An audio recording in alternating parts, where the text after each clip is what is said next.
Hello there. How you guys doing? Happy Wednesday. As you can probably tell, it's clearly not so warm over here that I can't bear to have my hair loose like this. So, yes, it's actually a reasonable temperature inside, and I figured I should celebrate that. Yes, the floof is loose. I've also changed some settings with my camera to try and make the colors a bit more accurate. So this is closer to what my actual hair color is. So yeah, I don't have hair that's like close to black. It is brown. It's not quite as reddish as it seems here, but yeah. Still a work in progress trying to have color accuracy. But it is some amount of progress, I guess. Bundespräsidenten Stichwort Wiederholungsverschiebung. Yes, I'm way less melty today. Yeah, today we're starting with 27. Yesterday we were starting with 26, I think. Like 26 and a half or something degrees. So 24.2, perfectly nice. So no complaints here. This is a perfectly adequate temperature. Humidity's at a bit above 50, but that's okay. So, yeah, it's quite nice considering how warm it's been for, like, I think most of the weekend. I can't remember the last day that it was an adequate temperature. So, yes. What's wrong with your driver? I haven't actually ever used that service, but yeah, I mean, I've heard some sketchy things about it at times. Half asleep. Yeah, that's not great. Could always suggest, like, having them turn on very obnoxious loud music. That might help. It might make them dislike you, but, you know. Better to listen to obnoxious loud music than to not arrive at your destination. Anyway, hope the drive goes okay. But yeah, I'm still very glad to not be a driver. Because, yeah, it seems like a lot, and I have not even started trying to, like, learn driving related stuff. Like, I learned some, like, very general, like, traffic rule type stuff because of, well, school. Because they were teaching kids regarding, like, how to safely ride bicycles. Because obviously you still have to stick to traffic rules. So, there's that. So I do know something. But I do feel like learning how to actually drive a car would be a lot more stuff to learn than I currently know. Because I know next to nothing about cars. But hey, maybe one day I'll feel up to doing that. But yeah, at this point, have not even gotten close to trying that. It just seems a bit intimidating to be able to, like, drive such a big and, well, it's kind of an unstoppable force from the outside perspective. So, yeah. Cars, they're big. They're kind of scary. Especially when you're used to just being a pedestrian. But one day I'll probably at least try. But today's not that day, luckily. Because today I'm going to be playing Ultima 7. No cars in sight. If anything, there might be a horse-drawn carriage somewhere. But, yeah. Like, I think they do have... what was it that I pointed out last time? Like, they had some weird thing that didn't really fit. Right, there was the thing with, like, how there seems to be only one person on that entire planet who has a peg, or a hook for a hand, not a peg leg, a hook for a hand. So I think might have been that. And otherwise, I'm not entirely sure what it was. Either way, but yeah, Britannia is apparently just going all out on mining. So they're mining lead, possibly coal, but I'm not sure. Maybe Blackrock is actually coal. Still not sure about that. Iron, I think copper as well, and gold, if I haven't mentioned that yet. So yeah, they do seem to be doing a lot. Yeah, I'm not sure if they've got coal. Like, if Blackrock is not coal, then they kind of missing that, because as far as I know, for refining stuff like, well, I think iron specifically, you need to burn it together with coal to have it be somewhat refined. Anyway, I just remember learning about how coal is actually used for refining metals. So, anyway, you've been watching my Ultima 5 videos all night. Well, yeah, I'm no longer playing Ultima 5. But I think Ultima 5, which one was that? So, let's see. The previous Ultima game, I think the one I'm playing right now is the first one that doesn't have the full UI thing. So the previous one, so Ultima 6, would have been the one where the map segment was really small and everything was super zoomed in. I think Ultima 5 was the last one where you're traveling on, like, the world map, and then cities and such are separate maps. So, I think that was, like, one of the main changes between 5, 6, and 7. So, just, like, how everything is structured like that. But yeah, I do remember enjoying Ultima 5, so. But I am also having fun with Ultima 7. It's a bit of a clunky system at times. It's, especially the combat system, is a bit silly. Like, basically it's, well, it's very randomized how characters actually behave during combat. So if I do the same fight several times in a row, I'll probably get completely different outcomes.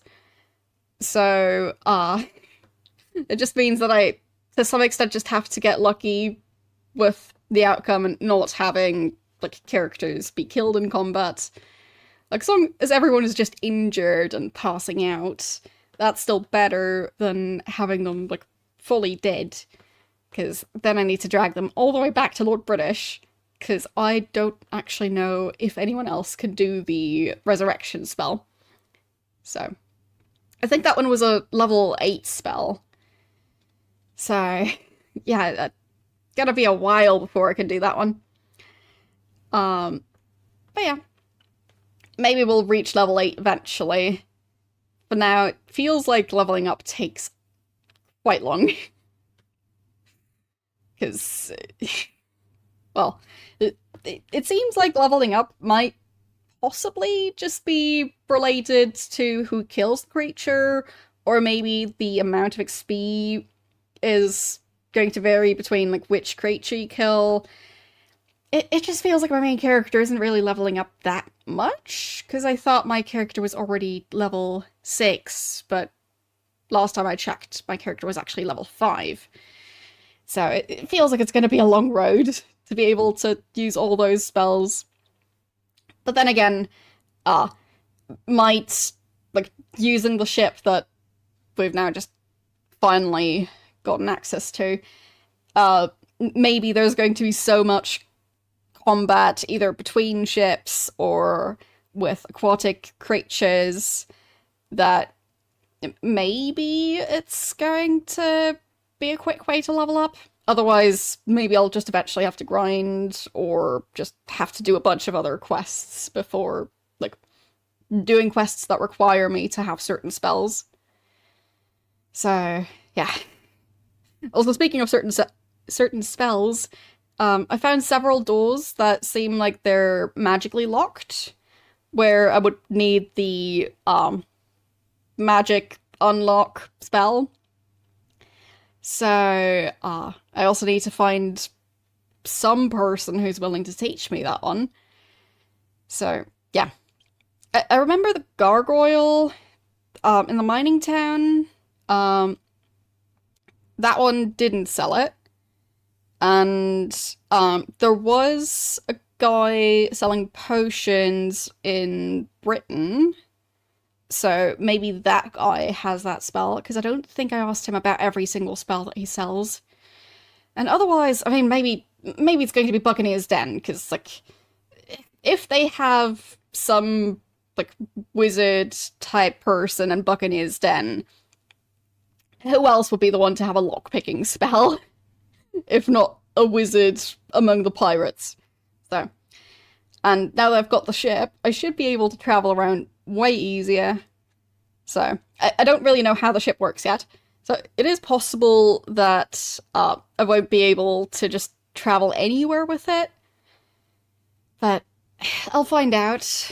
Hopefully, it once again will come with those tiny rowboats that allow me to, well, get closer to the actual beach instead of just having the ship float in the middle of the water and none of my characters being able to get off the ship.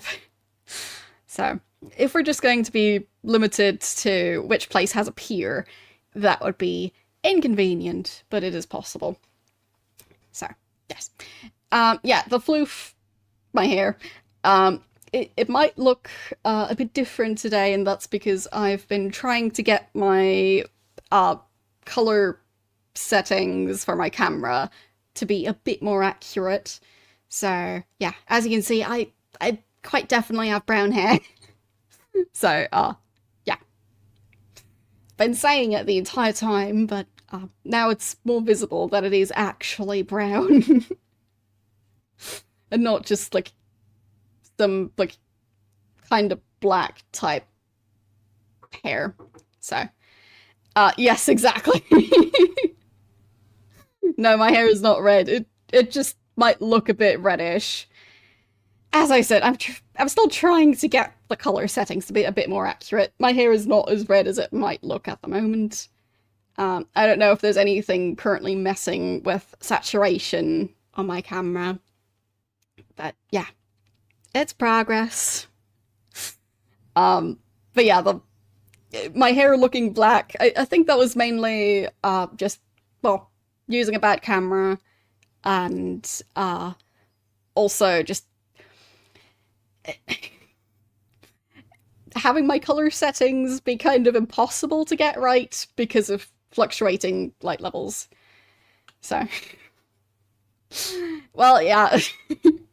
I know my hair can look a bit red in certain lighting conditions, and maybe the key lights just cast a certain type of light that makes my hair look more red. But yeah.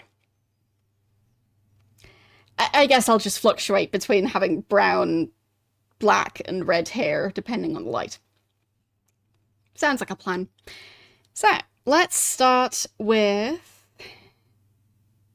Ultima 7 for today, if it's going to be willing to start up. There it is.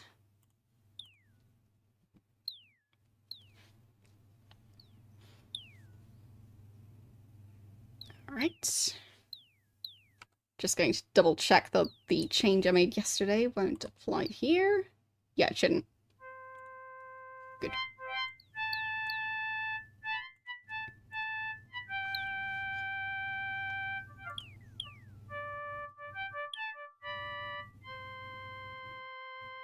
So nice and peaceful.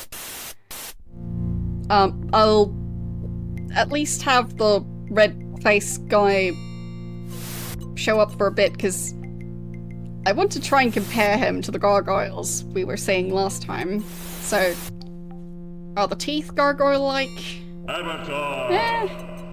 Know that Britannia has entered into a new age of enlightenment. They could still be gargoyle. The time has finally come for the one true Lord of Britannia to take his place at the head of his people. Under my guidance, Britannia will flourish, and all of the people shall rejoice and pay homage to their new guardian. Know that you too shall kneel before me, Avatar. You too will soon acknowledge my authority, for I shall be your companion, your provider, and your master. But I think the gargoyles do have similar eyes. But I think they might actually have pupils that aren't just bright yellow. But I think we might even still be near the gargoyles, so I guess I can double check that. So. Let's see. So the gargoyles were on the other side of the oasis. There's one. You there. Show your face. Okay, bright blue eyes. Way longer teeth. I'm not sure is that an actual nose, or is that, like, you know, a skull, the way the nose looks on there? It kind of looks more sunken in than in the face that we just saw, so. Maybe it's not a gargoyle. I'm not sure. Well, it's not shaming him, I'm just comparing him to the other face to try and see if that could or maybe isn't a gargoyle. I mean, it still could be a gargoyle, just a different looking one. So, yeah. Okay, how do these work?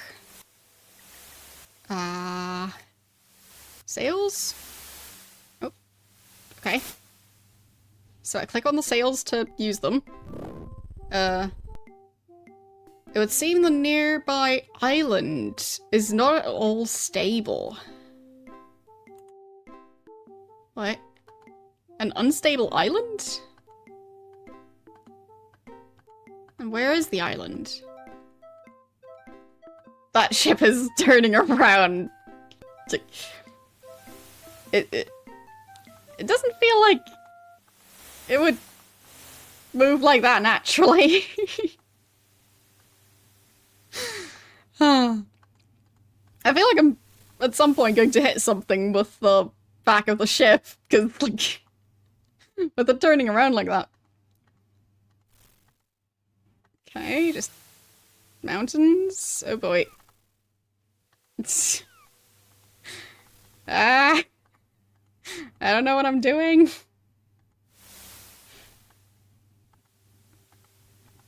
Okay. Just slowly learning how this works. Giant mountain. Okay. I mean, it's not the worst system. I just probably have to get used to it a bit. It goes a bit fast.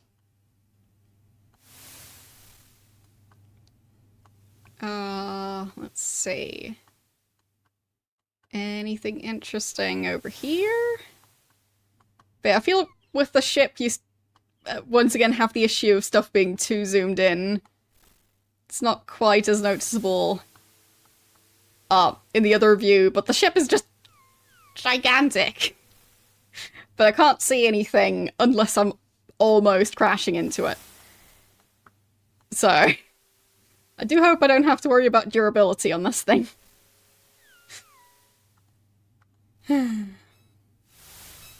Just random, different colored pixel. Okay.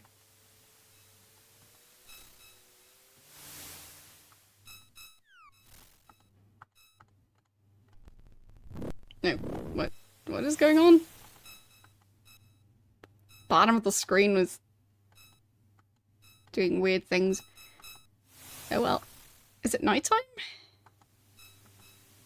Because I associate that sound with it being nighttime. Yeah, it is getting darker.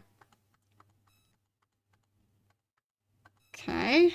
So, I do think that's just a giant mountain. Alright. I should probably look at my map. Of course, right. Reading the map while it's dark. But yeah, I should be... I left from here and ran into a bunch of mountains. So either I'm over here, or there's a secret island here. Because I feel like I didn't go that far west yet. I do want to go there. Don't really have a way to check my coordinates though, so... I mean, maybe it's windy and the wind has just moved me over there? Could technically be possible. I'll find something eventually. I feel like feeding everyone is going to be a bit difficult while they're on the ship, because... fine, I guess I can get access to all of them, kind of. Let's see. Yeah, that works well enough. So, who's hungry right now? I think it's just Chimino. No, Sentry as well. He isn't hungry. Okay. My character isn't hungry. So I think it's just the middle two. Yeah.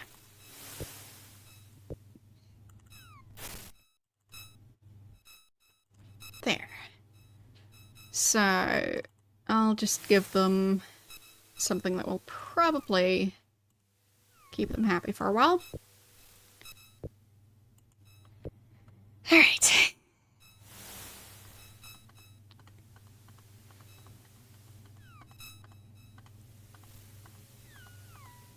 So, the water is quite sparkly. It's nice.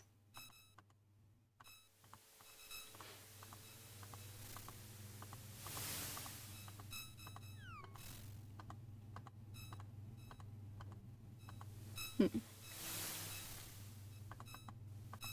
I feel like in this game they actually tried to put effort into making the ocean look good. And not just, you know, having it be recognizable.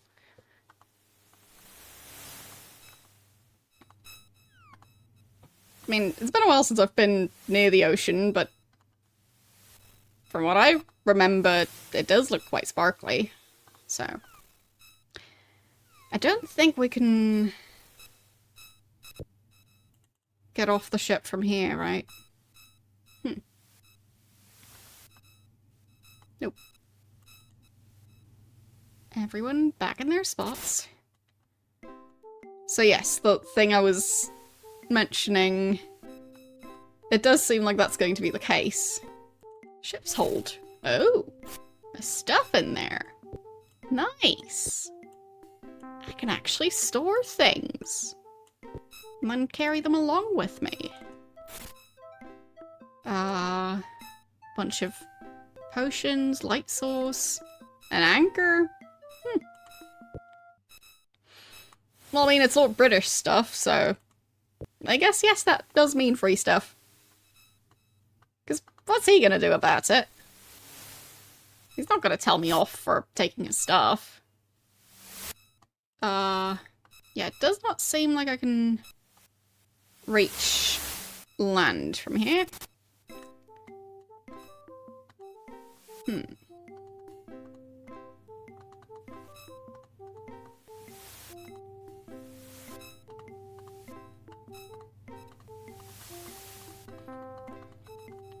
Yeah, I do appreciate the efforts to, like, make the water look sparkly.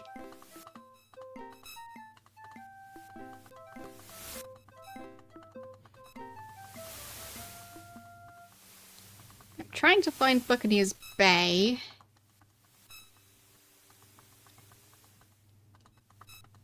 Just Not sure that this is the way to go.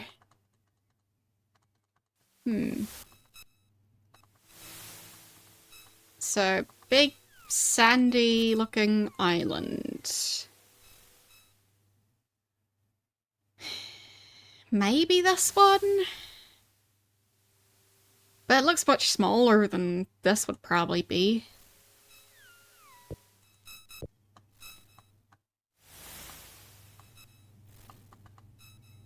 Okay. Kinda makes me think of a shipwreck. The random pieces of wood. Because they don't just look like a collapsed tree or something.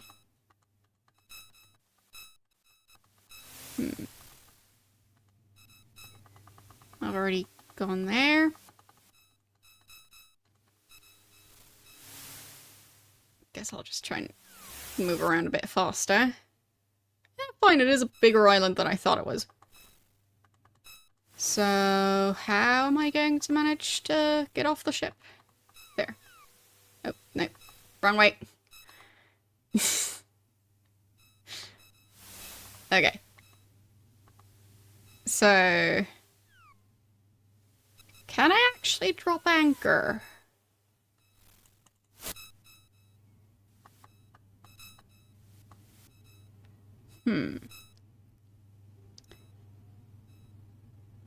Maybe I should save before doing that. Just in case I'm going to just drop the anchor in the ocean and then, like, not have it be attached to anything. Because that could be how it would work in this game. That you just, you know, you throw an anchor in the ocean without having it be attached to the ship at all. Okay. Nope. Okay. It says I can't use it.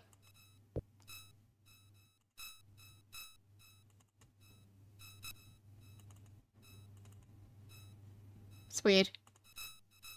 Like, I'm double clicking it, which usually means use. Alright. Can't seem to figure that out. So, how do I do this? Oh, do I need to lower the side thingy?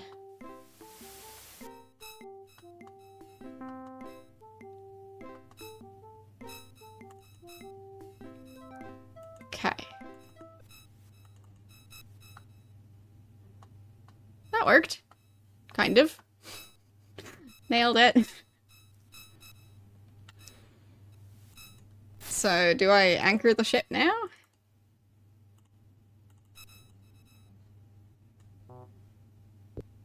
Maybe I don't need to. I'll just leave it. Probably fine. So is this Buccaneers Bay? So we've got probably the mayor. Stop running around so fast. Just trying to talk to you. Nope. Trying to see your stuff. There. Before you is a shrewd-looking craftsman, obviously filled with the contentment of a peaceful life. He kind of looks like he's wearing a pirate hat. So... and he is Russell, the shipwright. Almost like Owen is not the only shipwright in the entire country. And his job is, well... oh, this is New McGinshire. Okay. That's where I ended up. So, he builds ships in New McGinshire. It's a profession he enjoys much. Also sell deeds for my ships and sextants to navigate. I'll check the PDF of the map to see if that one actually comes with coordinates. Because the in-game item does not. So, where is it? There, maps. And I guess those are coordinates. They're a bit difficult to read.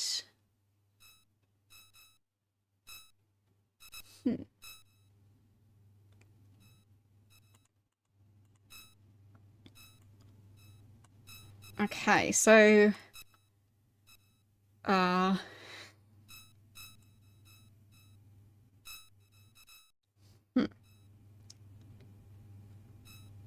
so it looks like it's in steps of 3. So starting at 0 for where the castle is, and then the lines going 3, 6, and I guess 9? And then the same way on the other side. Okay. So I think I figured it out. It is a bit strange. But, yeah. Good enough. So how much are those? Present, the shop is closed. Fine. He doesn't want my money. I'll just have to come back later. Now he's following me. Okay, so this looks like some sort of alchemist's house?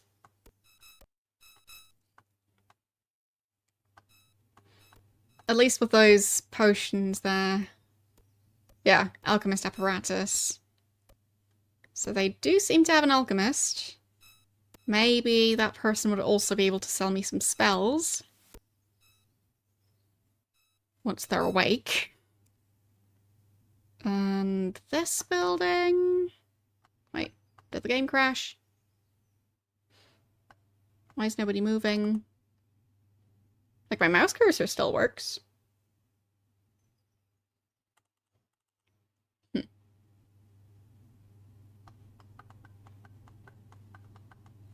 Nope.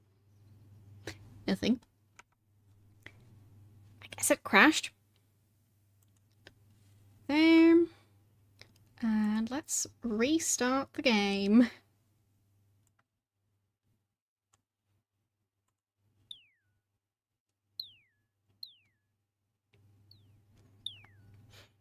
And I guess while I'm at it, I'll just check the camera settings again. There!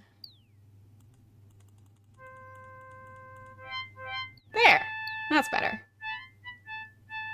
Saturation was increased in there for some reason. I knew it was somewhere. So, there. Bit less orange.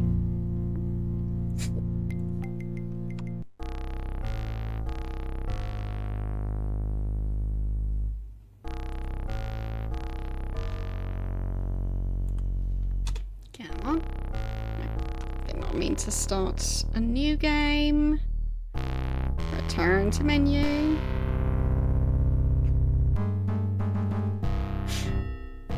I'm not sure I've listened to the menu music that much yet. It's interesting. Very mysterious.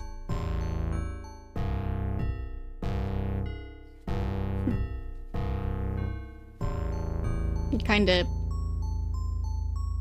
foreboding, I guess?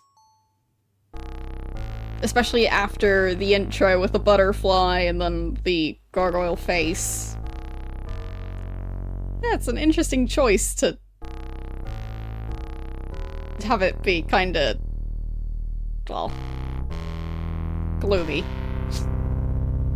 Alright.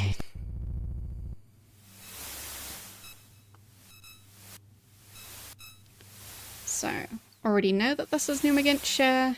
Let's sing a sea shanty, says, I think that was YOLO.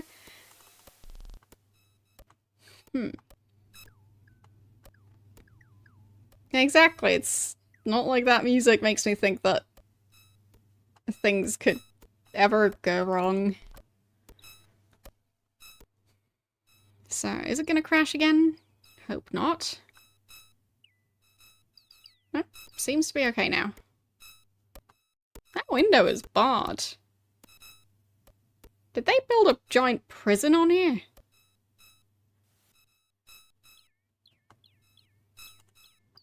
Or was that to keep people out, not in? A switch!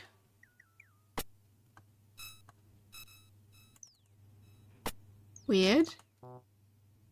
Very weird. No, didn't mean to talk to that guy.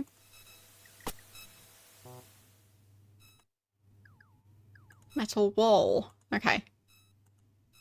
That's the actual door. Because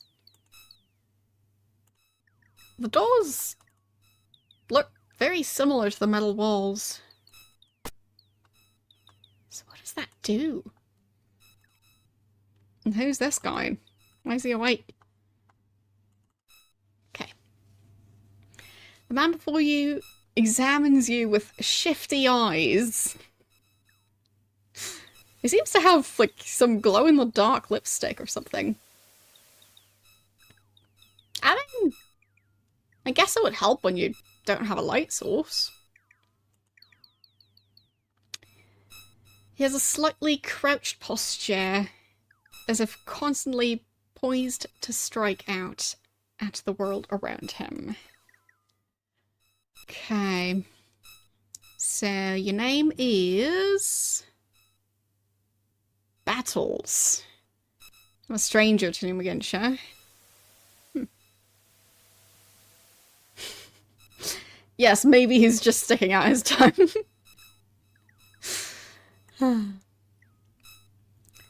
So, your job is... bodyguard for Master Robin. As is my partner, Level. Pay is good. I mean, hiring pirates as bodyguards? I mean, like... I guess if they're trying to have fewer pirates roaming around, they do have to figure out a way to have them, like, get paid for a job that they can actually do. And I guess they probably have some experience fighting. It just feels like all the trained fighters would already be perfectly capable of doing this job. But, yeah. So... It feels like every single town has a specific combat trainer. Yes. To be fair, this island is somewhat close to Buccaneer's Den, so maybe having pirate bodyguards is a strategy to try and not have the people from Buccaneer's Den cause too many issues. So... right, that was the answer to what his job is. Ask about Numagintia. We're looking to get off this boring rock, Numagintia, and back to Buccaneer's Den. Oh. Huh. Nice. If you have a way to get us there and away from these peasant knaves, Master Robin shall pay you well. Okay, so Robin is also a pirate. So there's 3 pirates. I think. So ask about Robin. Robin is a high-stakes gambling gent who makes a living in a casino at Buccaneer's Den. Okay, so the other 2 are pirates, and Robin is just someone who spends a lot of time with pirates. So... Level? He's a ladies' man, he is. Don't think he can't handle himself in a fight. It would be your last mistake. Okay. Good to know that I shouldn't be attacking either of them. I mean, they are working as bodyguards, so... In general, not really the types of people you'd want to pick a fight with, I think. Because there tends to be a reason why they're hired as bodyguards. So... ask about... fighting? Just the practice level. Like, I guess I'll just keep pronouncing it level. Level? Just the practice that guy has had in fending off jealous husbands would make any man a master in combat.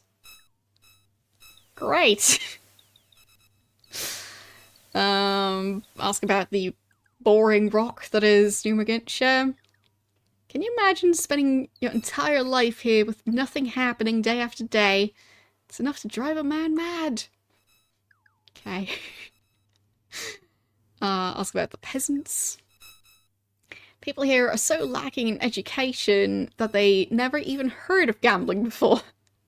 Never heard of gambling? That's what life is all about. Obviously. I mean, who of us didn't go to gambling school? Gambling is how Robin makes his living. Don't think he's had a regular post in all of his life. I mean, I guess he got money from somewhere to start out with. Ask about the casino. It's called the House of Games. It's the most fabulous place I've ever seen in my life. I'll never forget the first time Robin took me there. He walked away with 100 gold pieces for less than an hour's work.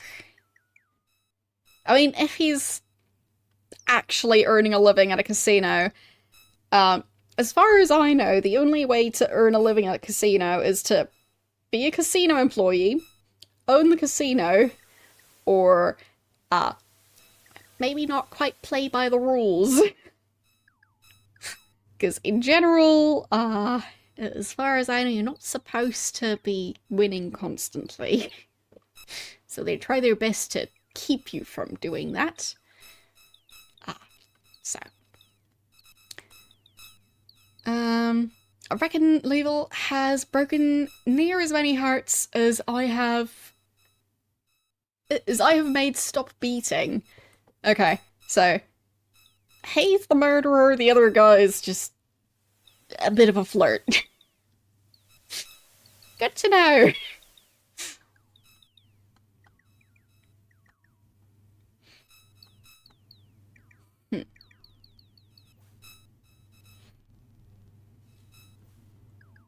Who are you? Stop running away, I'm just trying to talk to you. There. You see a roguish man dressed in what appears to be some nobleman's ratty hand-me-downs. Oh, this is Robin. Of course he is. Pleasure to meet you. I've come to New Magintia only recently.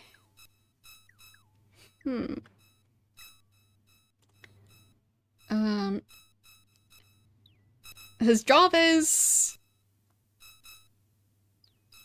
that his father, a well-respected nobleman whose name I will not defame by mentioning it, bastardized and disowned me. But he did teach me my occupation. Well, I guess that's how he ended up having money to start out with, but it seems like he got disowned maybe after he started gambling, or maybe before. Yeah, I mean, fair enough. I have only ever walked past casinos, and I'm not really planning on changing that. Because I think I prefer to walk past them. From what I've seen and heard of casinos, like, seen in, like, pictures and, like, videos and such, they don't really seem very appealing.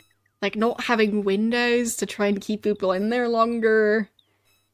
don't really like the sound of that. It sounds, well, uncomfortable to, like, spend time in a place where, like, they're trying to trick you into thinking it's a different time of day. Like, I already have enough issues with the sun setting way too late at the moment over here.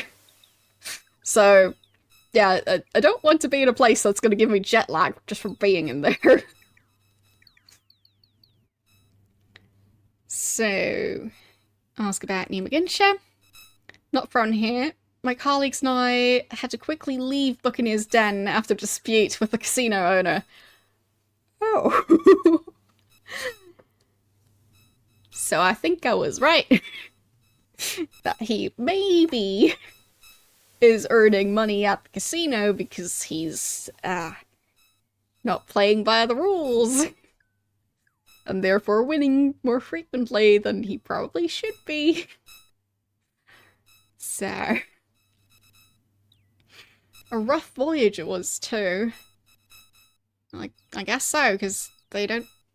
Well, there was a ship at the pier. But I'm not sure if that's theirs. We took the first ship out, but before we got back to the mainland, it had sunk. So... yeah, shipwrecked. The three of us barely managed to make it to New McGinshire. Well, barely managed to make it to New McGinshire with our lives. Now we are marooned here. Oh no. Can't afford the stinking ship sold by the shipwright. You must have gotten here in some manner. Do you have some manner of ship on which we could leave the island? Yes and no. I mean, it only has 2 extra seats, and there are 3 people. So... I mean, worst case, I can go back to a previous save. They better not steal my ship. I could pay you well if you would take us back to Buccaneer's Den. Okay, fine. But yeah, they better not steal my ship. I worked hard to get to that thing. So...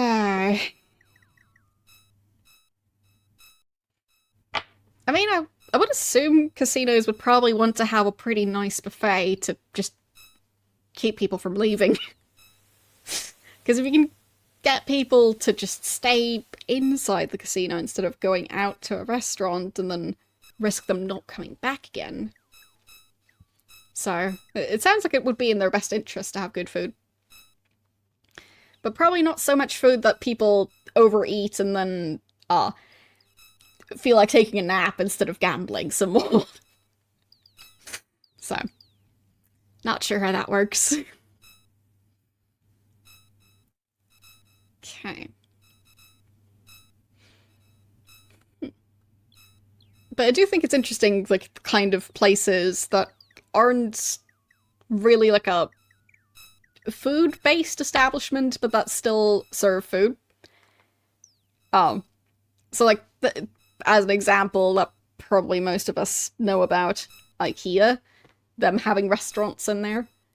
So, it's just an interesting strategy to try and keep people in there longer by getting them food to make it an entire day's activity. I haven't actually had the meatballs. So, maybe one day, but I have not been to IKEA in quite some time. But they do have some nice stuff. Like, when I moved over here, I got a lot of moving boxes and stuff from IKEA, so. But I don't think I had any more than maybe, like, some peppermint tea in the IKEA restaurant. At least I don't remember. But yeah. Yes, I am playing Ultima 7. Have not played Underworld at all yet, but I have heard some stuff about it. But this one, it does have a lot of dungeons, but, well, the overworld is just as important, if not more important. Okay. I mean, there's also quite a few furniture stores that have some kind of like daycare section. So they really try and keep people there all day. Go, we'll take care of your kids, you can have food here. Might as well like have an entire section for people to take naps. I mean, at IKEA, I guess the mattress section. Just get them to stay there for the rest of their lives and fill up the house that they won't ever get back to up with furniture.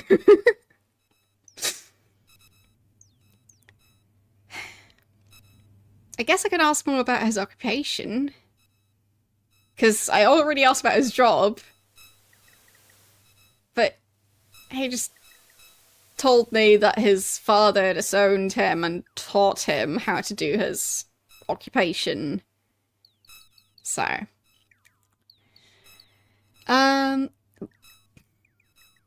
Why, that most glamorous and respected of occupations. Winning at games of chance. Yeah, I'm sure that's a very popular job. Will probably look great on your resume going, like, between those years, I just went to the casino repeatedly. But, I mean, maybe it works for some people.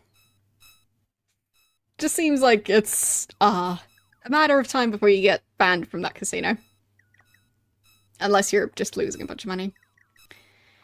So, ask about the colleagues. My friends are Battles and Label. The job is to protect me and my winnings. In exchange, they share in my profits. Yeah, so I think they've been working together for a while. And they just had to flee because of the casino owner. I do wonder what happens if I bring them back again. Because, got a feeling that casino owner still remembers them. So. Ask them about Buccaneers then.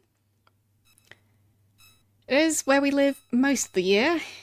There are a lot of rough characters there, and it's not a place to be seen carrying large amounts of money. I mean, yeah, like the pirate town is probably not the place to carry like a giant treasure chest. So, especially with like the money in this game being gold, you have limited carrying capacity for that stuff. It's gonna be way less subtle to carry than, like, cash. Unless you're just carrying coins instead of paper. So.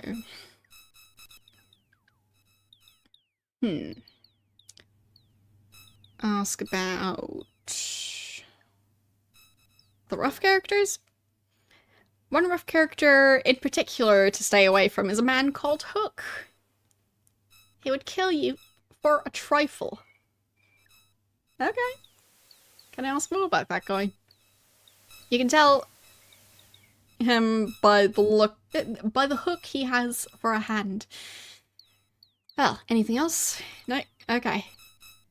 If you think I would willingly cross paths with the likes of him, you must have me mistaken for someone else. True that.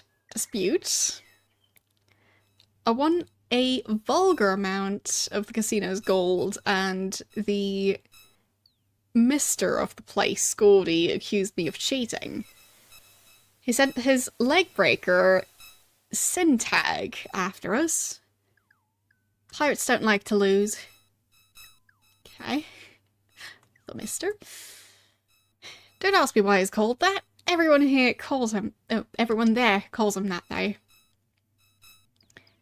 I'll ask about the 2 bodyguards. Rescued him from his captain, who was about to make him walk the plank. A diced with that captain for the lad's life. Later battles led a mutiny that took the ship. And that's another story. Okay. Label. Rescued him from a gaggle of angry noblemen's daughters, who had just discovered he was courting all of them simultaneously. Right. He has been established as getting into those sorts of problems. If not for me, he would have certainly perished. But I am ahead of myself. Okay. Pay. Of course I can't pay you right now at this moment. Of course not. When we reach Buccaneer's Den, I promise you I shall be able to get my hands on a lot of money. Money? Yes, money. I found something here in New Megantia that will be worth more than 10 gold in Buccaneer's Den. I'm carrying a lot more than 10 gold. Oh, no. More than gold, not more than 10 gold. I'm adding in words. Don't mind me. The text is even more difficult to read at night time. Because the grass is like a greyish green and the text is kind of tinted green at night as well. Instead of yellow, which it is during the day. So, something. Before I tell you what it is, will you promise to take me and my mates back to Buccaneer's Den? No. I can't tell you. Go away. I feel like I should save before making that kind of promise. Because I don't know what that is. Like, maybe they're going to kidnap someone. I don't trust it. Okay.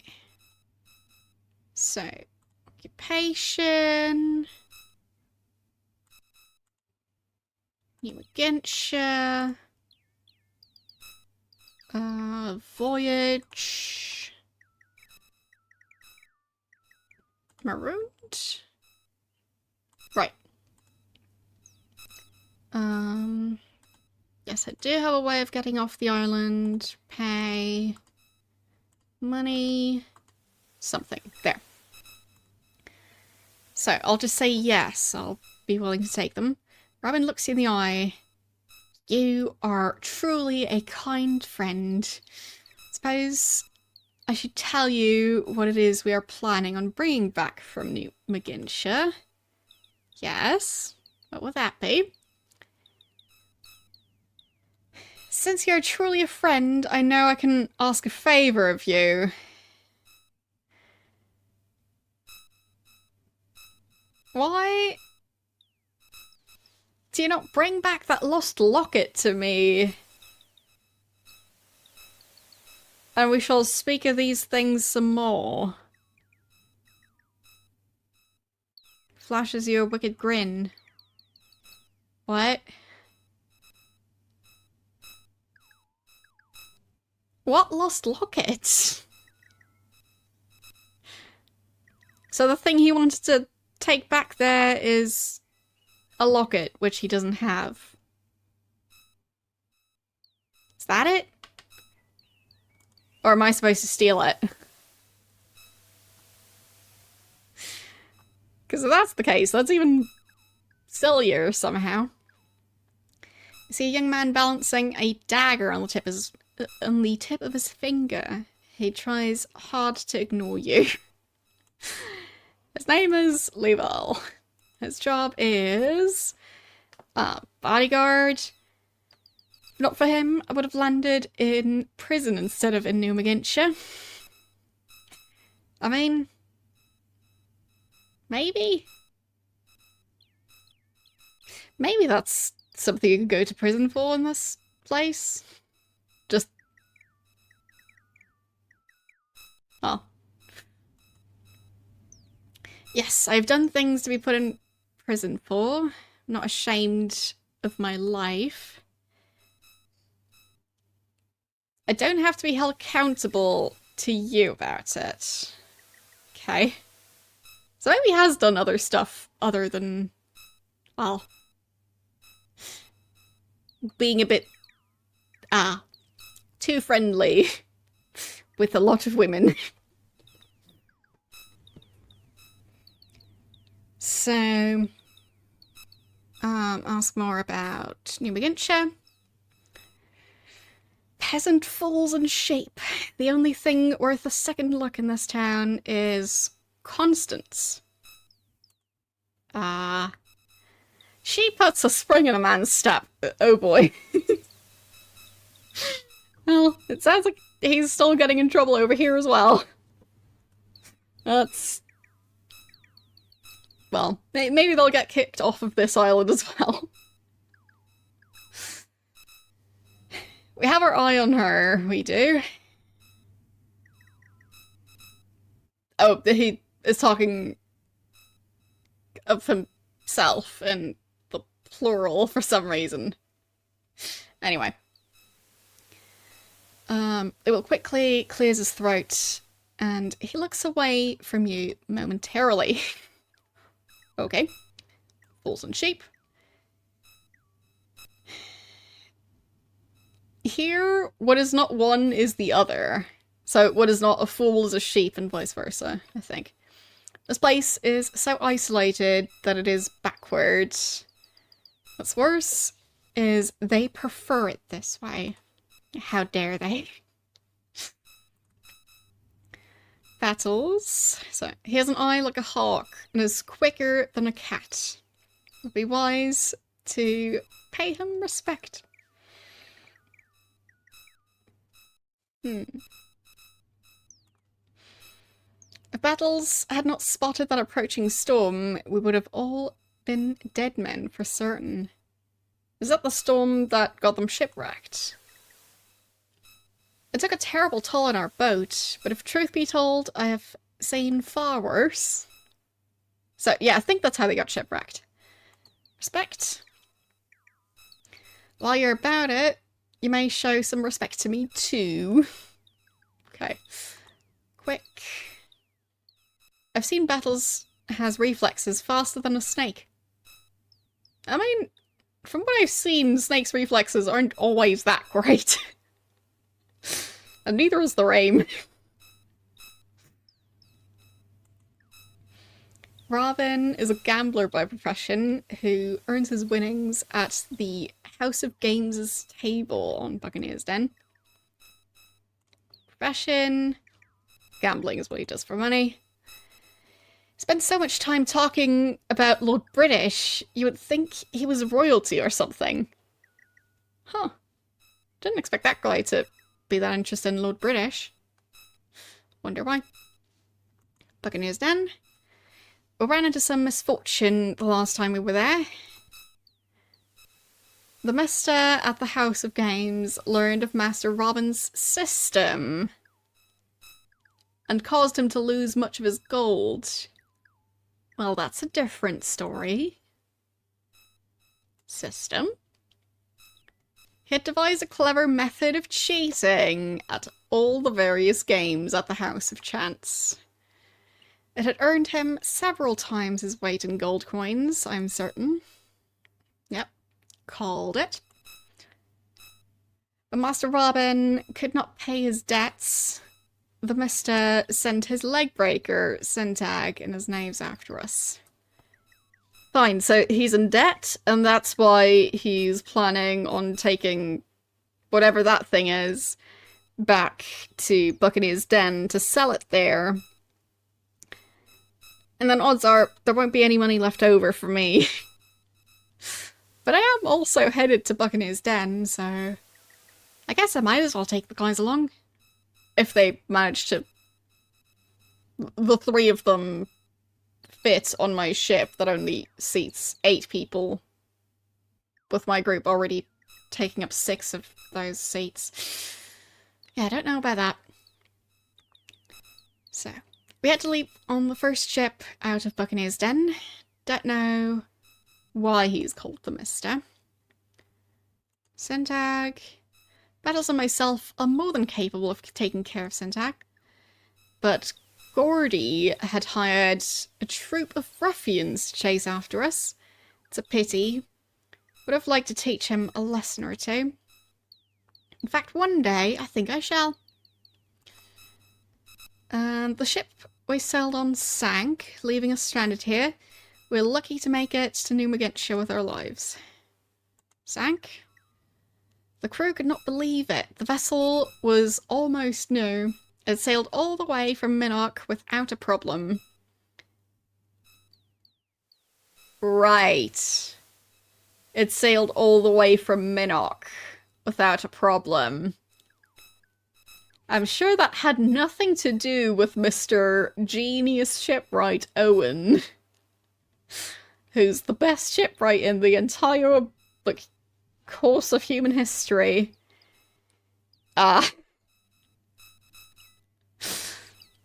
Anyway. In fact, that was the first storm that ship had ever encountered. None of the crew survived, poor buggers. Well, that's a pretty devastating shipwreck. Presumably they had a crew of, like, several people.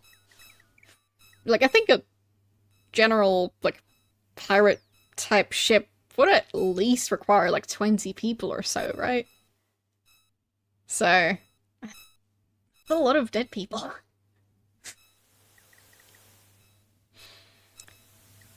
If you would have some way of getting us back to Buccaneer's Den, Master Robin would reward you handsomely. Sure he would. Okay, he goes back to playing with his dagger. Can I confront him about what the other guy said? Can I talk to Battles about any of the new information? No.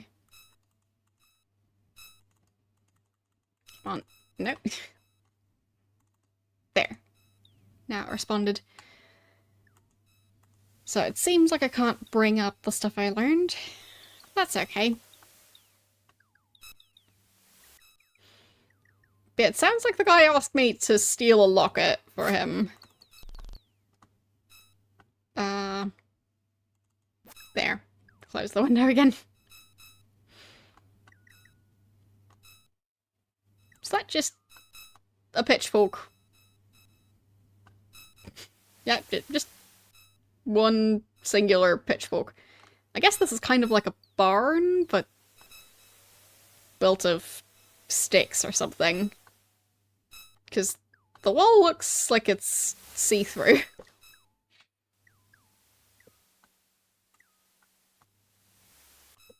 Okay, that one's locked as well.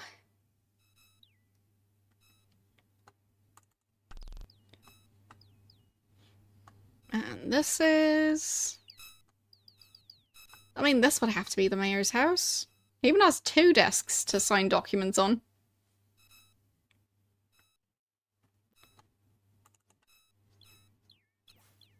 Or she, I guess. Don't think we've encountered any female mayors in this game yet. But I guess I shouldn't assume.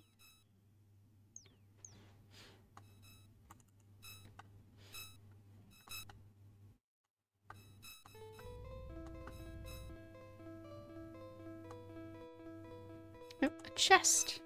That's locked. I mean, of course it is. Okay, let's save again.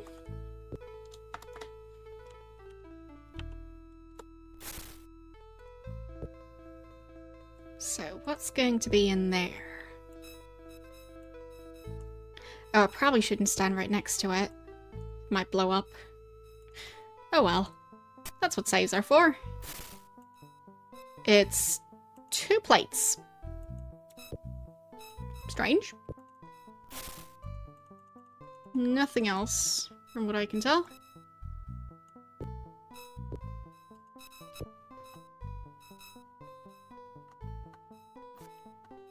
And that building is covered in trash. Oh, this is where the pirates live, I think. Yeah.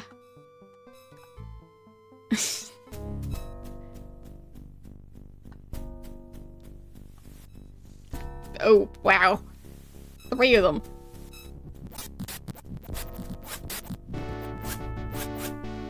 Okay. Where are they running off to? Get back here. They abandoned me. Where are they going? What are they fighting now? What do they do? Did they kill some of the locals? Wait. Wait. Did they just kill all the pirates?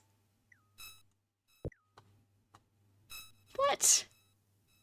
I leave them alone for 1 second and they kill the locals. Okay. Well, that's what saves are for.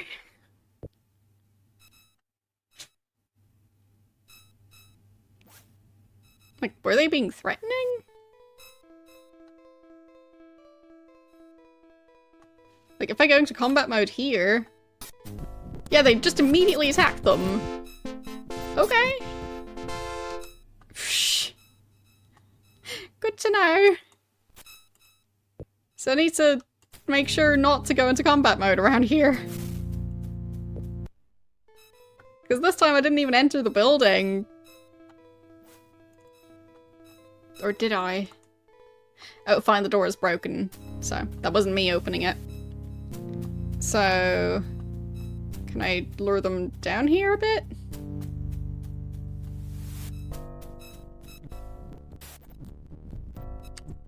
Okay. Come on. Do the last one. And out of combat mode again.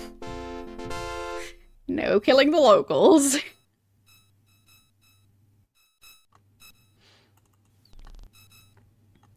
Is that a flower shop? It looks really fancy.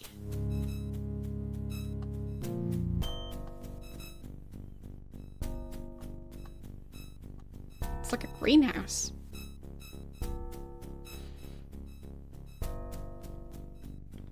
So, what's causing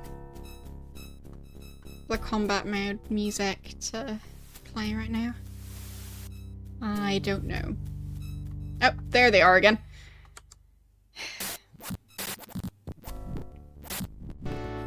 Oh, where did they run off to? No killing the locals. We don't do that around here. Yes, they are still alive. Good. So. Come on. Go back to bed. I was just checking.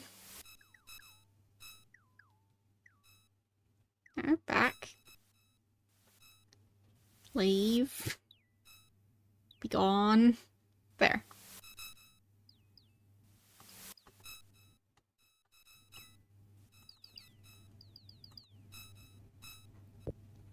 Okay. I'll save here. Since I've now finally managed to kill 2 groups of 3 of those tentacles without killing any humans.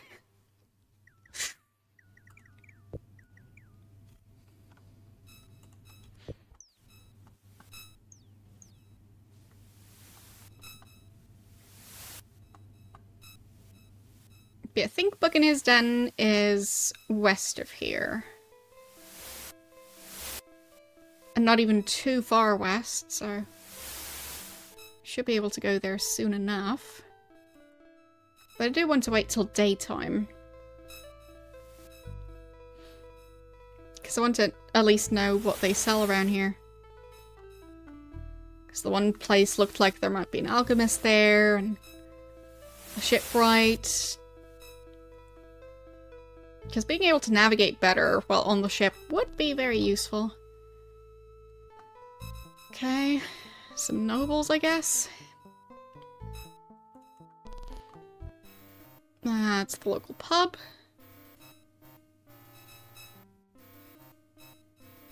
Any other buildings around?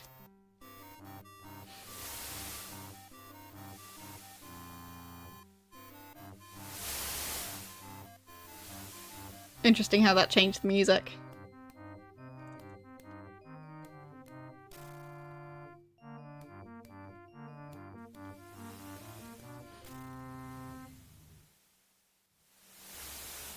Okay. I think it's getting lighter again. So I'll head back to the shipwright, if I can find him again.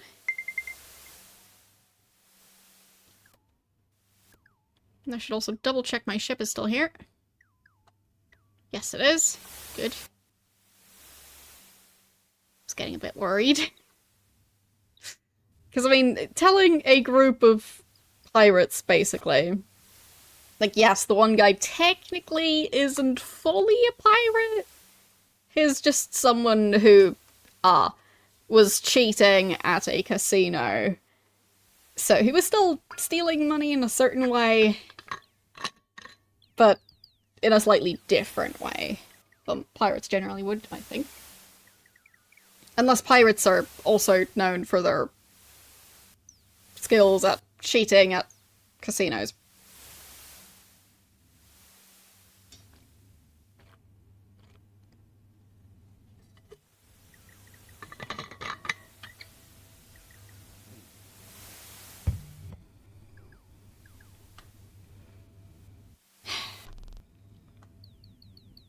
Is this shop open yet? Nope. It's 4 minutes past 6. So, is that the time he opens his shop? Because, I mean, it would be pretty early, but I guess he is already up. Okay, 40 gold. So, sure, let's buy that. And I don't think I need anything else. Is it actually in my inventory now? Or did someone else pick it up? Got so many random keys floating around. Don't even know why I'm carrying a crossbow. Why did I pick that up? So, who took that thing? Because I don't see it. So I think someone else might have it. But I still don't know why I've got the crossbow. Well, I guess my character was carrying too many items. So it's not about the weight limit. It's about the number of items. So I think I was trying to carry heavier items so that characters that are not at the item limit but are at the weight limit could carry more of them. A gargoyle? Maybe? I can't remember if there was a gargoyle giving me a crossbow. Could be, I guess. I just don't remember it.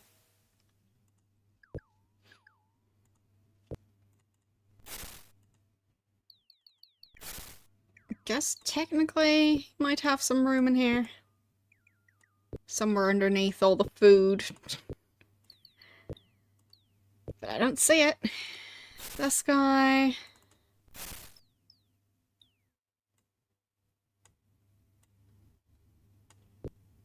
I don't think he has it.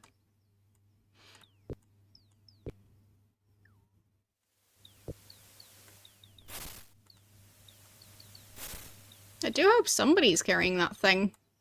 Because I paid money for that. So where would it be?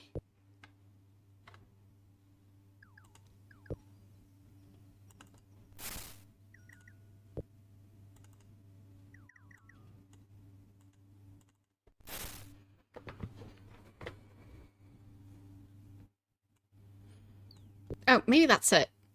No, that's my lockpicks. For some reason they just look different than I remember, but maybe most of the time they were just covered in other stuff.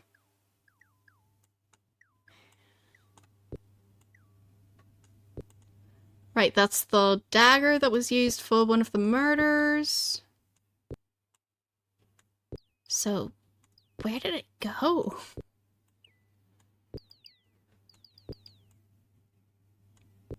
In the back? No. Where's the medallion in there? That's not supposed to be in here. And that's the Orb of the Moons. That's not an ingredient.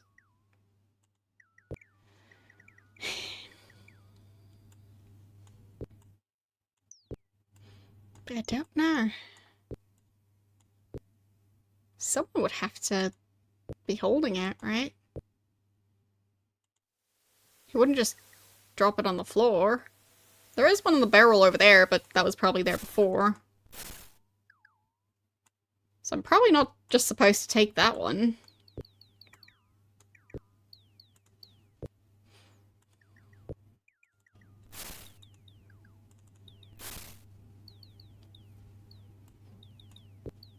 But I guess now I know what it's supposed to look like. Giant grey thingy. So.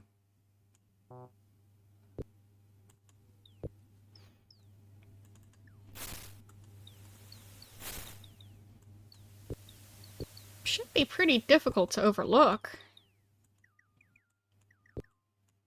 I did just try to feed cheese to cheese. It didn't work.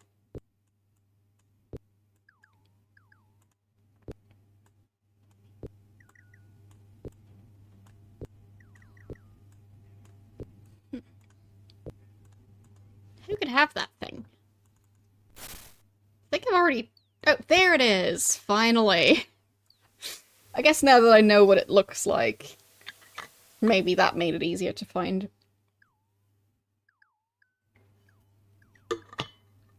Okay. So.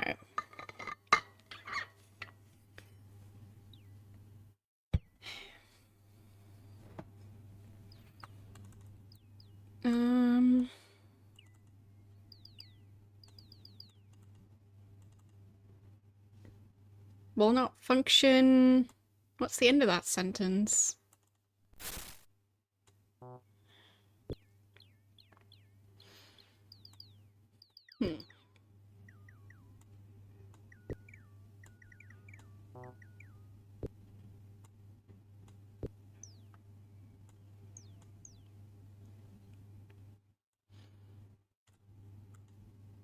Maybe if I have them stand somewhere else, I'll be able to actually read that message. Oh, maybe it only works outside. That could be.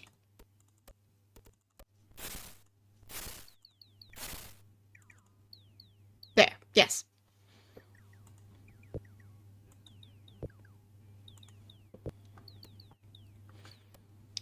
Okay. So, progress. And I wanted to check the alchemists. Is he a large man with an almost cunning, erudite aura about him? So, his name is Aligner. And I'm Spidey. Go, I'm busy. How about now? My job, rather, my profession, rather, my destiny, is to learn and know all things. Well, sure, set your goals low. Came to New Hampshire to build my workshop and do so. Workshop? This is my workshop. I peruse my books and papers here. Occasionally I invent things, such as this crystal ball. It is a device for recording. If I forget a procedure or a step in an experiment, I may look into the crystal ball and see yesterday's events. Please feel free to use it. You will see what I was doing yesterday. Huh. That sounds useful. Like as a spy device, possibly? I left the Britannian mainland to come to the relative peace and quiet of New Magintia. I'm content here because it is isolated and free from the filth and corruption going on in Britannia. Not many see it. Is he talking about the gargoyles or the Fellowship, or both? I'm gonna guess gargoyles, but we'll see.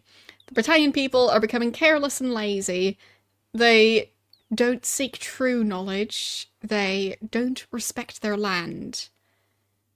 They don't respect each other. The resources of our land are being wasted. Miners are experimenting with dangerous reagents. There's an evil in the land, and I'm not sure that it is in the people themselves. Okay. So, not what I was expecting, which is him just also being obsessed with gargoyles. So, who was I supposed to go meet to learn about that celestial thing? I think, yeah, that was some guy at the observatory in Moonglow. So, I guess I'll ask what he knows about the evil presence. You've heard of the Fellowship by now, I'm sure. They are cunning and two-faced, working on obtaining proof of this. Oh? I'm documenting this information in my notebook. It is hidden in a safe place, along with my other treasured sources of knowledge. Is all contained within the notebook. And suspect. Do you suspect the Fellowship of foul deeds? Well then, you are perceptive indeed. Perhaps we're working towards the same goal. Okay. True knowledge is the only way to complete fulfillment. Okay. Guess that's all the information I'm gonna get. Farewell, may your journeys be profitable. So, I feel like I should try and find that hidden journal. That's the crystal ball. Okay.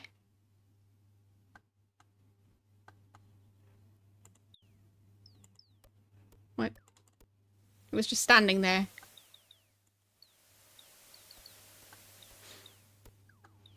Alright.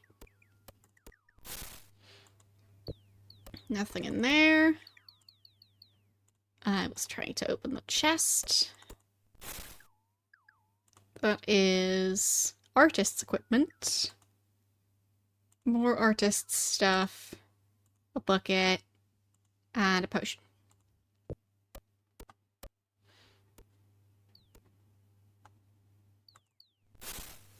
Food.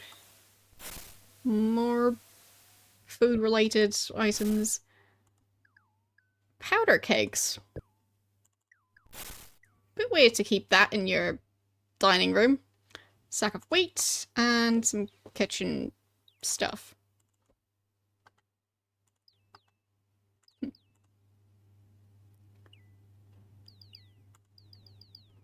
Oh, that is actually flour.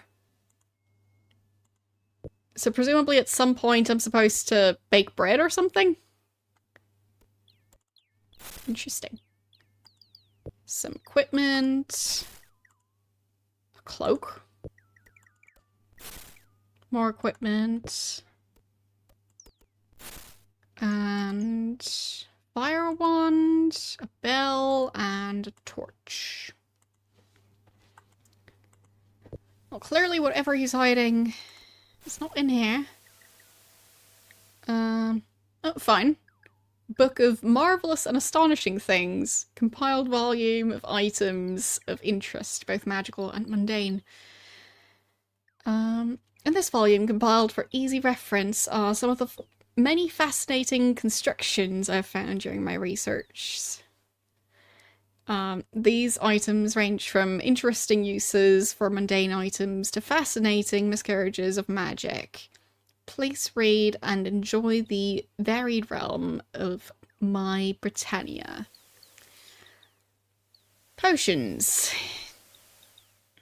Historical point of interest from the last several hundred years. At around 207, there was a rather infamous case of a resourceful peeping Tom. One may ask what this has to do with potions, but the publicity generated from this tale about the use and misuse of magical potions of X-ray vision encouraged all honorable mages and alchemists to cease making the amazing potions. And as these potions fell into disuse, the affection of calling them white potions also slowly ceased. So the white potions are the X-ray potions. Which ironically is appreciably more white than the original X-ray potion. I was able to see Index of Treasures entry 15 for more information. That of Common Illumination became its replacement.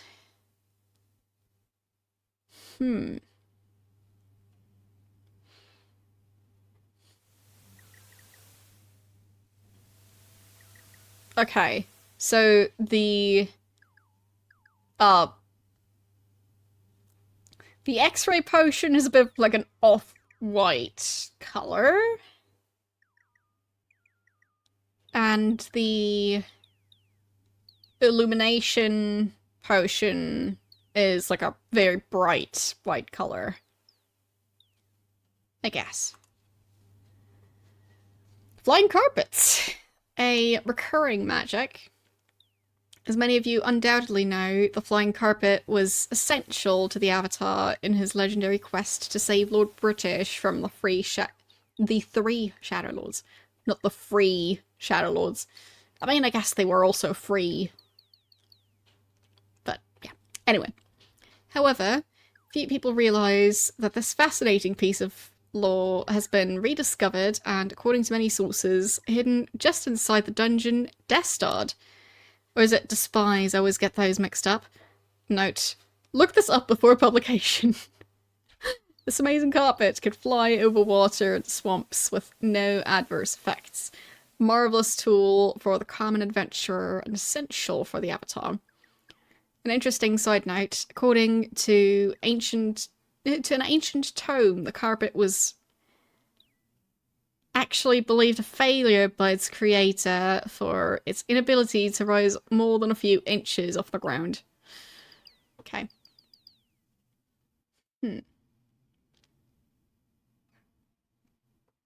So I guess it also works to just travel over the entire ocean, but we'll see. So I remember the wizard guy, Rudium. I know I talked to him. So where was it?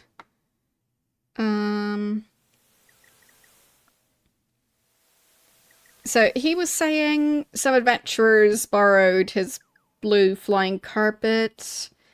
They said they lost it near Serpent's Spine in the vicinity of the Lost River. Okay.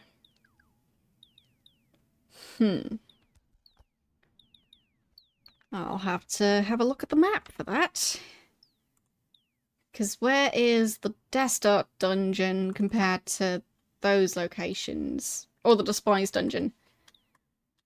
Because maybe one of those would be near what I'm... Oh, maybe it would be near that area, and then it would probably be in there. So... where did I have my runes? Okay. So...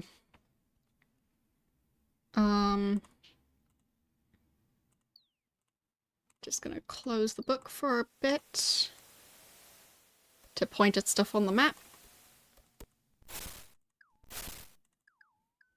So, the area around here, that is, I think just Serpent's Hold, not Serpent's Spine. So, where is Serpent's Spine? Oh,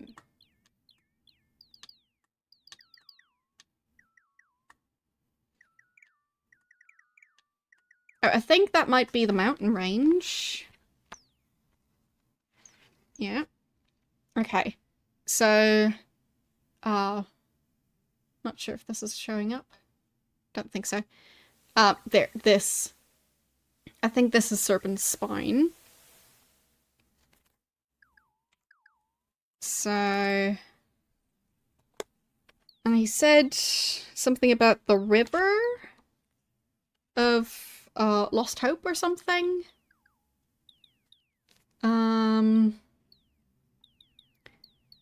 So that's L-O... yeah, Lost River. Okay.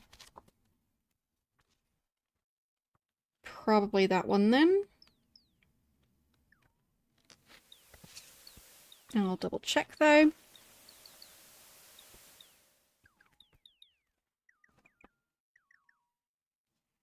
Okay. Serpent Spine, Lost River. Yes. So it would probably be around here. And I'll just have to look up which dungeon was around there. So, where's my map from Ultima 4? I know I have it somewhere.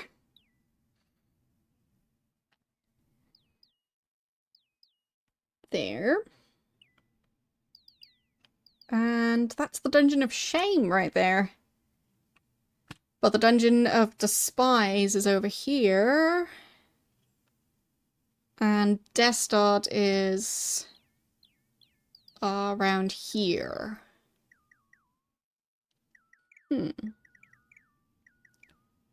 I mean,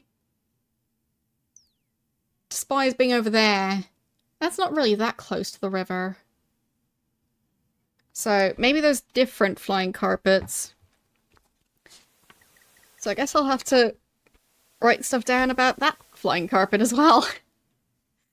But it sounds like that flying carpet that the other wizard guy lost could be in the Dungeon of Shame. So that's something. There's my pencil. And let the note-taking begin. We are in New Magintia, and this guy's name was... Alagner.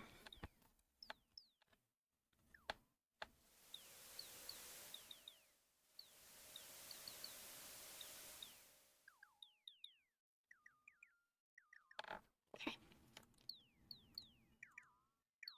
And let's see...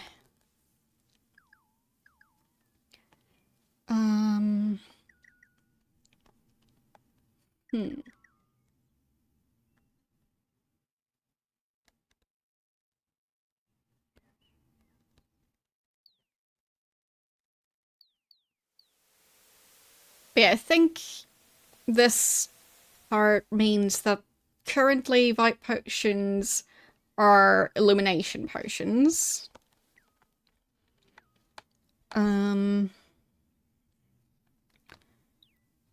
So, White Potions used to be X-ray potions.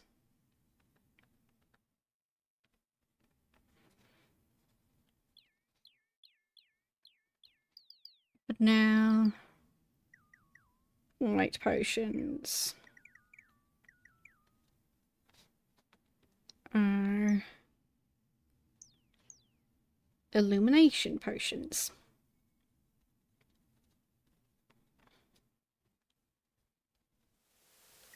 Okay. So,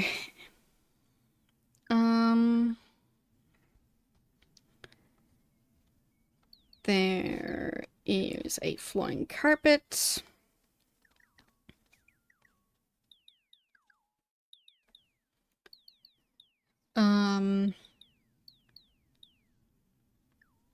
Inside Dastard or Despise. Okay.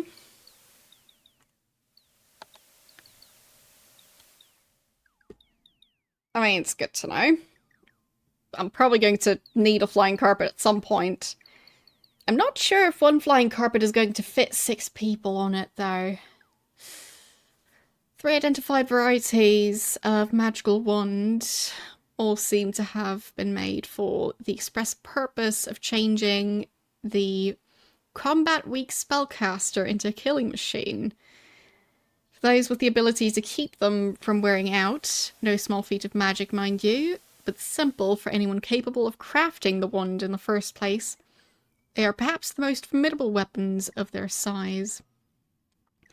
Fire Wand thus fires a bolt of flaming death. According to all known texts on the subject, the carnage was called amazing. Lightning Wand.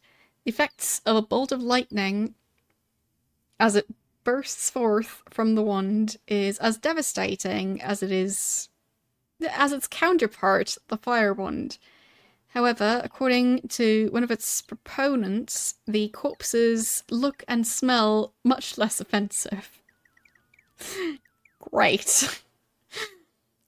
Magician's Wand. While only slightly more lethal than the typical bow, this wand is rendered quite effective due to 2 interesting facets. Its damage is of a most magical nature and more than quite powerful against monsters likely to hassle a mage, and it never runs out of charges. If you're interested in power and duration, this is the one for you. Okay. So there's 3 kinds of wands, and I think I have 1 type. Or maybe 2. I think Lord British might have left me a wand, but I'm not sure if that one's separate from the other wand. I have a bit of a collection of them by now. I'm not using any of them. Silver Serpent Venom. Mage's Dream, Youth's Bane. Once upon a time, the ability to gather this reagent was heralded as the beginning of a new era of magicry. It was the epitome of high wizardry, but alas, as frequently happens, the promise paid but little. While direct doses of this reagent give a boost to strength, the permanent damage done to the body far outweighs any temporary advantage. Unfortunately, these adverse effects tend to carry over to the spells cast using this reagent. Before his illness, Garrock Allmat, a mage of the High Mountains, was experimenting with the venom in conjunction with spider silk and giant bee pollen. His hope was to bind the qualities into an effective casting reagent for divination, but his work is now lost forever. Okay. So I guess I'll note that down as well. Garrock.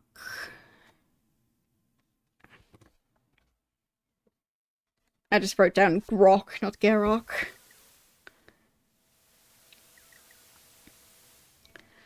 Garrock. Almat. A mage of the high mountains.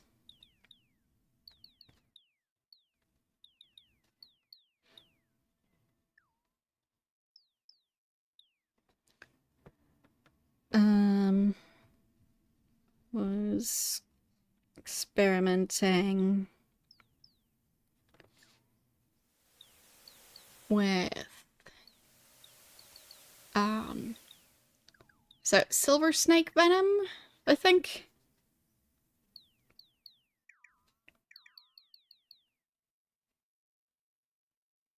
I mean, technically it might be called the venom of the silver snake or something like that, but good enough for my notes. With the silver snake venom, combined with spider silk and giant bee pollen.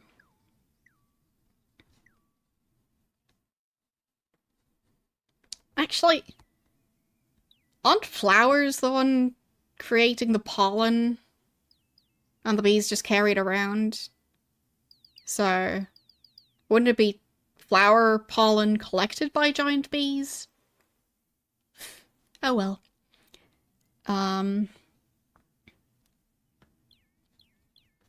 He was trying to create a casting reagent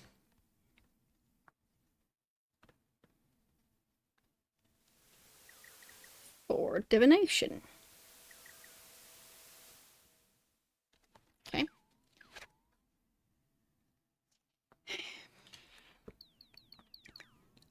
The Hoe of Destruction. Right. I actually heard about that one from the one farmer. An accidental glory. One of the most recent magic items created. This once ordinary hoe dates back to only a few years ago, when one of the first mages, a bush mage of no real merit, one of the first mages to succumb to the illness that now plagues all mages, was asked to both repair a broken hoe for a local farmer and enchant a sword for a warrior. Fortunately, his perhaps never to be repeated enchantment has made this hoe one of the better melee weapons around today. This hoe can be distinguished by its distinctive red glowing head. Be wary if you ever face it. Okay. So, the Hoe of Destruction has a red head. Okay. Should probably highlight the part about the other flying carpet and the stuff about where to actually get that hoe. Because it seems like that would be quite useful if it's that good of a melee weapon.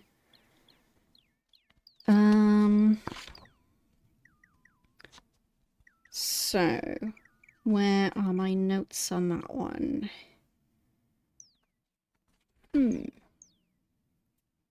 So, that's where I got into Britannia.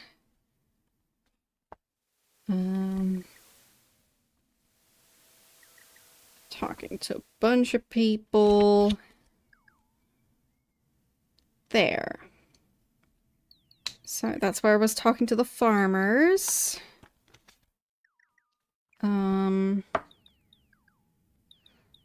So there's Mac and Brownie.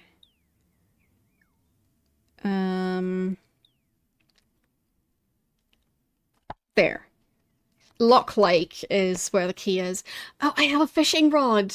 Maybe I can get a magnet. Or maybe I don't need the magnet.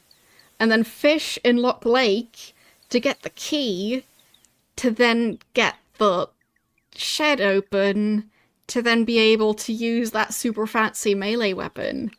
Huh. Well, well, well. Yes, things are looking up.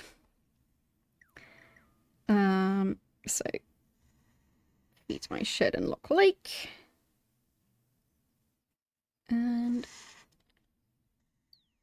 I'll just highlight that it's, well, I'm doing alright. How about you? I'm slowly starting to put all the pieces together. Very slowly. But still, progress. So I think if I manage to get that thing, that is going to be very useful. So, and the flying carpet.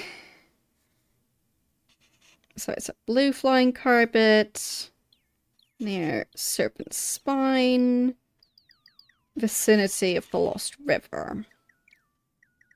Okay. I'm talking about several different things. So the flying carpets, the probably how I'll manage to get the key out of the lake. So I think he said it was Lock Lake. Where is that one? It's the one near Cove, which also makes sense. So I'll try my best to actually fish there when I get back there. Items below this point need more research before publication. Fire Doom Staff. Lethality personified. The staff which hurls exploding fireballs that actually seek out a target is perhaps the most lethal of all magic weapons created in the era of human gargoyle cooperation. As with most of the more powerful magic weapons, its limited lifespan means it may fail you at the worst of times.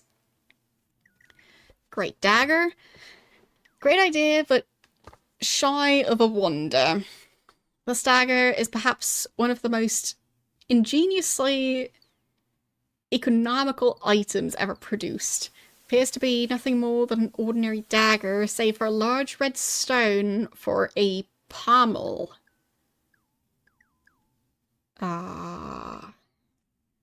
Not sure what that would be. Like on the hilt of the dagger? Sometimes they have a gem there. Would it be that?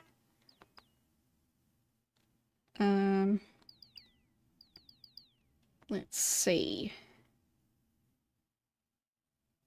I'm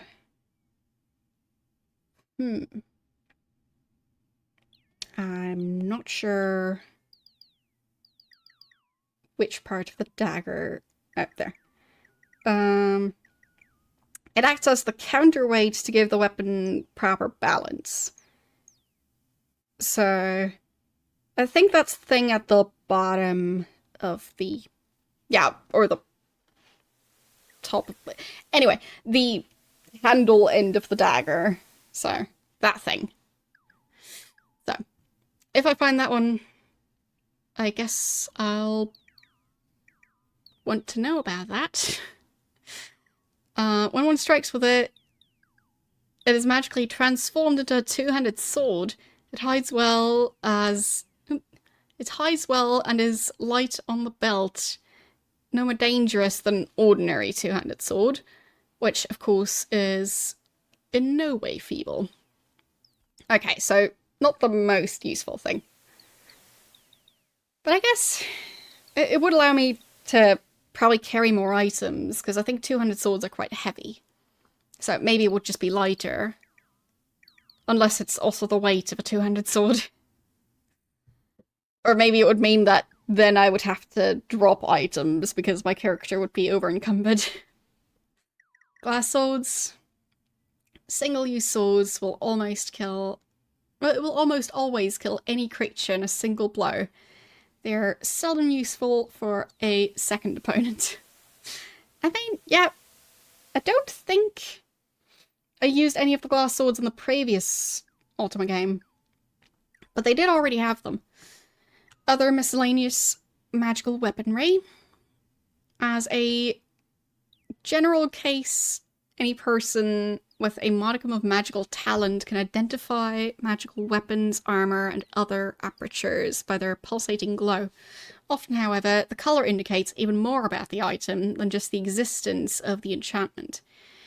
A green field often denotes a poisoning weapon. Okay.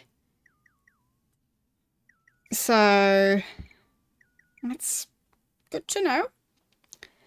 Starbursts, clouds of flying death. Originally designed as a small transportable weapon, this magically laminated throwing star bursts into a cloud of similar stars upon contact with its target. Okay. Although not terribly devastating, it is the tiny size that makes it such an effective defense. Its small size also makes it a valuable backup missile weapon, for many can be carried together. Burst arrows. An area effect arrow. The arrow functions as a regular arrow, but upon impact, it explodes into 1,000 flying shards of death. Magic boomerangs. There and back again.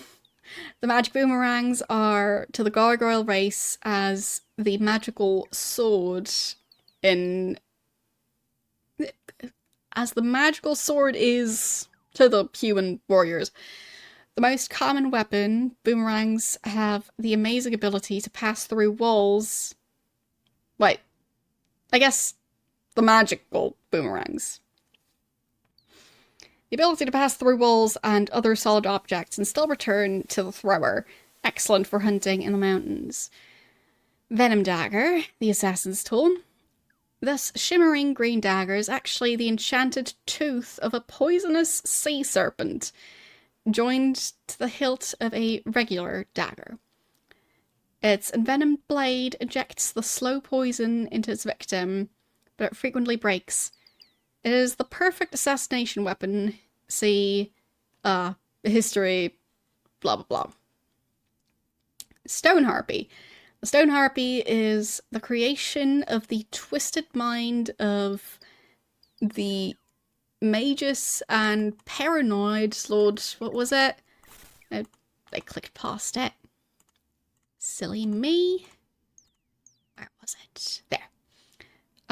Lord Spectran. It's reputed to be magically triggered by the approaching close approach of any creature. Okay.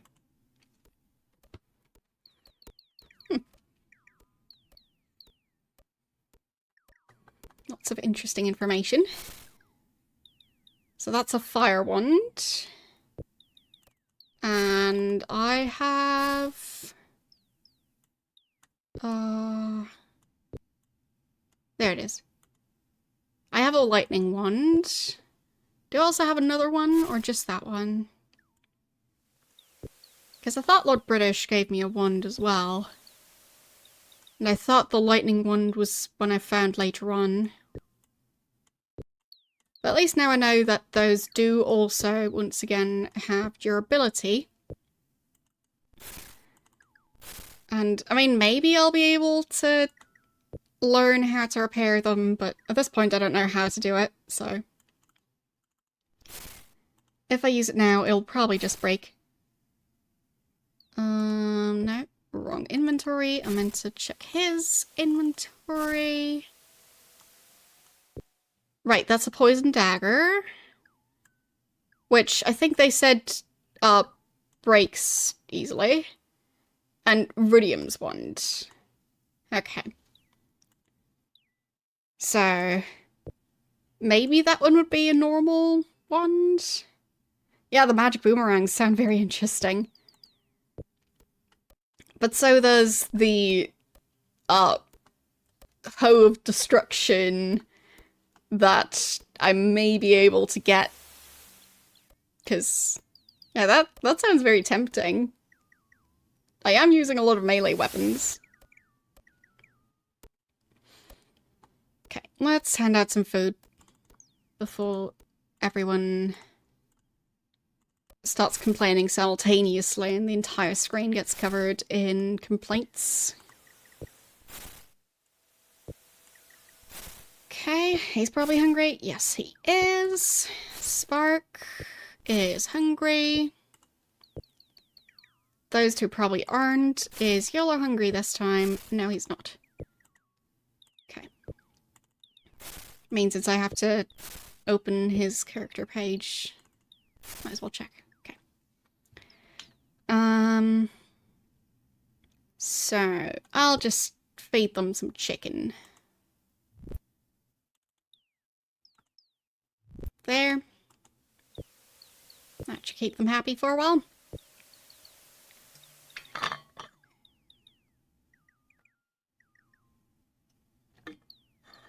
Don't have an enchanted helmet yet. I thought we found one. Didn't we?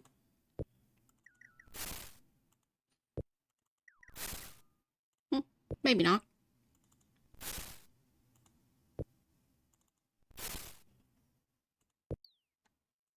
Oh well. Maybe it was one of the many times that I needed to reload.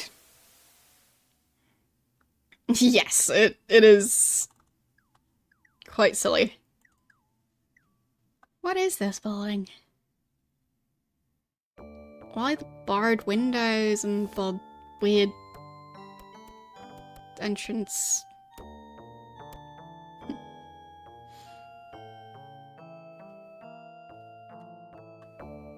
Okay.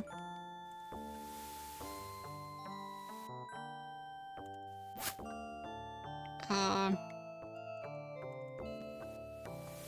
think this... No, this was not the room that the pirates were sharing, because that one was surrounded in a bunch of trash.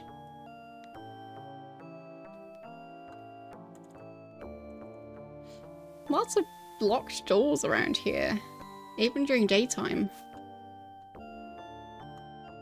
I figured they'd be open eventually. What are those books? Most common plants. Okay. The Greer plant is fascinating. It spends most of its life huddled with its leaves wrapped up in a tight ball. Ever so often, the leaves unfurl, radiating out from the stem. Reapers is unique in that it's both a plant and animal. Resembling a large tree, Reaper is capable of self-animation as well as self-locomotion. Reapers have been known to attack those who cause harm to their home, the forests, but seldom reveal themselves otherwise. Okay. Description of the entire continent. Wait. Is that... It actually opened the map. Yeah, it did. Okay. Volume in a long series. Covers first mayor of Trinsic. Through Exodus. Okay. That doesn't really sound that important since I was actually in Britain for a lot of that. Alright. Well, thanks for the follow. Hope you have a good rest of your day/night.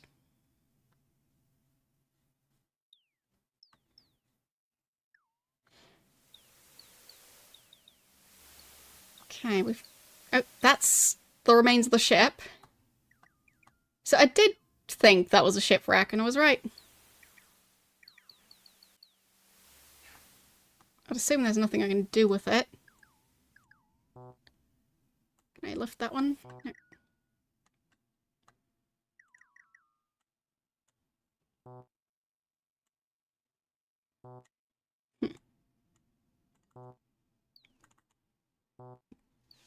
Can't do anything with it.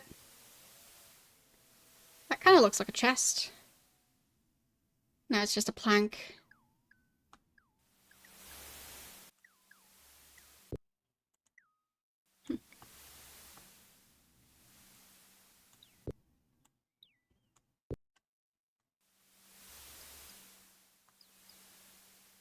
Oh, now I can move that one.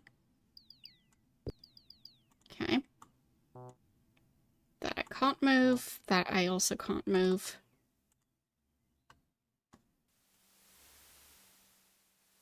The gangplank is blocked. By what? Oh, is that the thing to... Yeah, I think that's what I folded out to be able to go on land.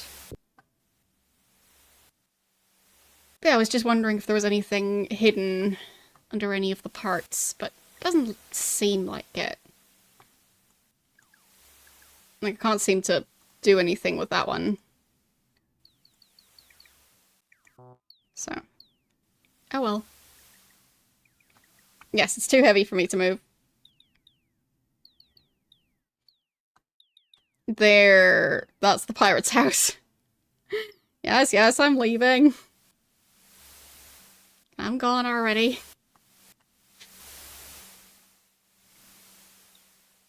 Yeah, just fun that I recognize the random pieces of wood as being part of a shipwreck. So I've just been sailing around the island of New Magentia for quite some time. Oh, we can handle 3 pirates.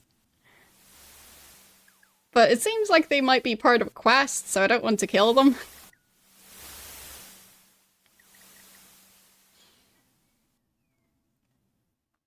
Because I was talking to them earlier. And, I was not just talking to them earlier, I also noticed that when I'm in combat mode near them, my characters, like the other 5, automatically go and attack the pirates. So, yeah. I just thought that was a bit strange. I wonder what I'm supposed to do while this is open. Like, am I supposed to click on something? Because it keeps just showing him standing there. Oh, maybe it's that he was making a purple potion yesterday. Maybe that's what I'm supposed to take from this. So... potions on the desk have changed as well. I'll save and see if I can change the potion color. Because maybe that does something. Because it seemed like a pretty nice purple.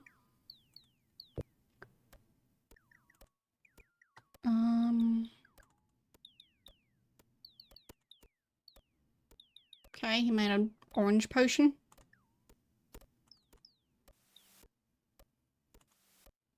Wonder what happens if I just take some of those potions. He probably wouldn't approve. Nope, now it's a purple one. Okay. So he puts the potions back in the cauldron. It's confusing. Oh, right, he has a grandfather clock in there. So, yeah, he has different stuff in there.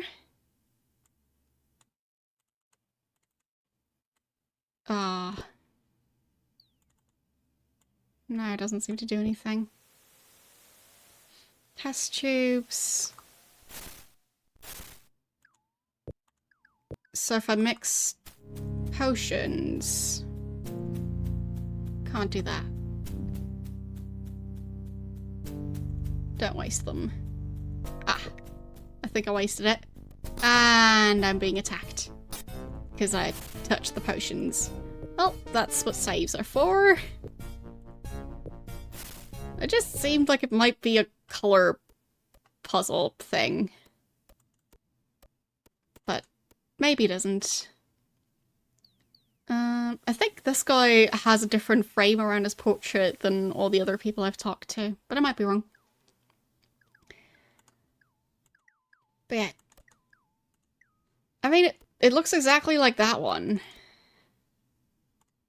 So... does he have an empty potion bottle or something that I could use?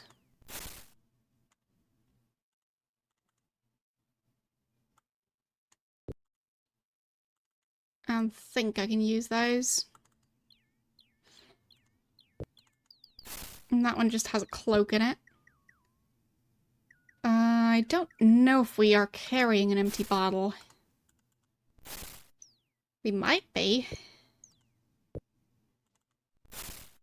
What do we have in here?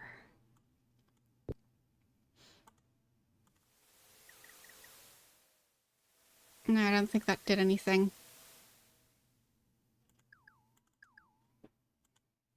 Nope. I think I'll just restore just in case. To make sure I didn't do anything that's gonna cause issues. Alright.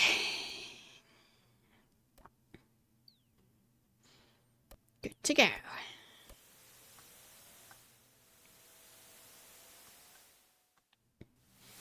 I was a bit worried because it looked like my ship had fallen apart. It seems like it's still in good condition. So,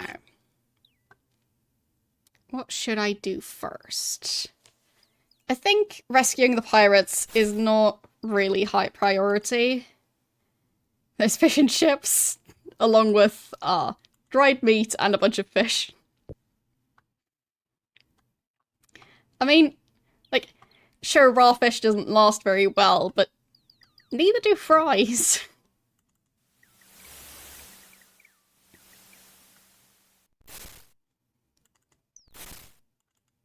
Okay, I think he's carrying the fishing rod.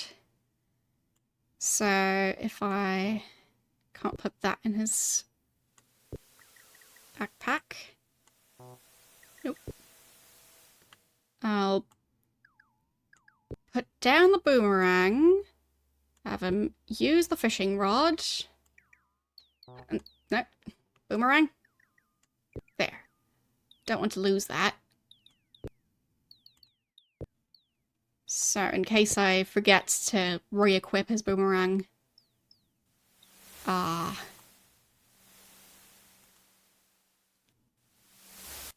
Let's see. Use. Felt a nibble. Okay. So does that mean he caught something? I don't know. How does this work?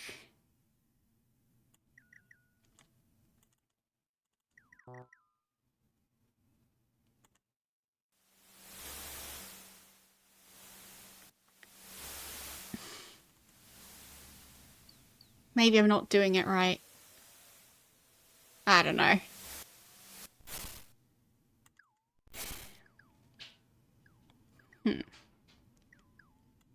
Okay, I'll put down the giant weapon. No, I can't. I'll put the giant weapon... No, I can't fit it in my backpack.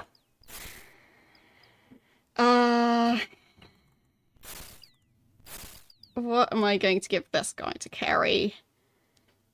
He doesn't carry any ammo, so he should be able to carry this crossbow without being tempted to use it. Because he's quite bad at actually using ranged weapons reliably. So I don't want to give him any ideas regarding using up our precious ammo. But yeah, maybe this is a better location to use the fishing rod. got away was a big one. Okay, so maybe I just need to keep trying. I've lost my bait.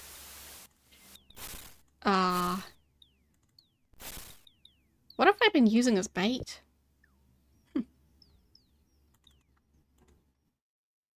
Lost my bait.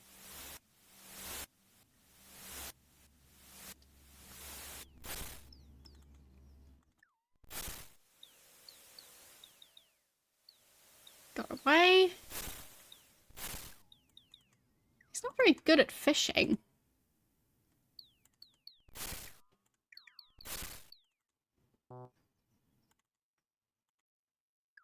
Got away.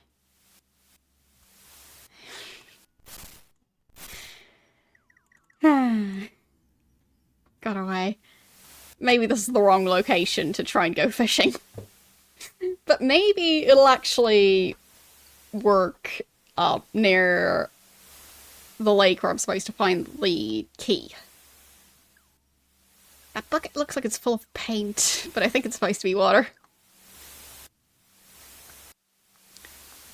Okay. Everyone on board. No, it's blocked.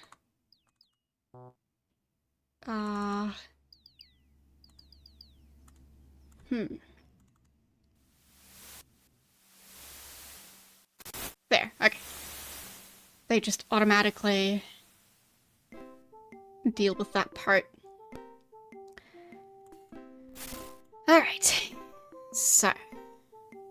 I guess I could even try fishing out here.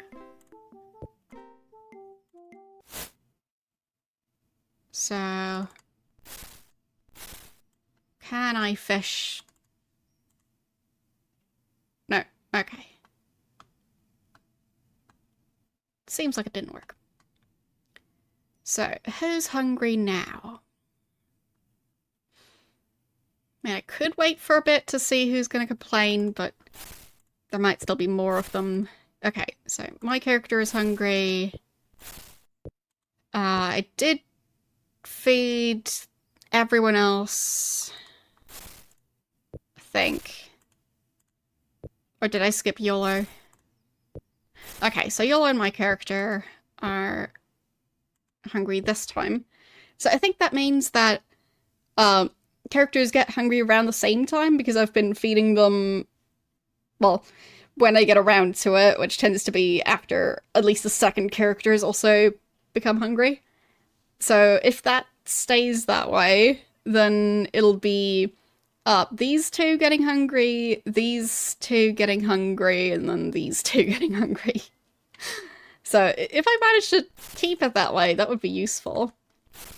So I'll try and feed the same food to those pairs. And that would make the whole food process a lot easier.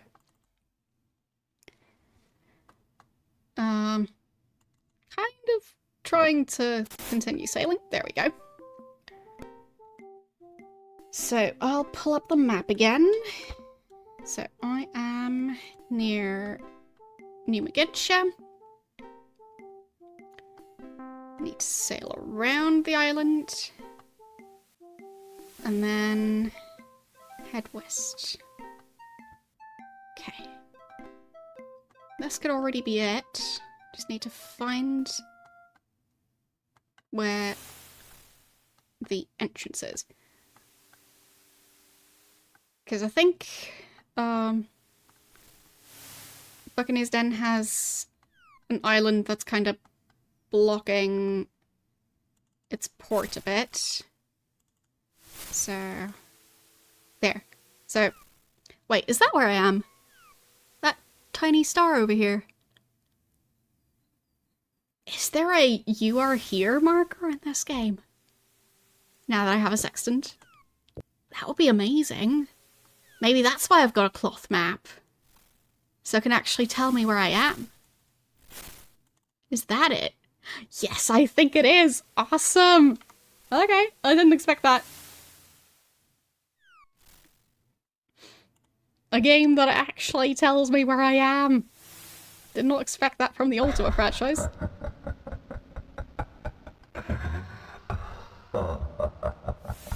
Why is he laughing? Okay. So... almost there? I think... maybe he doesn't like the map.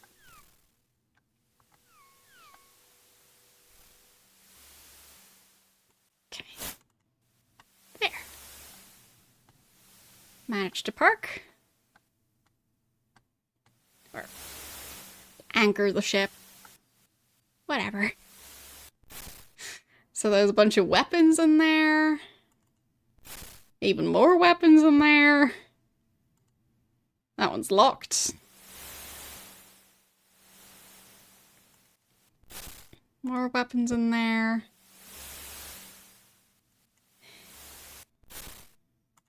I hope accidentally clicking on the sail of the other ship didn't cause any issues, because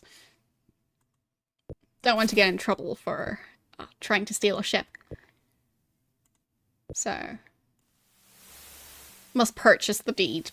Okay, fine. So, I think it's probably okay when my own group is telling me not to do that.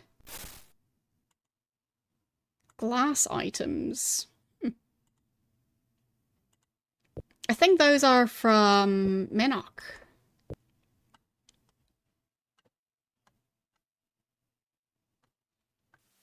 So...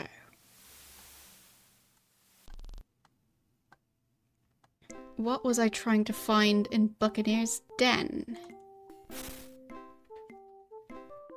I think... the fortune teller lady was telling me something about this place. Or maybe it's just the hook guy.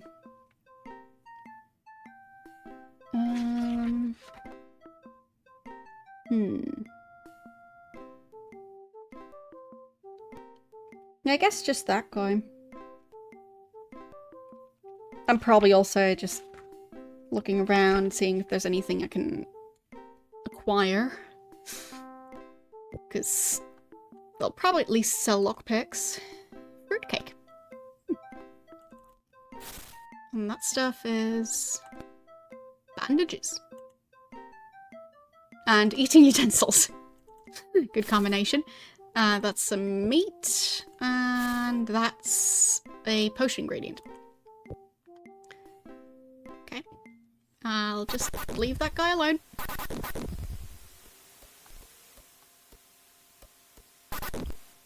Don't know if this person is relevant. Why the bright green background? Is that guy using a green screen? Because that is pretty close to green screen green. Like, mine is a bit more of a yellowish green, and this is a slightly more bluish green, I think. But, yeah, pretty close. You see a handsome, muscular man with an air of mischief about him. And an air of green screen. His name is Gleno. And he's the manager at the baths. Can visit in the late evening hours when our hosts and hostesses are there. Okay. Maybe not. Yeah, I'll just leave. Yep, leaving so soon.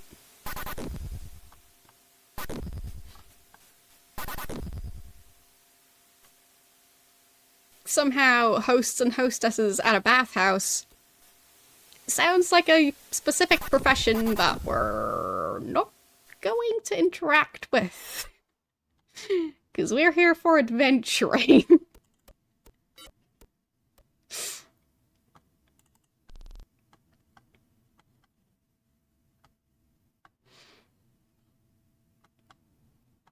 So... and we have a kid along.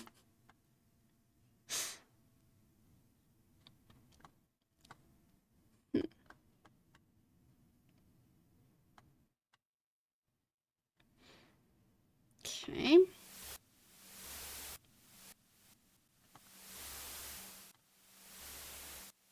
No ships on this side. I think... Were the other flags red, or were those a different colour? I mean, presumably they're the same ones, but... Maybe I just didn't notice. Yep, red as well. For some reason I thought they were either blue or purple. But no, I just didn't pay enough attention to them. So... bit of a mess in here. What's that glittery thing? Okay, just... I guess a top covered in sequins. That looks like the casino. Alright, we've heard a lot about that one. Don't really need to try and gamble my way to riches, because I'm already carrying way too much money. Okay. Did I already check this? No. This person does seem to be a shopkeeper of sorts. Okay.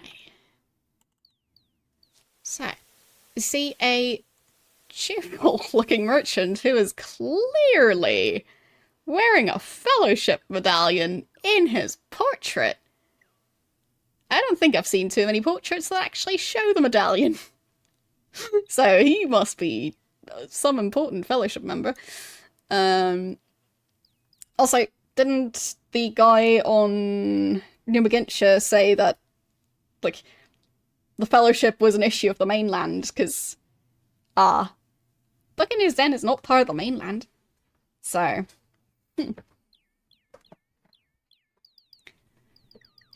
So, you look like you need to spend money. Well, and, my followers are saying the place looks well off, the entire island is very opulent. It's not the same island we once knew. Okay. I can ask about the crown jewel, I guess. Stops here regularly, don't know much about it. The crew are very secretive. He looks away, not wanting to talk about the ship. Okay. His job is provisioner. Okay. He comes from a family of provisioners.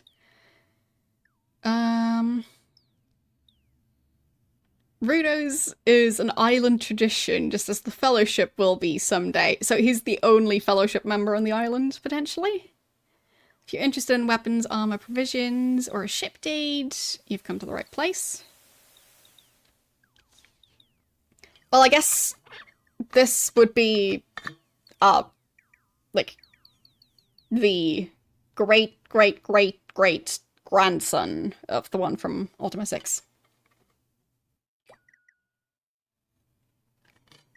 Because he was saying that his entire family is basically doing the same job and possibly also has the same name. I mean, maybe they go by the last name. Okay, so he has weapons, armor, provisions, and also sells ships. So, what weapons? Club, dagger, bow, sword, halberd, arrows, and bolts. So, some decent ammo. Armor.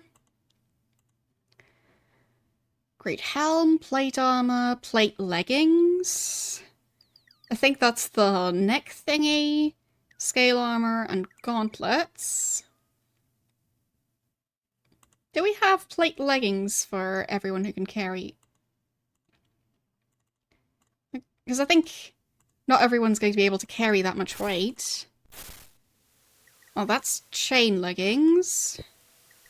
So we could use some more plate leggings. But for example, he wouldn't be able to carry that. He might be able Yellow probably doesn't have the room for it. He already has plate leggings. He might also be able to have the room for it. Not sure.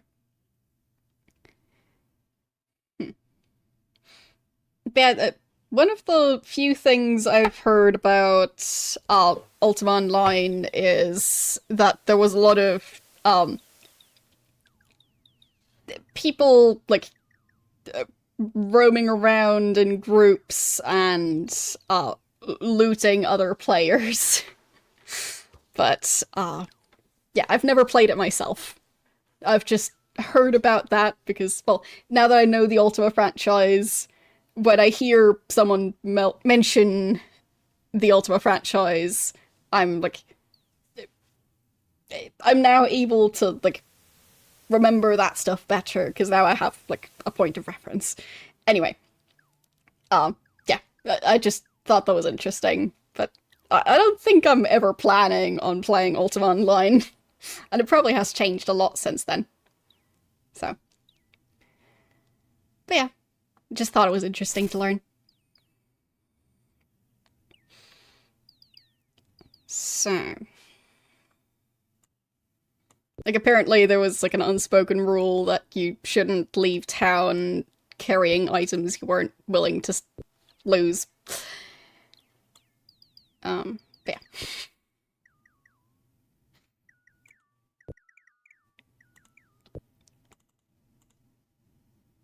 So,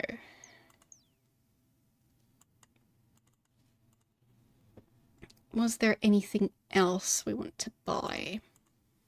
I mean, possibly. Provisions? What are those? Just torches and lockpicks. I mean, still useful items.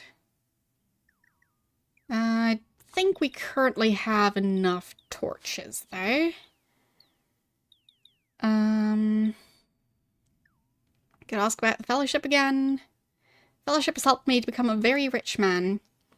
Although the business is an inherited enterprise, I owe everything to the Fellowship.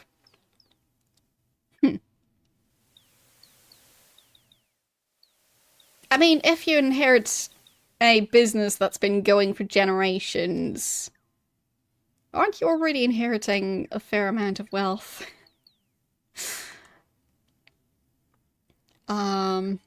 Inherited? My great-grandfather passed the shop to his son and so forth, down to me. We are born merchants. That's why I know why you've come to Burrows.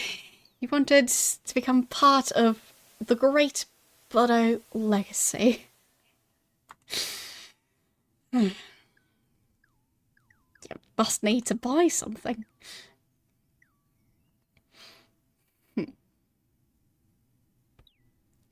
Well, I'd assume with Fallout 76, like, there's probably separate servers for people who want to do PvP and people who don't, right? Because, like, I've seen people play it without constantly getting attacked. So, it seemed like the main issue with the multiplayer is that if you find a location that should have loot, someone else might have already grabbed it. But I guess maybe you can still be strategic about, like, luring powerful enemies towards people whose stuff you want to get. Or maybe you would also just drop your loot if you die. Don't know. So I guess there's still, like, probably ways around it. Oh, and I guess people's bases also getting destroyed. I think I've heard about that being a thing.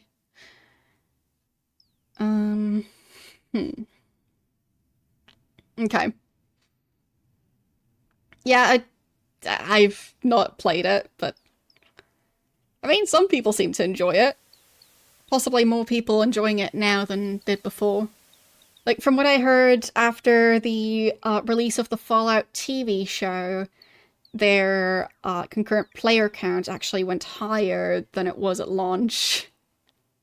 So I think that is, like, I heard about it. So I guess the game has gotten better. So.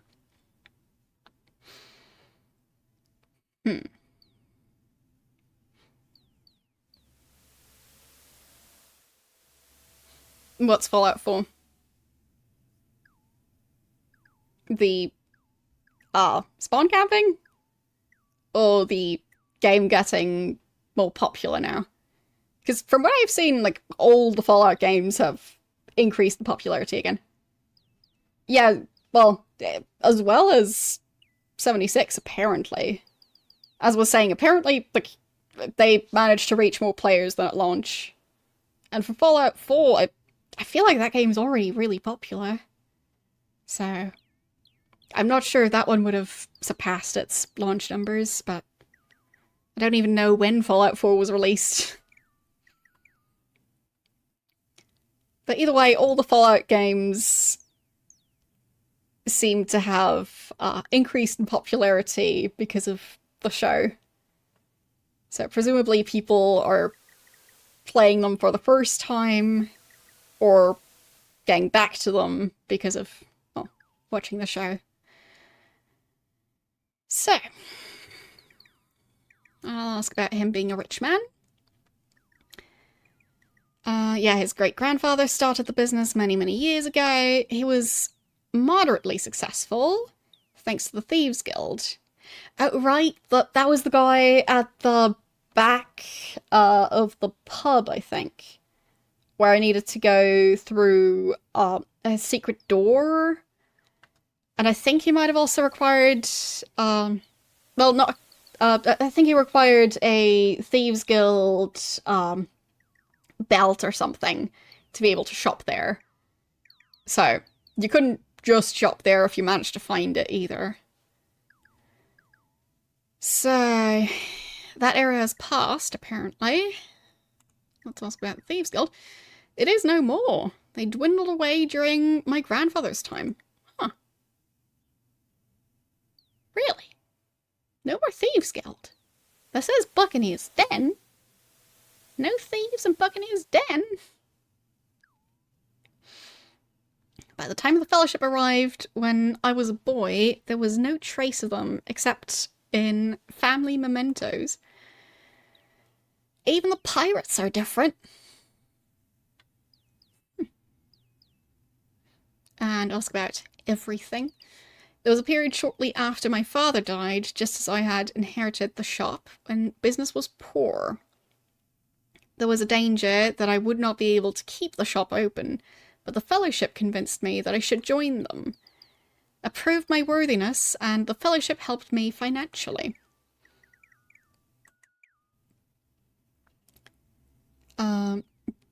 So I'm asking how he proved his worthiness. The Fellowship shares in 1/2 of his profit. Okay.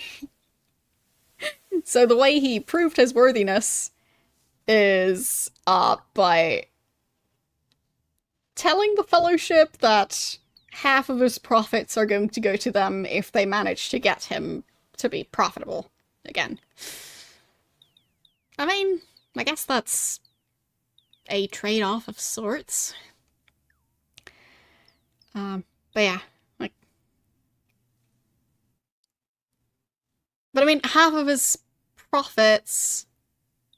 Like, at least it's not 1/2 of, like, profits would be without, like, finances and stuff. Like, profits is not revenue. So he wasn't saying 1/2 of his revenue, he was saying 1/2 of his profits. So at least, like, if he was giving them 1/2 of his revenue, then he probably couldn't be able to restock his shop. So, not the worst, I guess.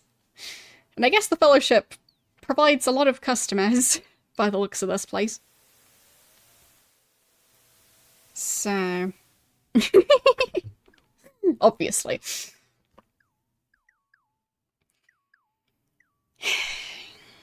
But yeah, I think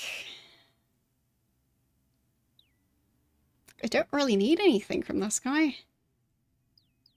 The weapons aren't that great. The armor is probably expensive, and I'm not sure we'll be able to carry it, because we really need to exchange some gold for coins. So, yeah, I think we're just leaving. I don't think I need more lockpicks. Don't think I need more torches, necessarily. So, let's go back. But I guess I can still try and find Hook. Oh, these flags are green. So those are different, because the other ones were red. I know that for sure now. So they do have different coloured flags. I think this one is where I parked. Yeah, I think this is my ship. So...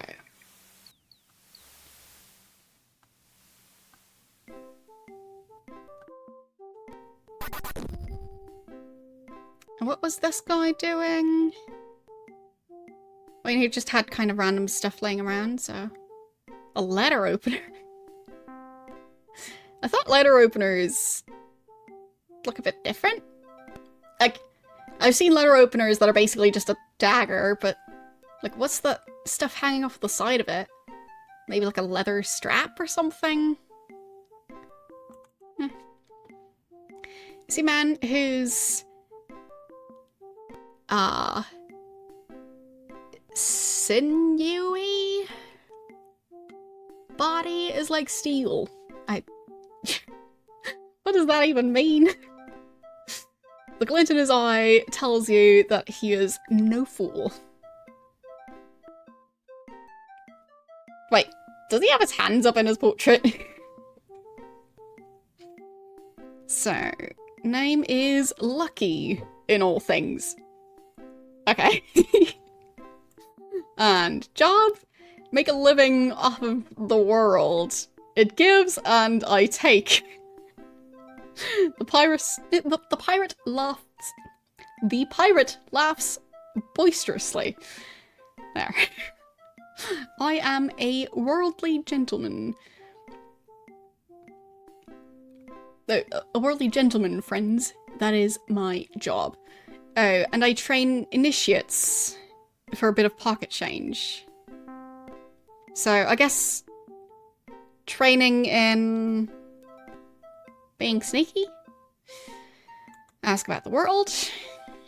The ways of the world is what I mean. I'm a man of the road. I am a seasoned traveler. I travel through the world as 100 different men. Oh, I think he's the guy who probably stole the banner from... where was it? Not sure which place. I think Jellum. Oh, okay. But yeah, I don't remember having come across that word. Or if I've seen it, I just didn't need to actually understand it.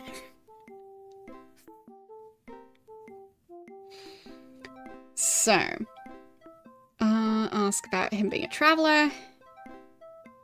In truth, there are a few places where I've not been, and little that I haven't done. And different...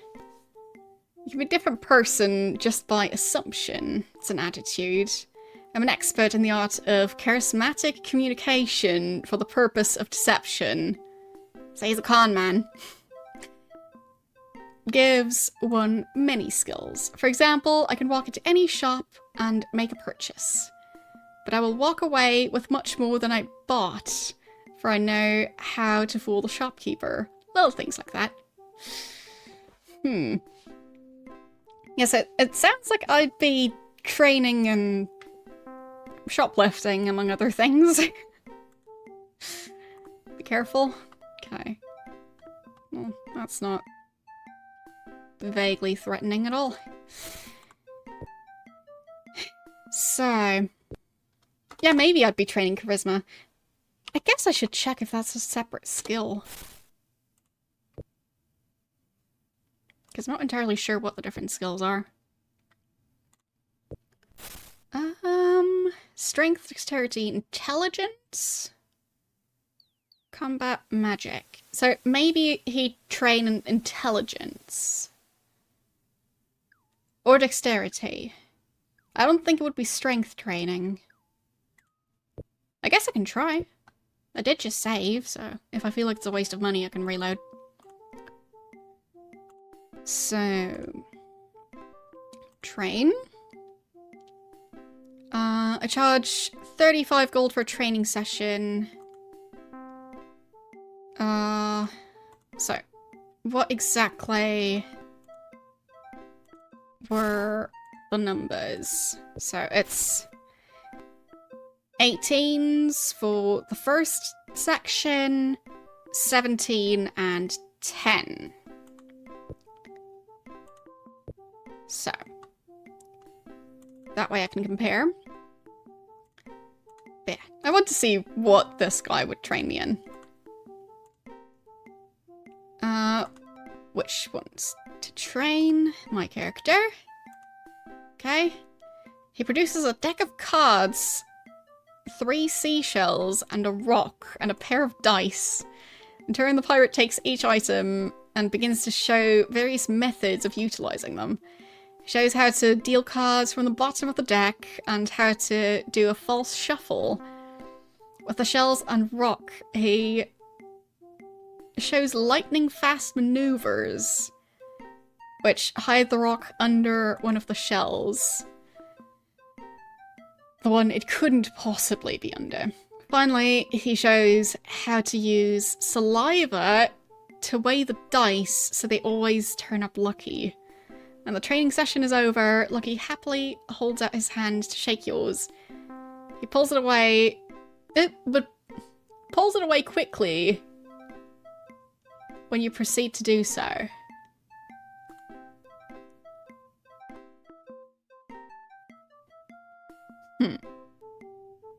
Weird. But yeah, I think that was either dexterity or intelligence. It was intelligence.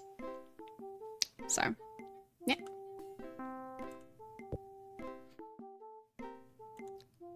But I don't think I necessarily need that.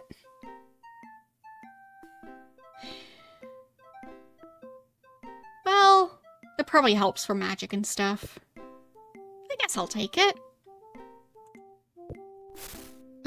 I think training was at 7 before, so I think that means I can train 6 more times before I need to do something else. I think I've been leveling up combat. Because I haven't been using magic much, and combat is at level 17, and magic at level 10. So. Yep, intelligence, not dexterity.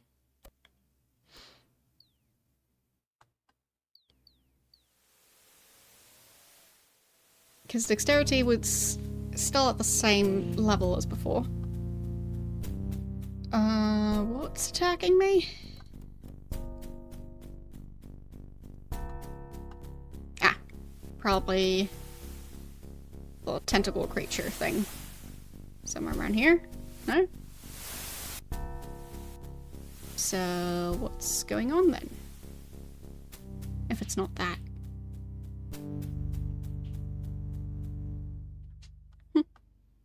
Dunno. So, just a mountain. That very small hut. A very beefy cow. They're all mooing at it.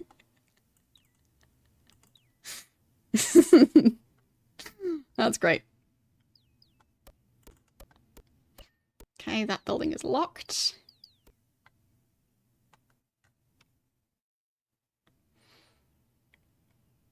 Well, at least I didn't accidentally insult the cow. I don't know.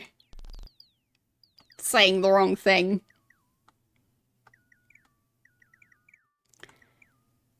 So... You see an aging pirate who might have looked extremely dangerous at one time. So he's not the one with the hook for a hand.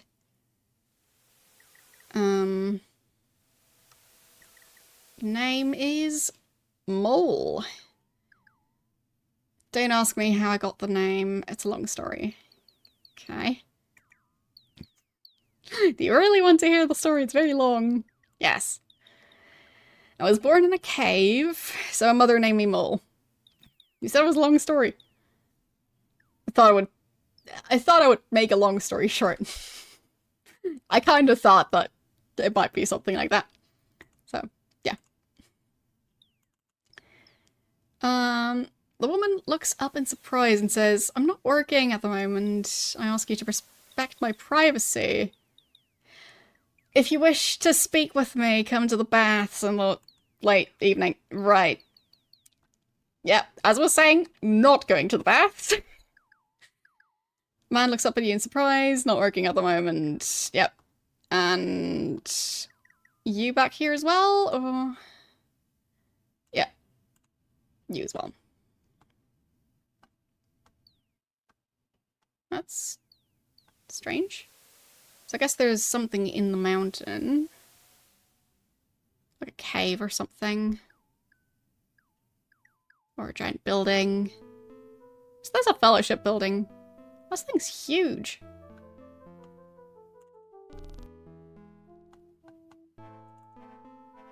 Okay, it's locked. Does the sign say what it is?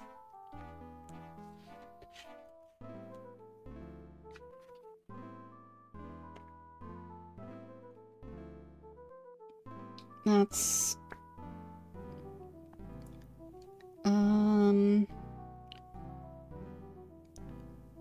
The...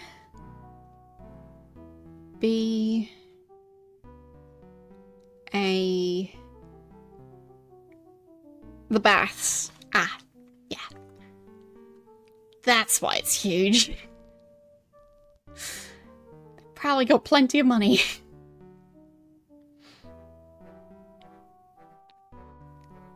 Okay. But it seemed like it kind of went into the mountain. Or maybe that was something else.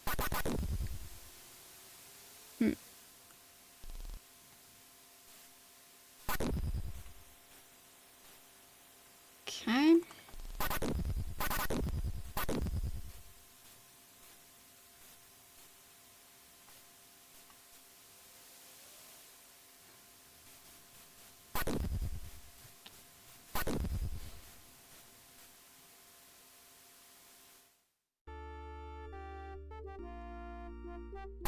Well, it was locked, so... Oh, that looks like the Fellowship. So they do actually have an entire Fellowship building around here. He's wearing the... So the other guy was wearing the medallion around his neck, which is, I'd assume, how you're supposed to wear it. But he's actually wearing it on his forehead. It really wants people to know that he's part of the Fellowship. Don't you forget it. See, a jovial man with a wide smile. It's obvious he is enjoying his life. Do you know anything about a guy with a hook? Don't believe I know him. There are many pirates on this island. Many of them are missing appendages, too. Well, apparently everyone knows the guy with the hook, except for this person. So, your name is... Danak. Okay. And job is... interim fellowship branch leader here.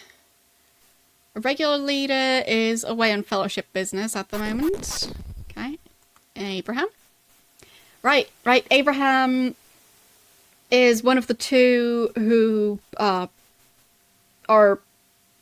traveling around the country, and wherever they go, they seem to leave dead bodies. So, Abraham is one of the members of the inner circle of the Fellowship. He and his colleague Elizabeth travel the country periodically. usually distributing or collecting the organization's funds and doing business at the other branches. Elizabeth is an extremely intelligent woman who acts as Director of Special Projects. Well, that sounds mysterious. She usually works with Batlin in Britain, but she spends most of her time travelling from branch to branch. Special projects. There might be anything from building a shelter for poor peasants to creating a new branch in a town without the benefit of a fellowship hall. Okay. And if I ask about the fellowship, it's been present on Buccaneer's Den for a long time. It's one of the oldest branches in Britannia, second only to the headquarters in Britain. You may wonder why an island of such ill repute would attract the fellowship.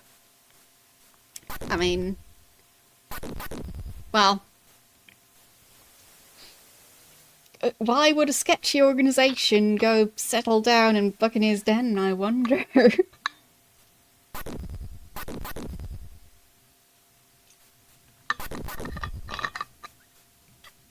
Don't see any type of correlation there. The founders of the Fellowship felt the people who inhabit this island would benefit the most from our organisation. Sure. Amidst all of the sin, the debauchery, the piracy, the gambling, the drunkenness, the Fellowship has made its stand and recruited members to follow our principles. Buccaneer's Den has changed as a result. I mean, I guess so. Long ago, it was merely a hideout for pirates, scavengers, and rogues. Look around. Now Buccaneer's Den is an island paradise. It has its own commerce, it pays taxes to Lord British. Pirates here are now businessmen. They have made something of their lives. Sure. As a result, the Baths and the House of Games are two of the most profitable establishments in the country. So there is that one guy who earns money by being a con man traveling all around. But I guess he hasn't joined the Fellowship.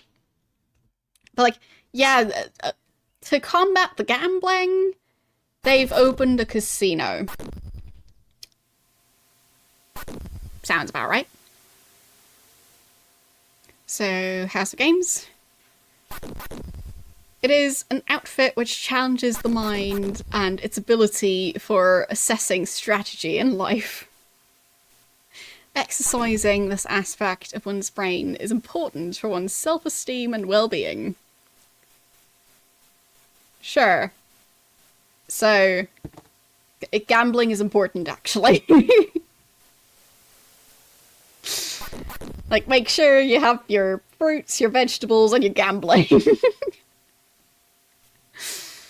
So, the Baths. It's a purely innocent business which caters to the weary who are in need of relaxation. Probably shouldn't take any kids there. This purely innocent business. One may receive physical and mental cleansing there. There's truly a jewel in the crown that is Britannia. I mean, I'm sure it makes money. And that seems to be what Lord British cares about, so... He probably likes the place. But he doesn't really travel around anymore, so... It was a very localized thunderstorm.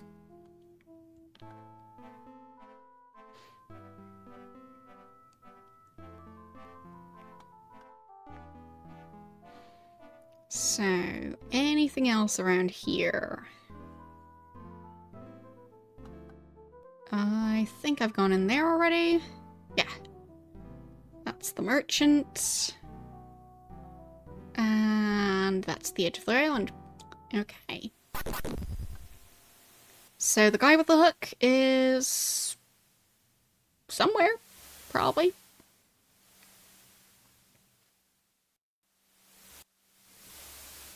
But where exactly? I don't know. Okay.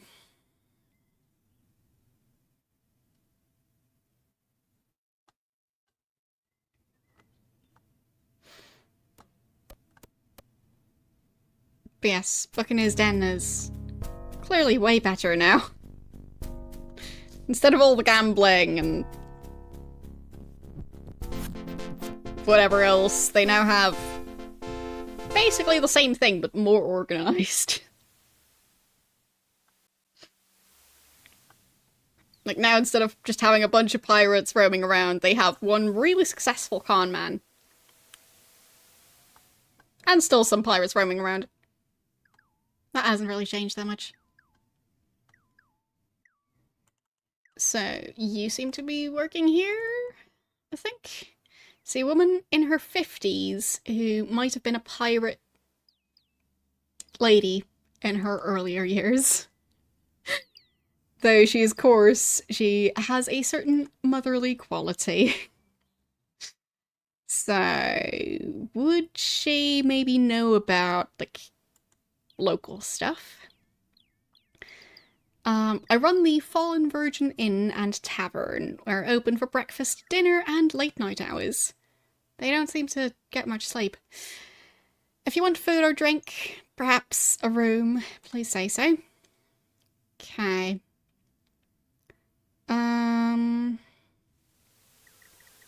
Just ask more about the place. Run this tavern since earlier.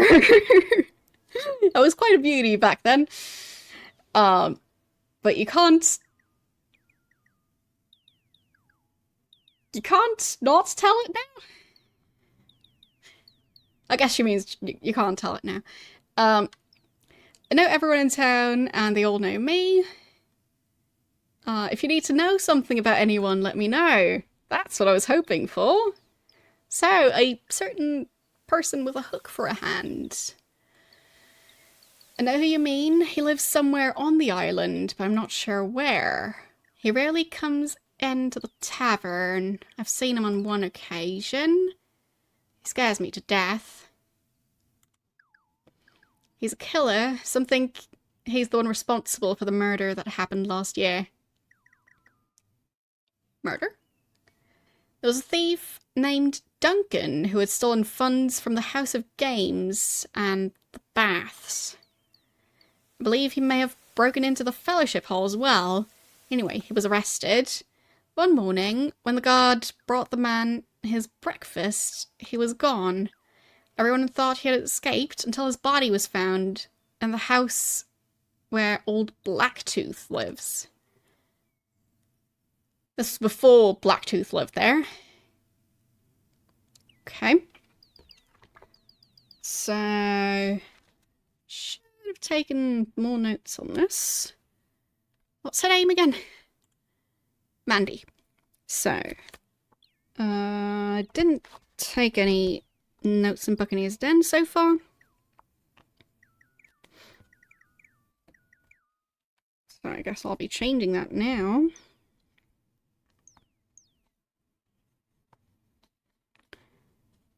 Mandy. So,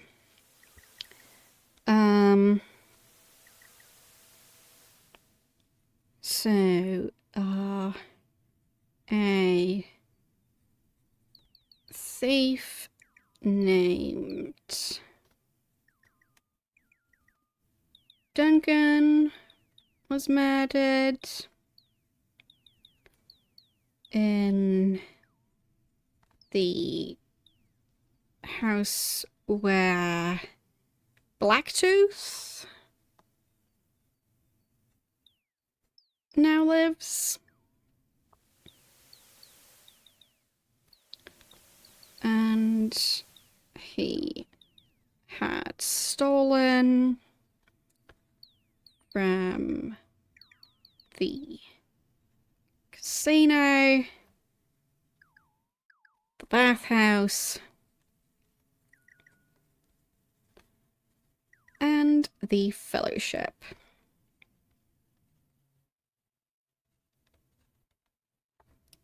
And people think that Hook is the murderer. I mean, maybe the Fellowship hired him. Killer. This man they call Hook has the way of the killer about him. You can see it in his eyes. I would be extremely careful if I were to run afoul of him. Body was mutilated, his arms and legs had been cut off. He had literally lost his head. To this day, no one knows who did it. When Hook is around, people talk behind his back. He's certainly capable of doing it. Okay.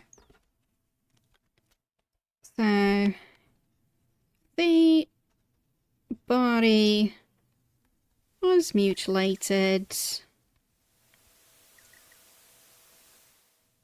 in the same manner as the others.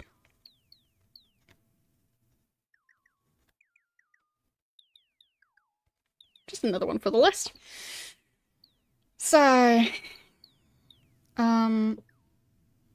she did say Hook probably lives somewhere on the island, but doesn't fully know where. Right? I guess I can ask about Lucky. He's a former rogue. I can tell you that. I think he makes a living now by teaching others to be the same. Teach their own. No. Yeah, presumably Las Vegas doesn't quite have this percentage of a pirate population. There's probably still some people there, because, I mean, you could probably earn money by dressing up as a pirate and doing something interesting. So, I don't think I need to ask about the other ones right now. And I don't think I want to buy anything. But I think I'll ask about Hook again. Oh, Spark decided to sit down at the piano. It's kind of neat. So, I'll ask again. And Hook. Yeah, he lives somewhere on the island, not sure where.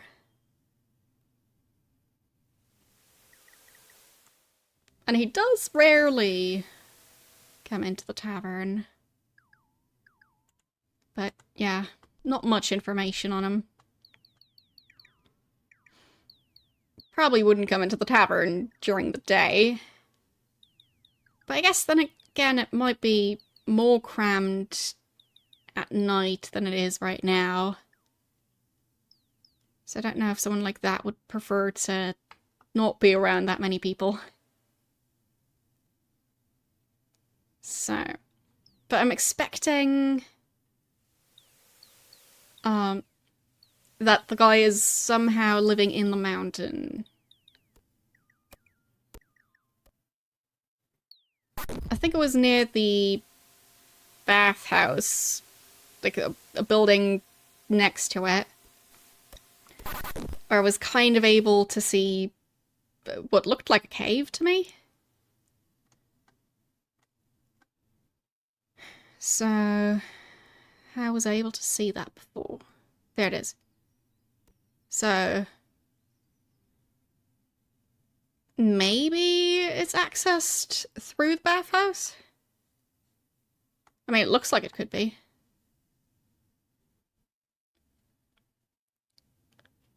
Unless there's a way over here. Mountain?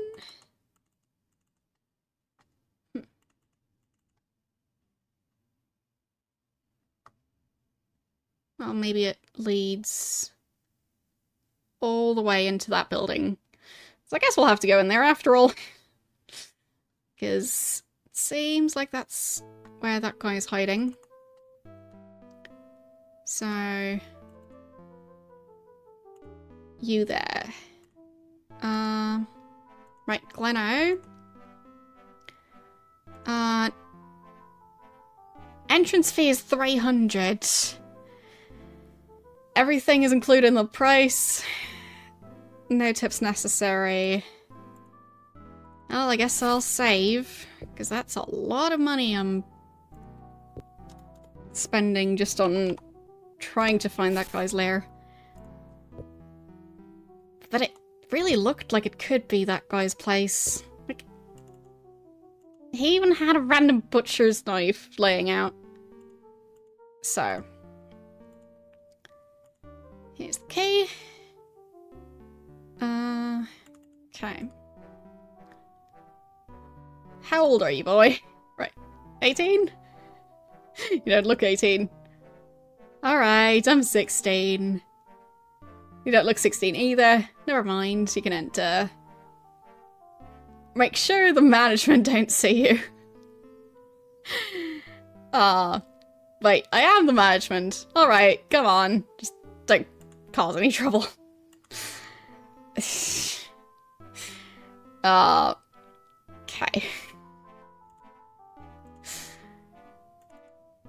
Right, it's still locked. He did supposedly give me the key. That was the right one, okay. So... I'd be looking for something near the back.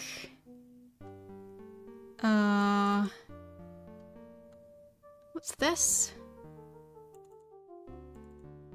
There's something going on with that wall. And there's a lever over here. So how do I open this?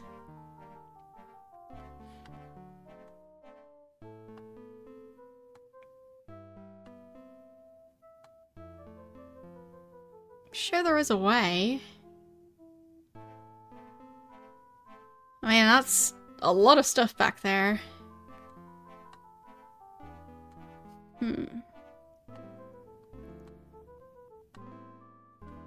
Just piles of gold and gems, probably? Yeah, gem. So how would I open that? Any obvious levers around? Maybe upstairs? Or over here?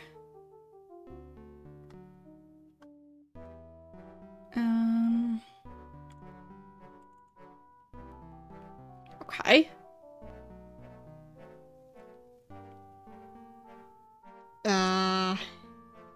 Don't know what that's supposed to tell me.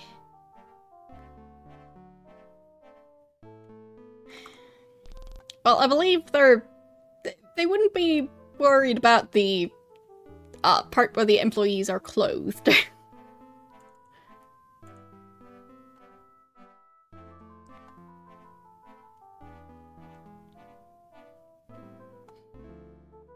What's that stuff?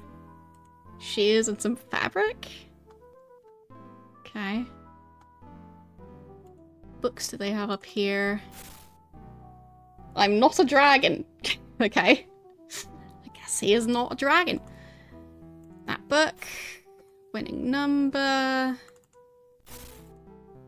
Kinda hoping that one of them is a secret button to open that door.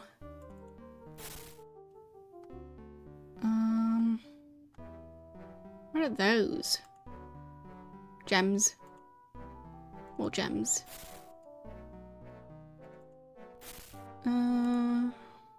Bunch of stuff.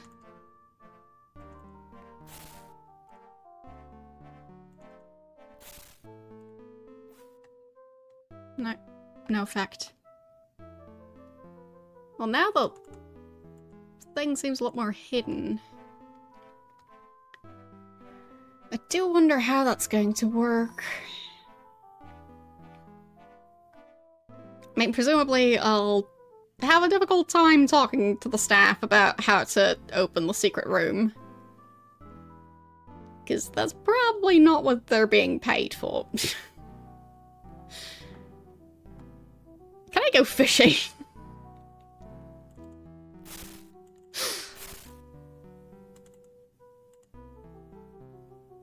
Not even a bite.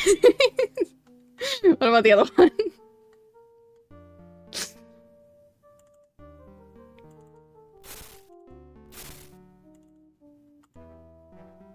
No. So. I mean, I don't think they're going to want to talk about it, but... Well, yes, there is a lever over here. And there is a button here, which... doesn't do anything. The torches just... turn off or on. But presumably they'd be able to trigger it from inside. But those are just light fixtures.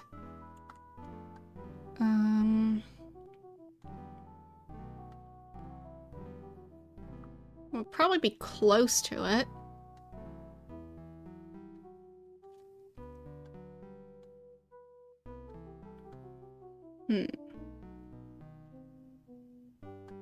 Upstairs?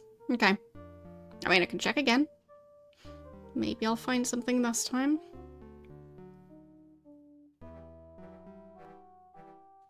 Come on. Stairs. There. Didn't check here before, but I think those are just normal torches.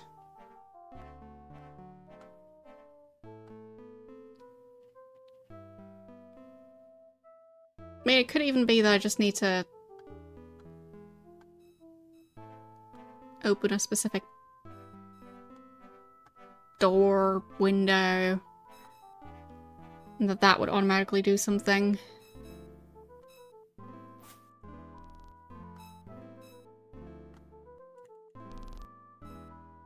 I mean, this room is a bit strange. Under the bookshelf. Maybe? Oh, true! That is a lever! Well spotted. That's sneaky. That is very sneaky.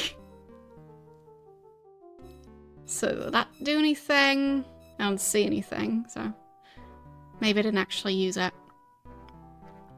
But that is so sneaky. There, yeah. I didn't expect that level of sneakiness. So that scroll says sketchpad. And that's an easel.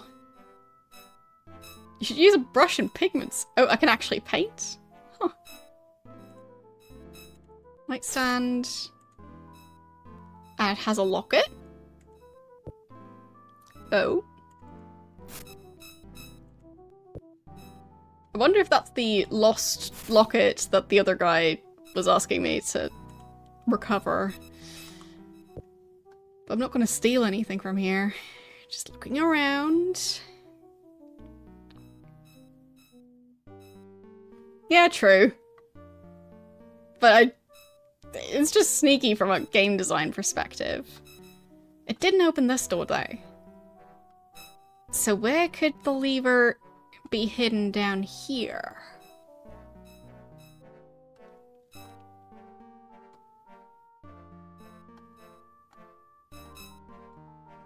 So that was just for the office. And that one was within view. of the actual door. But here the only lever I'm seeing is in there. I don't think I'd be able to reach that if I open the window. Because I don't think I'd be able to see inside.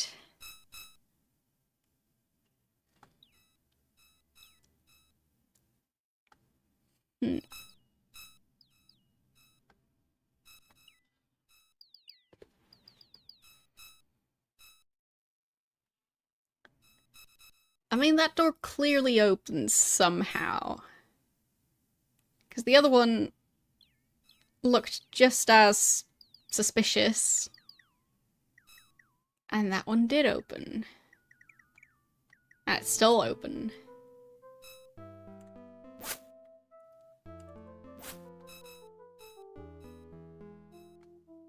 What's that? Pillar.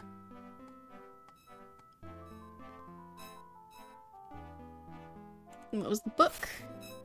Profits. Oh, wait a second. That's a lot they made that 1 month.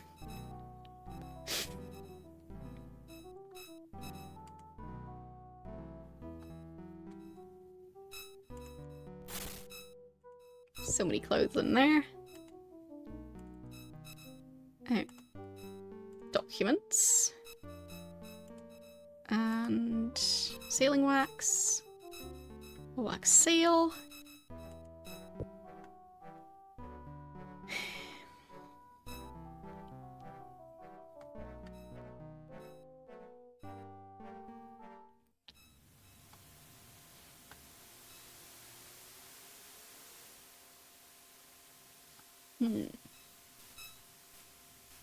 Still don't know what this is about.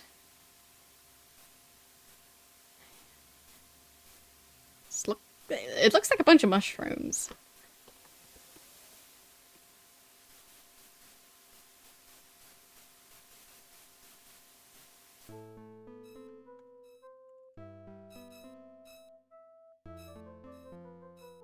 Okay.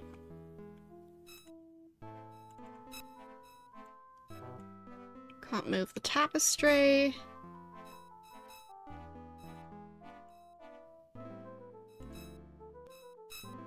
I'm thinking maybe one of the pillars is secretly a lever, but maybe not.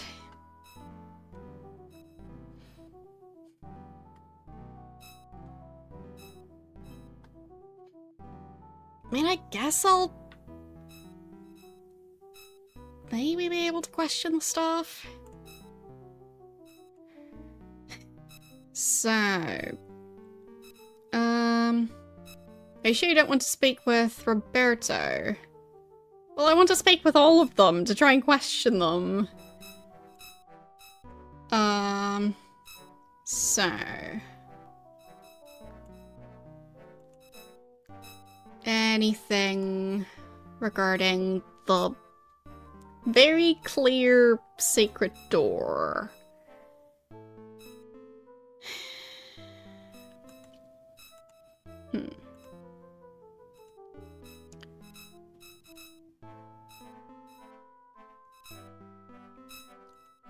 Let's see. So much talking, but I don't think there's going to be any help regarding how to open that door.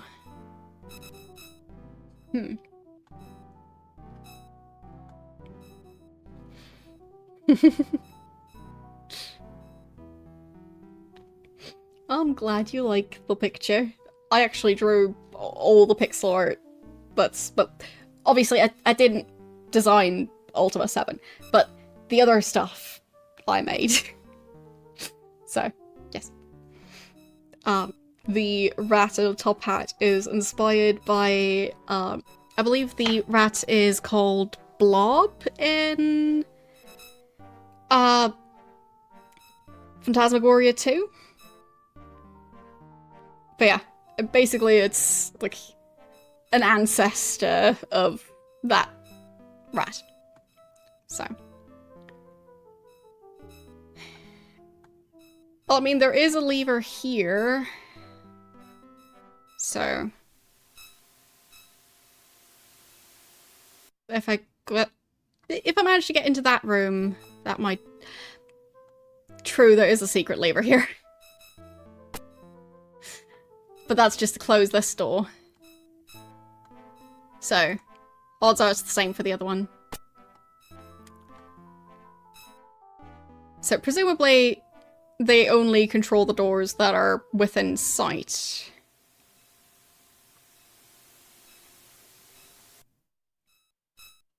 So where would it be hiding?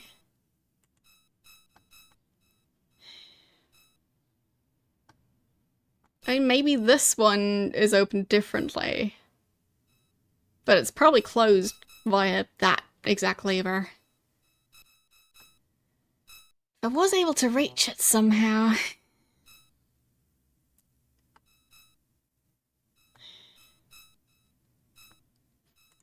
Have I saved since entering this place? Because I don't know if I'll be allowed back in without paying again. And I don't want to pay again. So, let's see. Because that was expensive.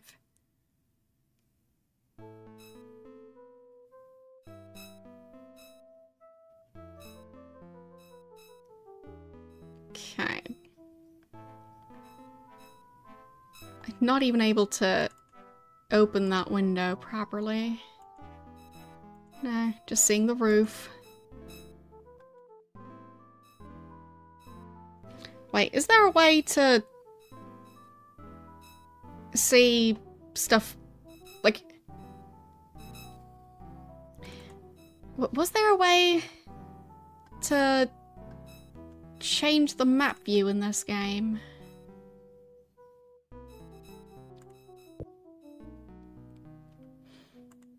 I'll check the manual, because maybe there's a way to, like, look at the different floors. I'm just missing it. Because maybe then I could manage to reach the lever from outside. So...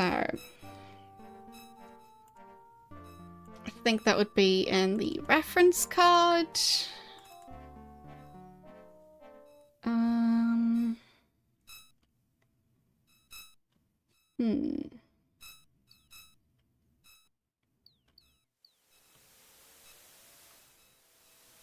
Combat mode, inventory, statistics, audio effects, version number, don't think so.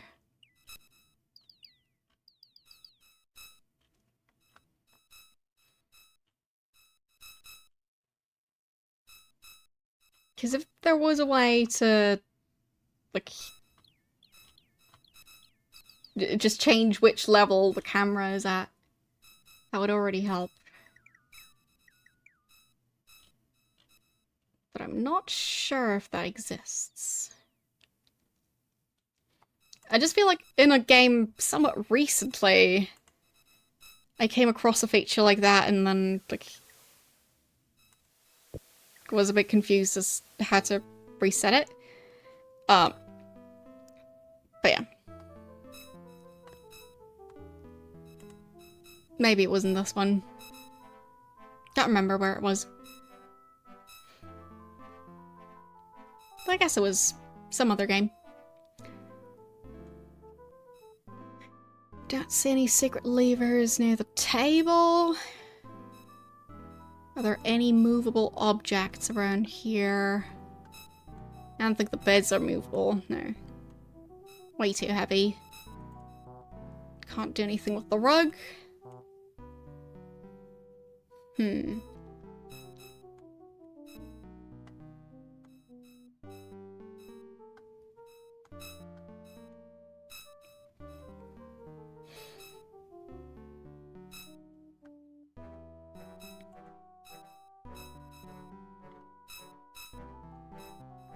But yeah, I don't think I'll be able to open this window, but I might be able to open that one. Won't be able to reach anything useful though.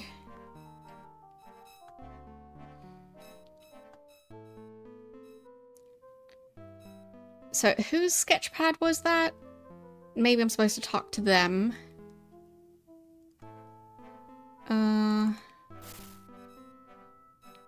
GJ. So, who is that? And can I possibly convince them to tell me how to get in the other room? So, what is this guy's name? Roberto. And your name? Martine. And your name?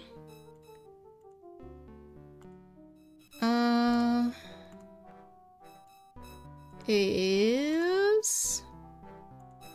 Doesn't have one. Okay.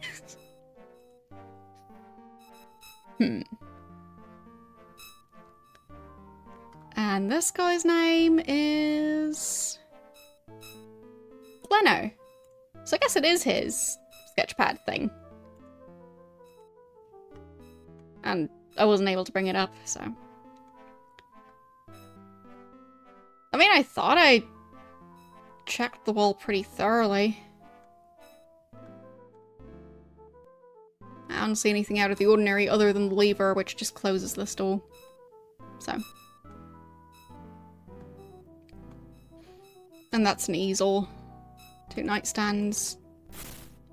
I mean, there is the locket.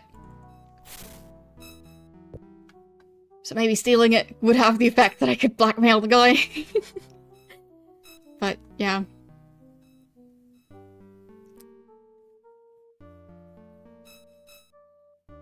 Because I do think that's that guy's room. Since his name is Gleno. And I guess J is his surname? Like, starting with the letter J. Ask about his job. No, I don't want to enter. I already have.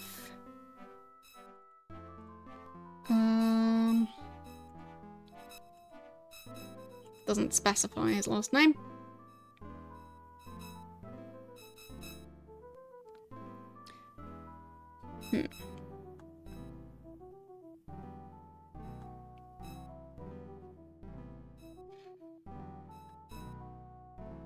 I don't think the lever would be upstairs for the other room. Because it feels like it's been pretty consistent with them being nearby.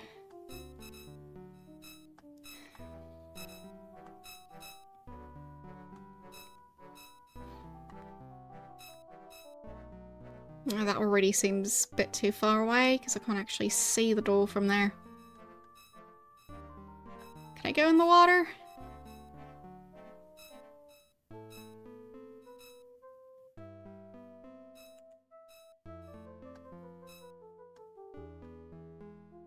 And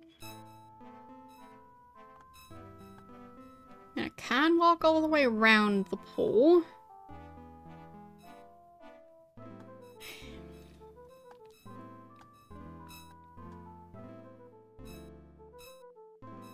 But with how sneaky location of the other one was, I really don't know what to expect with this one. I already tried fishing, so it's not that. And I don't think it's in here.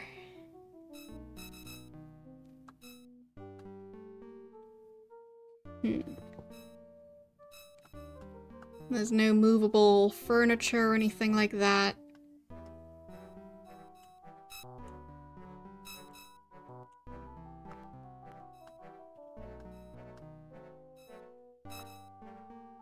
I already tried to interact with the tapestry and it didn't do anything. Can't move the tapestry either. I can close the curtains, but that doesn't tell me anything.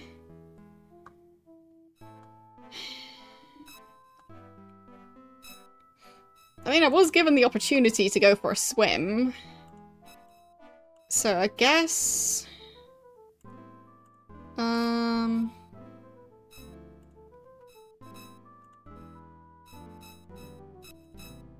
Presumably... No. No animation for any of that, so I can't search the pools to see if there's a secret lever in there. Okay then.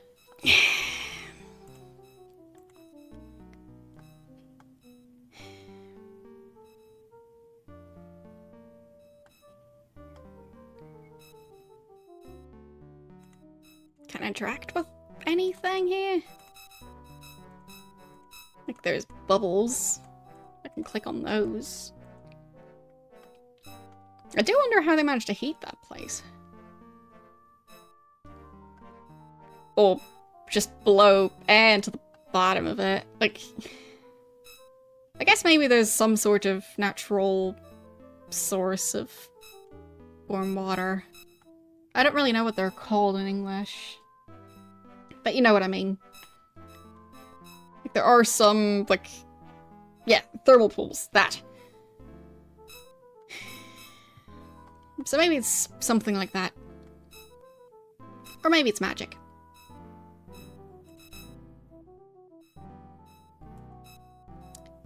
So does anyone have a hint as to how to open this door? Because I am feeling a bit lost. I feel like I have done plenty of pixel hunting already.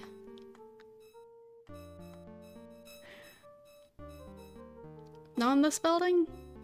I mean, maybe not, but I feel like it probably would be. I mean, maybe it's like a rock or something outside.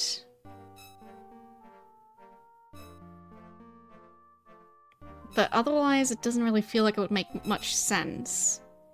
If it is the hideout of that other guy, then yeah, maybe it's like moving a specific rock. No.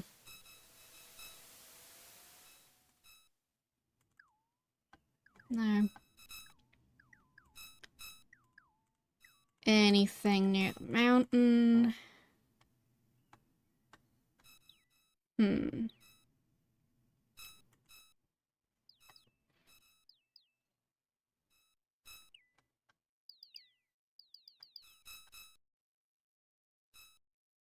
Don't think it would be all the way back here. I guess worst case I could just look it up.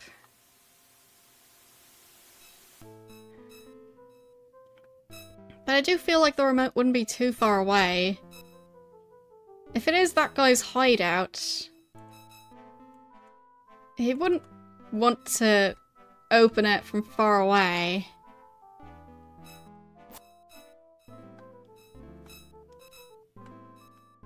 Sure.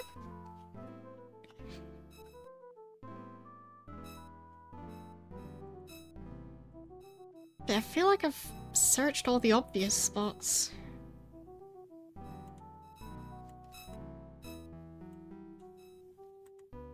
There's nothing too out of the ordinary. Okay.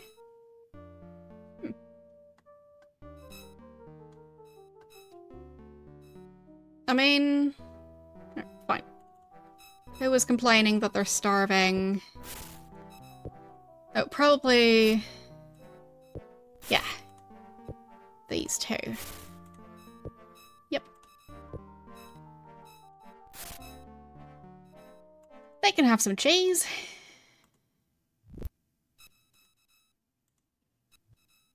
Okay. No longer hungry. Done.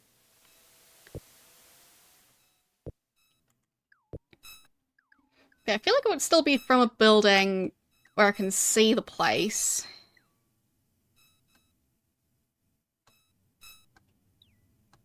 Like, this building is already pretty far away from the other one.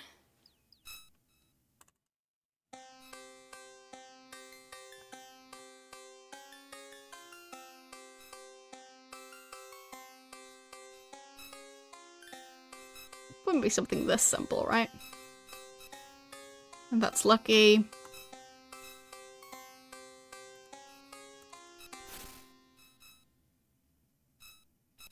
One of the Beast for the harpsichord. Okay. I guess that's what I was playing. Plays for quite some time.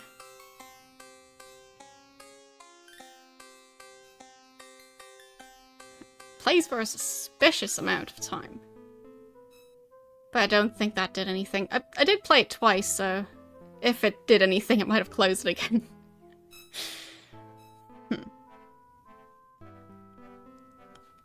Because I think we have had a door that opened via music before.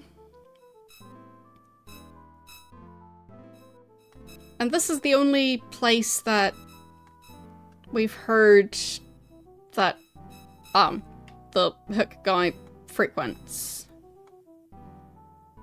So, I'll try one last time. But this time, I won't do it twice, just in case.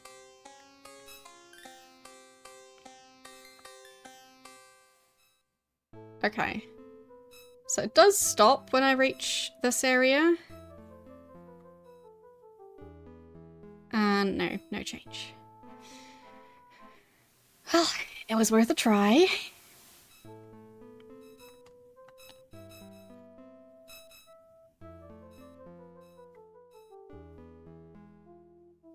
But, I mean, this is basically the only place that's been mentioned to have some sort of connection to the guy.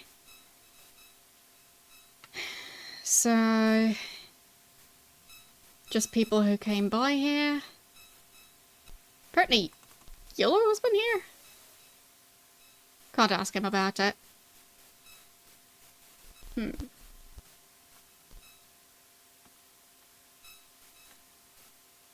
Lots of people sleeping at the inn.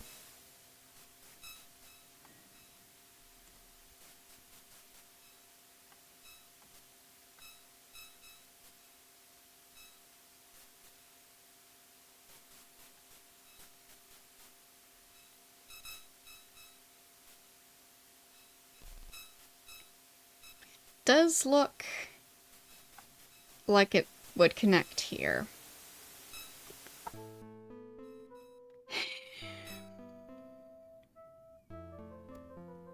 Who could be cooperating with that person?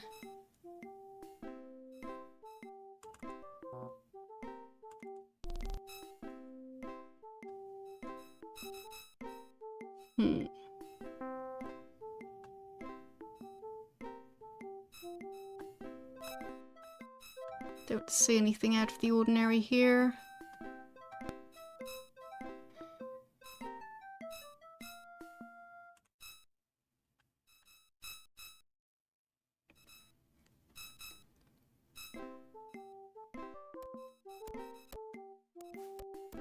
Who else could get along with the guy who most people in town seem to fear?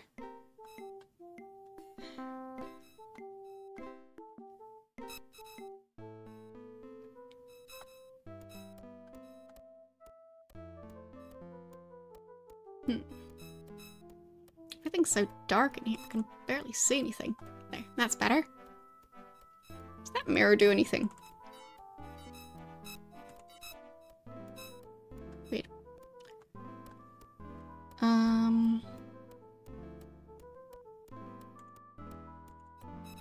That guy does have a lot of mirrors.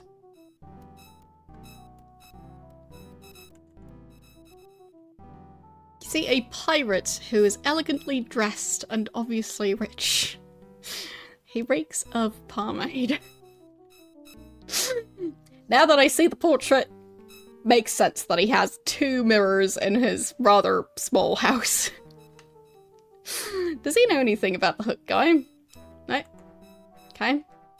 Looks around nervously and loosens his collar as though it has suddenly gotten too tight. Huh. Well, he clearly knows him.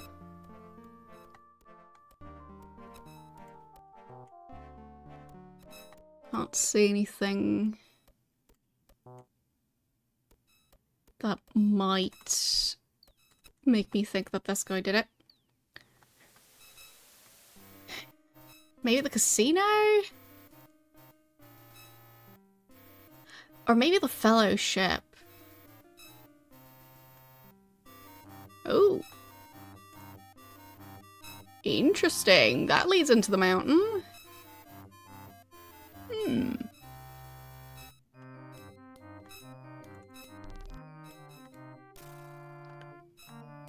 Okay, I'll save, because I'll be stealing from the casino, and I don't think they'll want me to do that.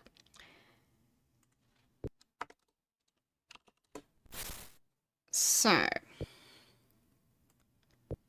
let's see. Oh. There. Pick broke. Unlocked. That's just a bunch of gold bars. I was looking for a key.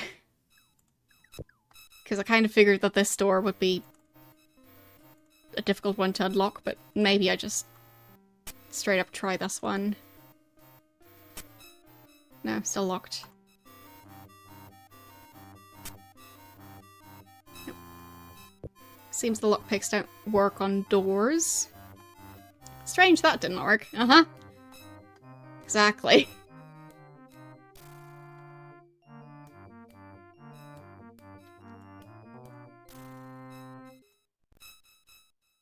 Okay. A light source. Can't move the table. Nothing under there. Or there. So maybe they also have a lever to open that door.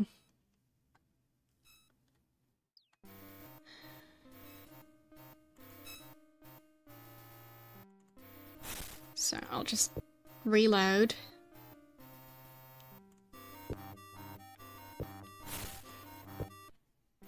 Because, well, there was no point in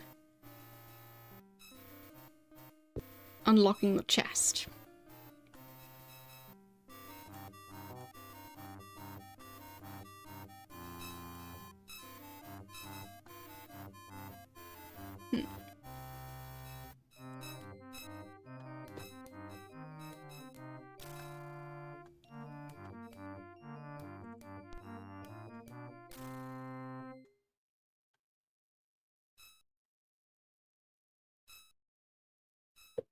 It does look like it leads somewhere.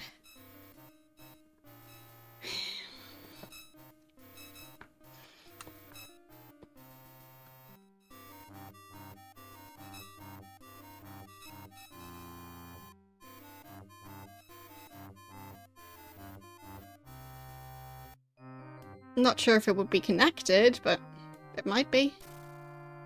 For all I know. So second group. Oh, it's everyone now, I think. Yeah. So. Well, not everyone. Everyone who didn't eat earlier, presumably. No, who? Okay, absolutely everyone's hungry. Yep. Fine. Go eat all of my food. Have fun.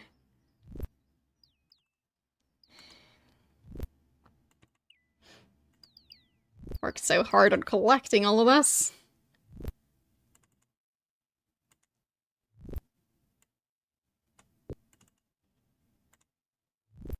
Okay. Hope I managed to get everyone. Oh, dang it. I missed Spark. I'll just reload.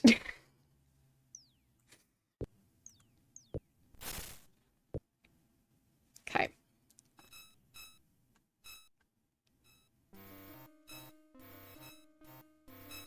Because we don't really have much food to waste.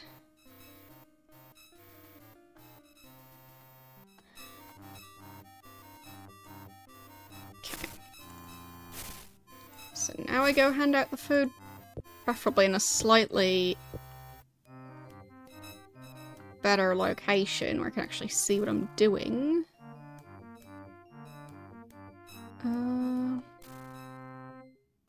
Any lights around here?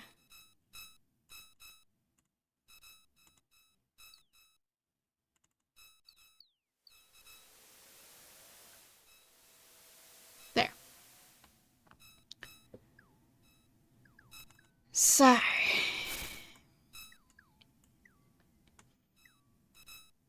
I'll just have to be more precise this time. I'll try and go in a circle.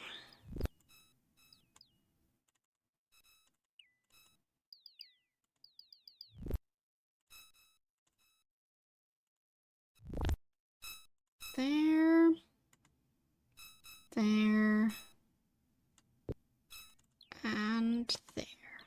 No.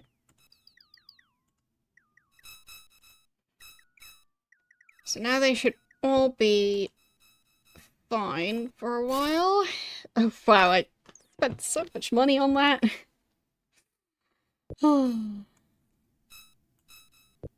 Entering that building was expensive.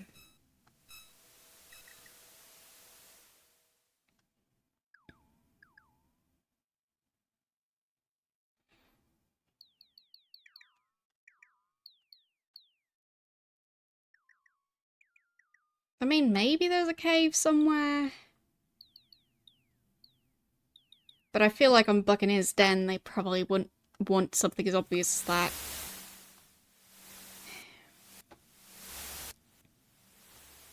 Like, technically I could sail around the entire place and just make sure there's no spot that I could reach while on my ship. Think it's daytime again? No. Just a thunderstorm? Maybe it's daytime. Okay. Whose house would I suspect to contain anything regarding that guy?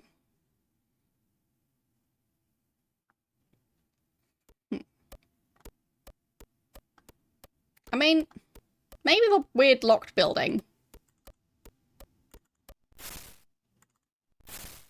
Because that does seem a bit strange. Should probably save.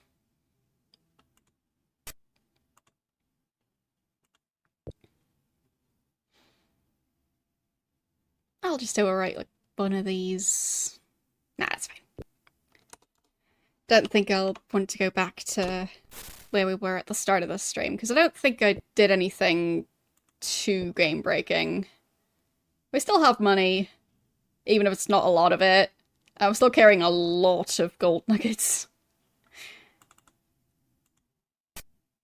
Broke. Unlocked. Okay. So, anything worthwhile in here?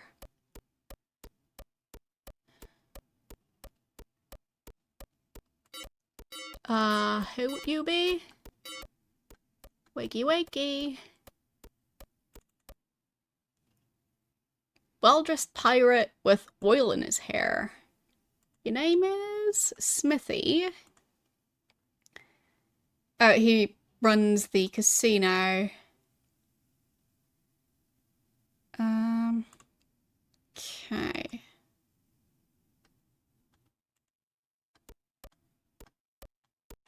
Fireplace looks a bit strange. Parrot wants a cracker, as always. I was trying to read that scroll. Same.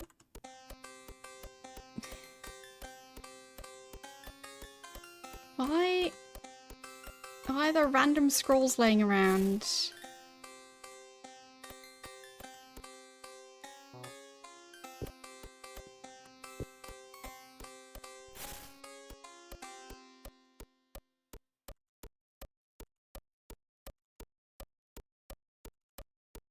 Okay.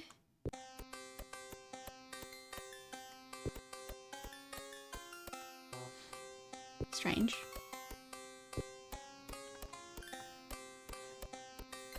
I don't think that did anything. Hmm.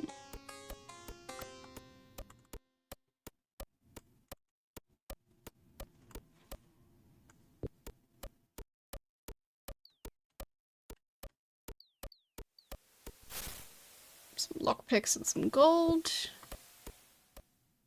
Nothing too unusual.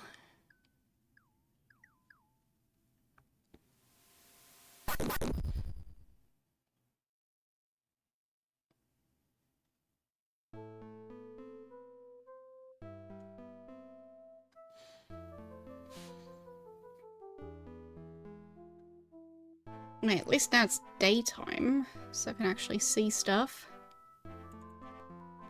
It does kind of still look like there could be fish in there.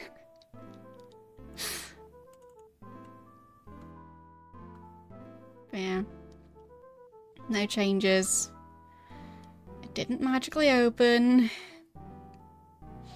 I think I might just have to look up how to do this.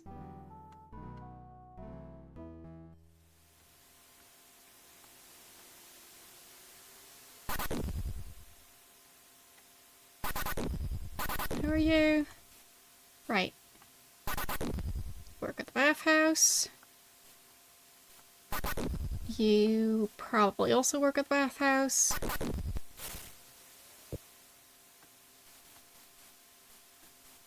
I doubt that they have the labor in their rooms.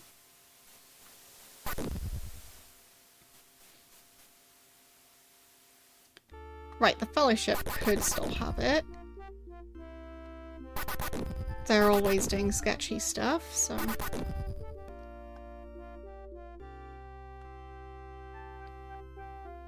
I don't see anything too sketchy around here, though.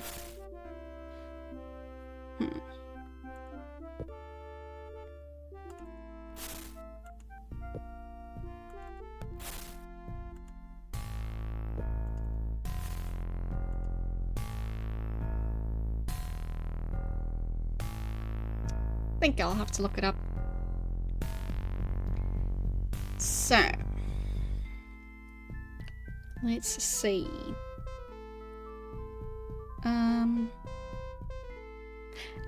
Okay. Okay, fine. Won't look it up then. Like, is it something I could access at this point, or is it something that would require a, like, level 8 spell or something?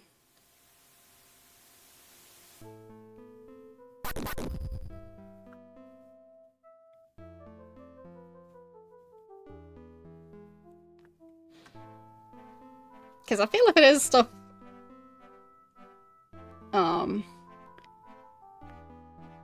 Okay.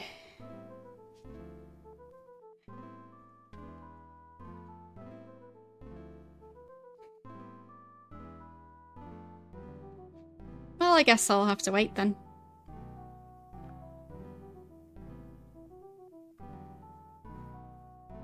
I guess I won't get to meet the hook guy. Because I'm pretty sure he lives in there.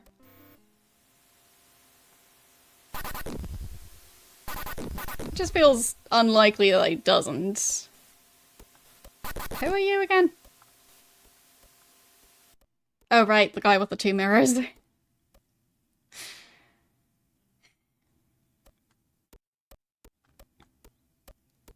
And you were... Right. Don't think... It's an unsealed box.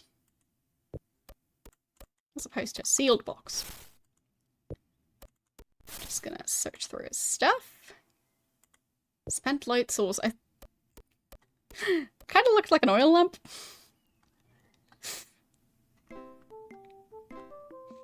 Which made me wonder which direction the game was gonna go.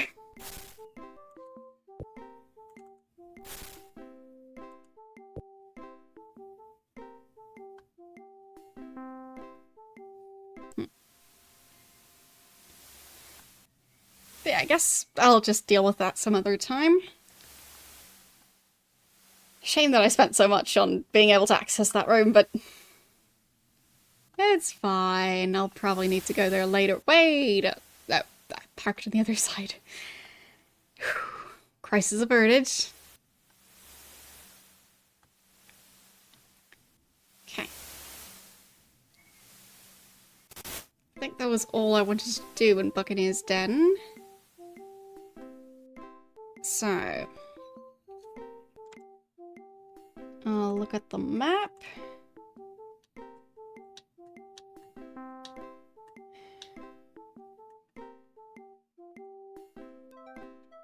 It's okay.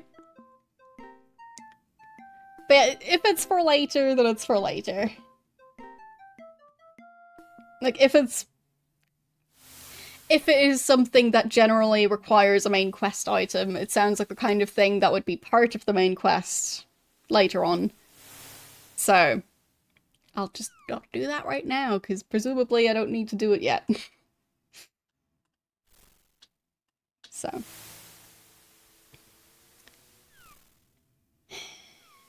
I think I'll try and sail north. I sailed north.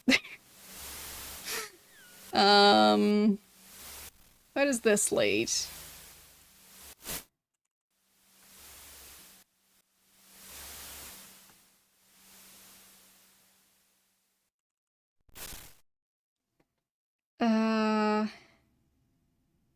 Is this still Buccaneer's Den? I think it is. Yeah, just... slightly different part of the island, but it's still the same island. Okay.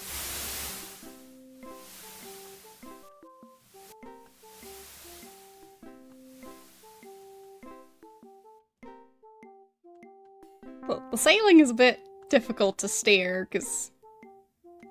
Oh right, I forgot about the map. So I'm right here now. Yay! So nice to have a functional map now. Like, I feel like that's the greatest achievement of today's stream. Managing to acquire a map that actually shows my location. Can you imagine? So now I'm over there. And this is the lake. I'm not sure if I could take the river up and then like sail all the way there. I'd assume not. Because I don't think the river is big enough to actually allow for a ship to pass through. Let's see. Is this the river? Yes, it is.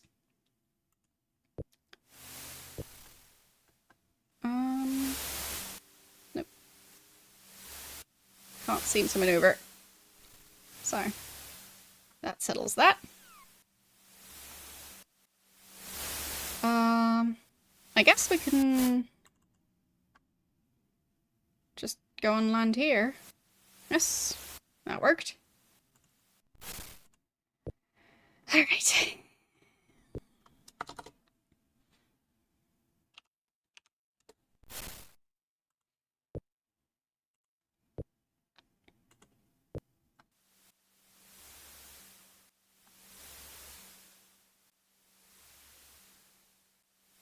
Okay.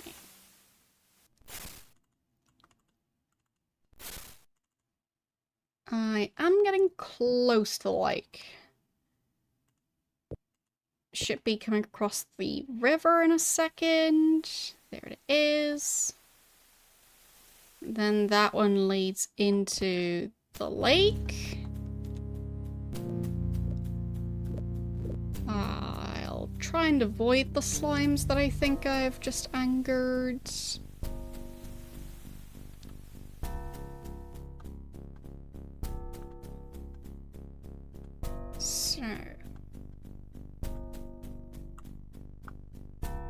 So much garbage around here.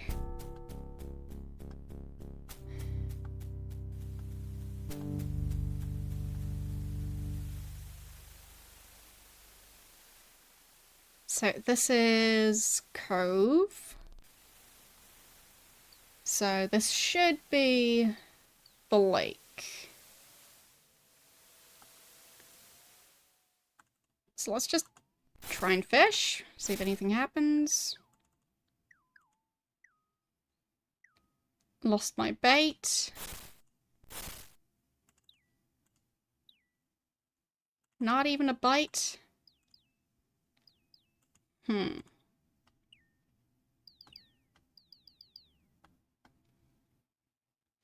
I don't think we've come across something like a magnet.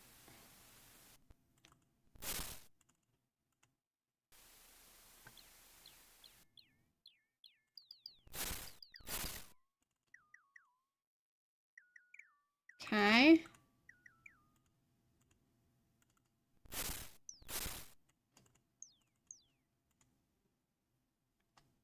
I feel like there's something I still need to figure out about fishing.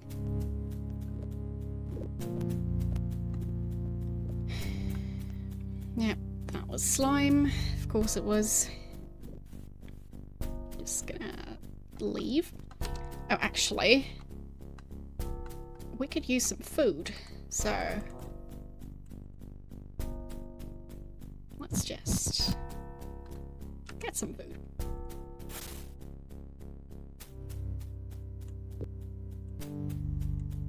There. Nice batch of free food. Any more food hopping around this forest?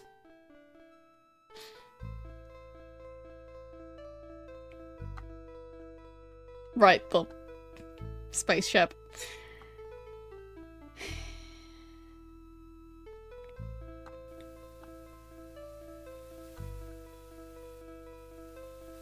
I mean, presumably I can't just unlock the door, right?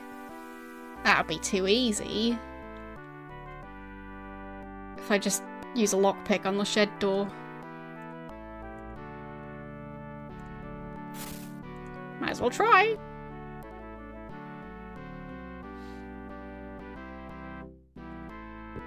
I'll just overwrite this one. I think I'll find the ship again. It was near Lock Lake. Shouldn't be too difficult, right?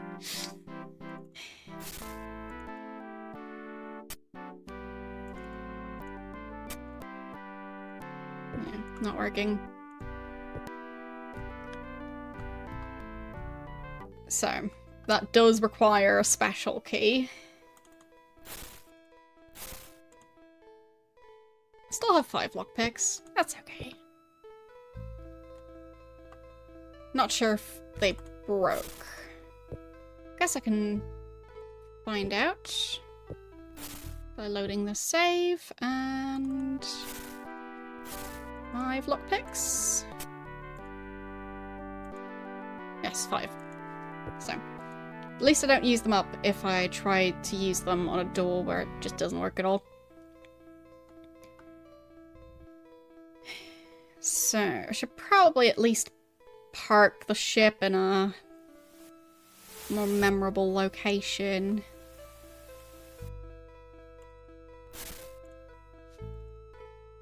Yeah, I think it tells me the location of my characters, not the location of my ship. Which could have also been useful.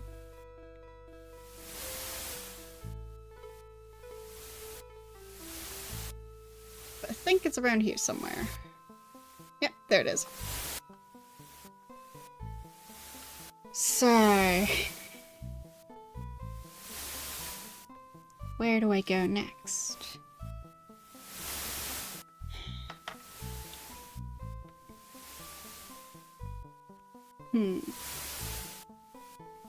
Also, add to my notes that Hook lives somewhere around town. I mean, that lady doesn't actually know where exactly, but still good to know that he does, in fact, live in Buccaneers Den.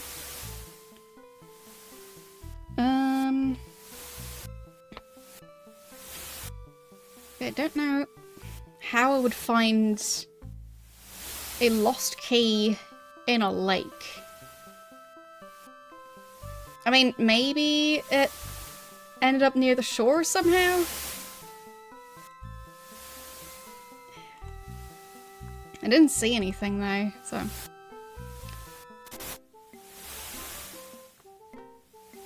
I mean, maybe if I had the flying carpet?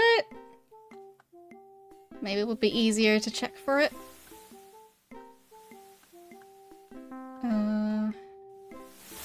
There. Should be able to anchor.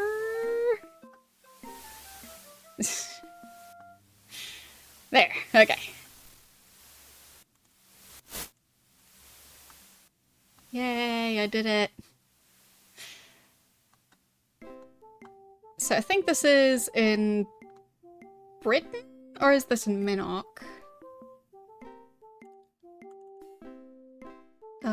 Yeah, this is Britain, not Minnock. Because I didn't want to anchor in front of Owen's shop. Just in case I had completely lost track of where I was. I don't trust that guy. So, what do I want to do now that I'm back in Britain? I don't think there's anything I need Lord British help for. Right, the shoes I lost. Back when I switched to the swamp boots. And I can't sell anything anywhere by the looks of it, so...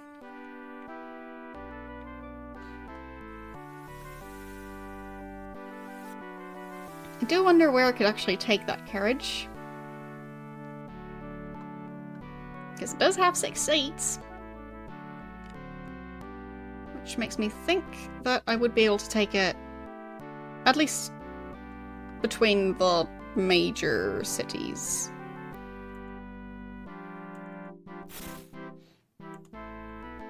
Okay. Some food in a basket.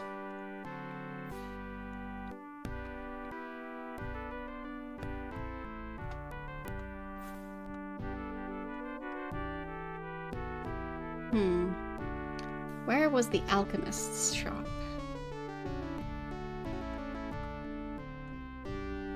Was it this one? Yes! Okay.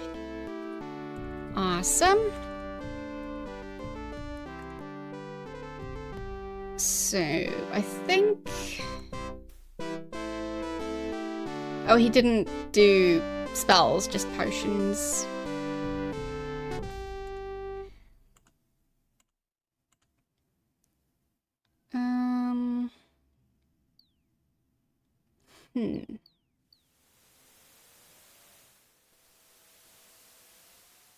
I'm not sure if the mage I saw in Cove would have been able to teach me spells.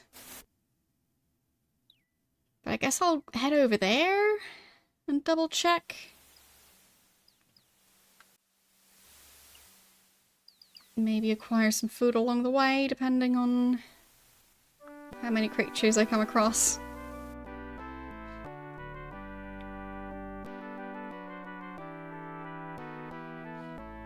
But at least now my ship is anchored in the usual spot. Well, I mean, this game I haven't anchored there before, but I usually leave my ship in Britain, because it's just easy to remember.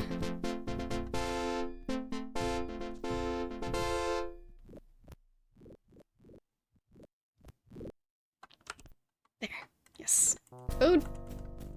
Come here, food! Stop running!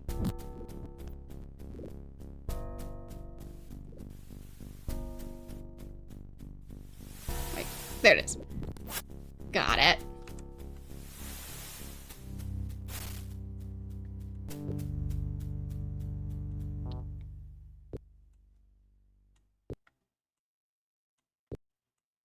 That should save me some money.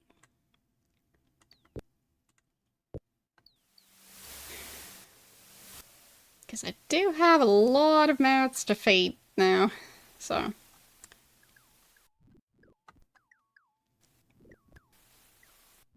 Might as well take advantage of, free food when the opportunity presents itself.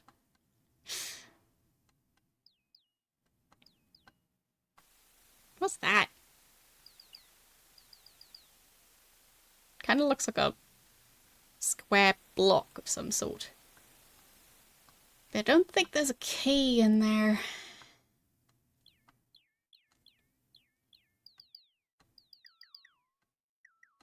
It's just a whole pile of stuff.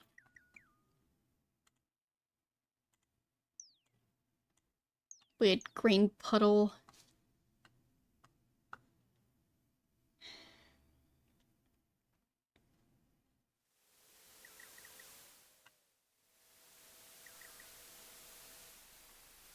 Just looking around to see if there's anything that looks like a key. But it's probably not going to be that easy. That it's just laying on the shore and I just need to pick it up.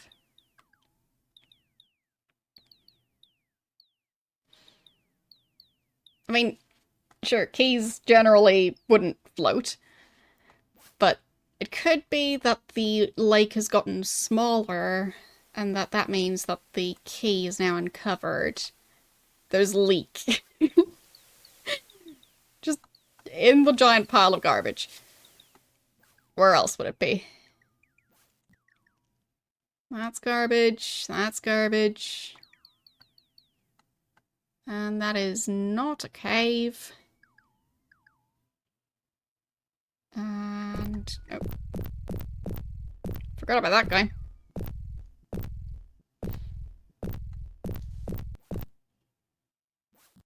Okay. This was the mage's house. So, he's here. Okay, good.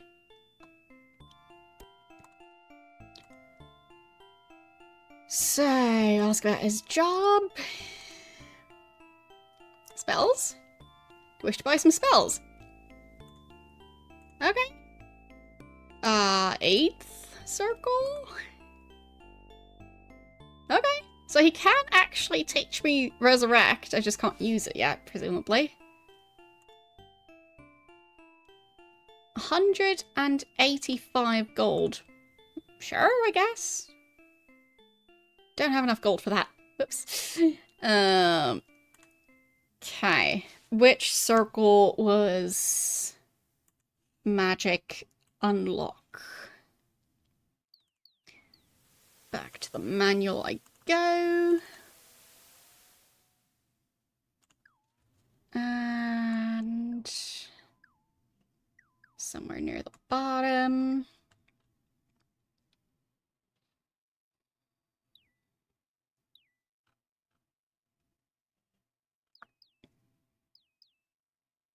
Was it 5th?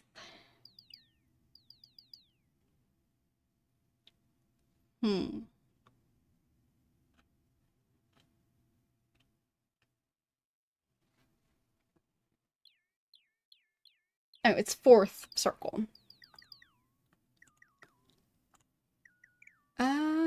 No, he doesn't have it. Fine.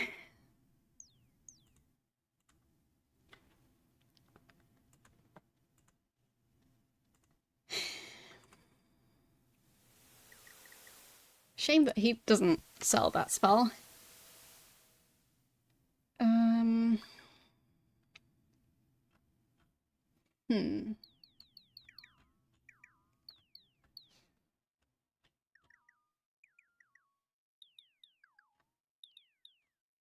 I mean, now at least know who sells the resurrection spell.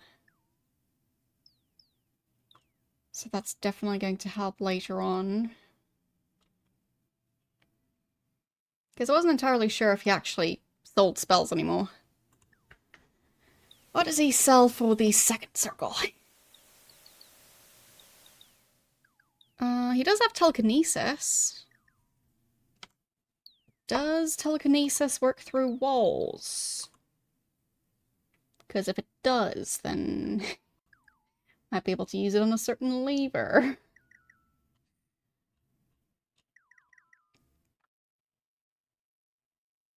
Manipulate objects without touching them, so it might work. So let's buy telekinesis. Okay, done. Okay.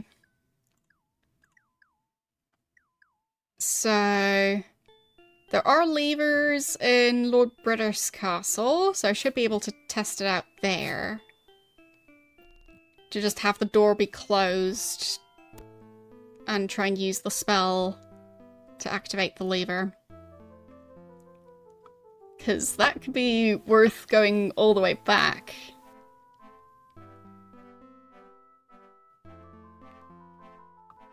What was this again? Oh, a ring of some sort.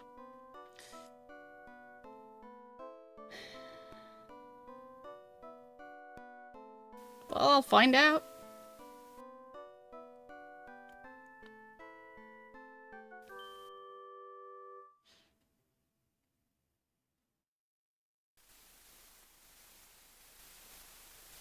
Come on.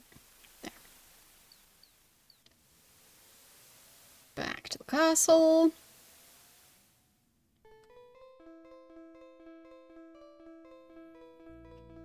Yeah.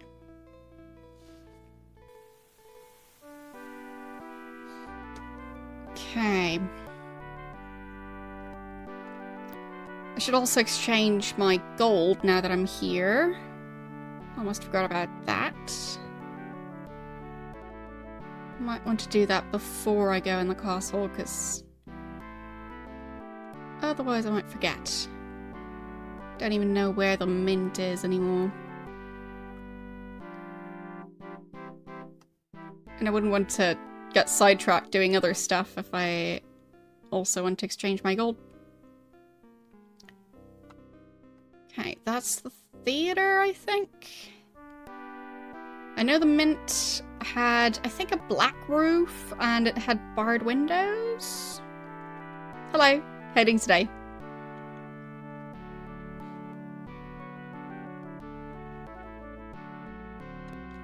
And that's the inn. Maybe it had black doors. I just know that it had like a black and gold kind of design on the outside, which looked fancy, but I might be misremembering. Where is it? Probably north at the edge of town. No, might just be mixing up with all the other buildings that look like that.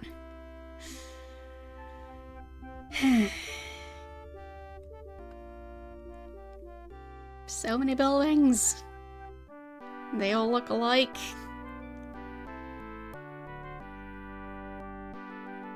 Oh, there, this is it. Yes.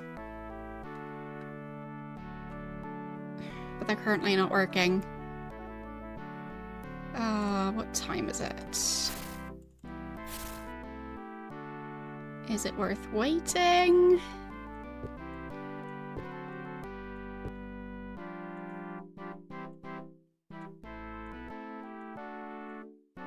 Come on.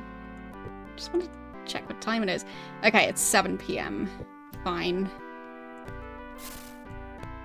So, who's carrying the rest of the gold? You are carrying some of it. Might as well move that over already. And I think you're carrying some.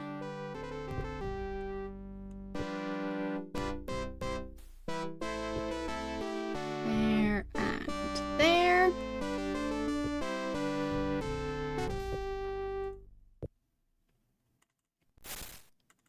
And oh wow. Yes, I think I found some gold. Just a bit. Yeah, I think I have enough gold. I forgot just how much I had. Is Spark carrying any as well?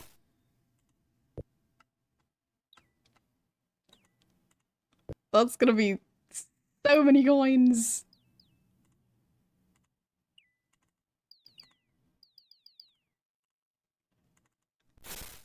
Spark. Come on. There. No, he's not carrying any gold. Okay. But yeah, that's so much gold. Once the mint opens, it's gonna be interesting. Okay, so it's pretty close to the castle. So, how am I going to test this? Could use this lever, and then see if I can use my telekinesis to flip the other one. Thank you for the raid. How are you doing today? What were you streaming?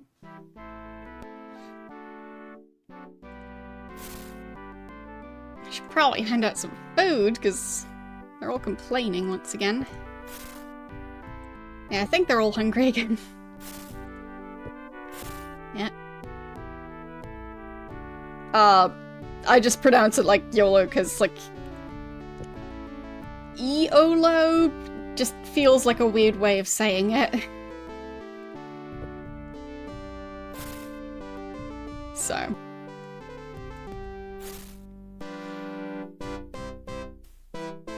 You're playing... Oh, still playing Discworld 1. I think I saw, like, right at the end of one of your streams that you were playing it. So, how is that going? Because it is an interesting game, in my opinion.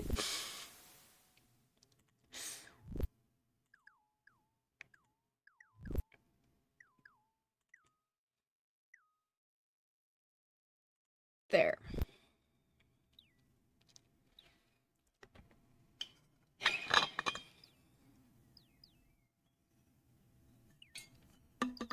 I mean, technically it's spelled with an I, not a Y. So. Technically, he's not named YOLO with a Y. But,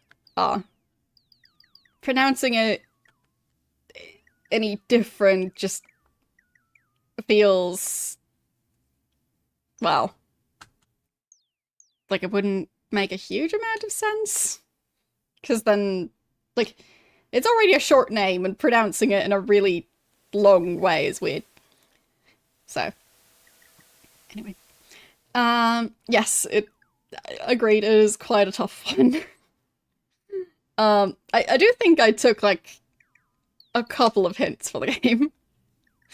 But yeah, for the most part, I also tried to, figure things out. But, yes, it's a difficult one.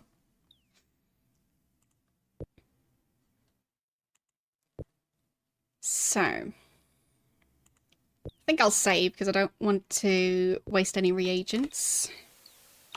Because presumably I'll be using them. Unless the spell completely backfires.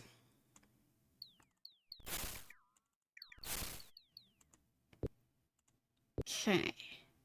Telekinesis. On this lever. That does work!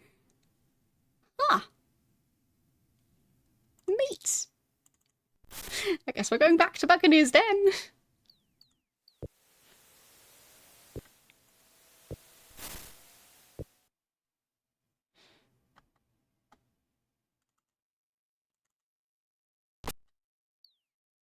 Because that definitely worked. Through the wall.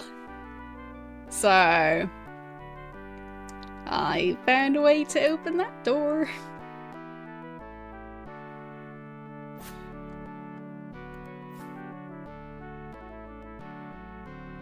Might not have the magic unlock spell yet, but arguably, I've got something even better. Because that's why I'd be able to unlock doors that don't even have a lock.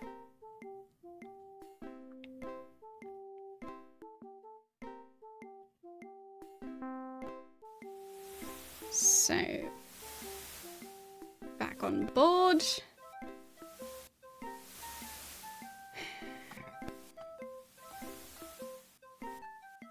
Where am I getting stuck on? That's where the lighthouse used to be. It might be.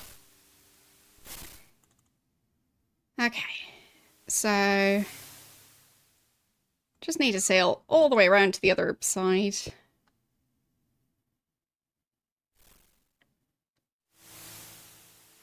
There, that's the island.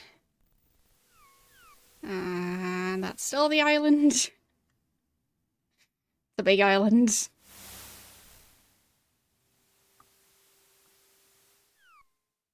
Nope. Okay. Where's the opening?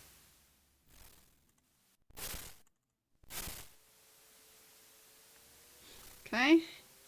Seems I got through it. What's that? A prow? Don't know what that is. Okay.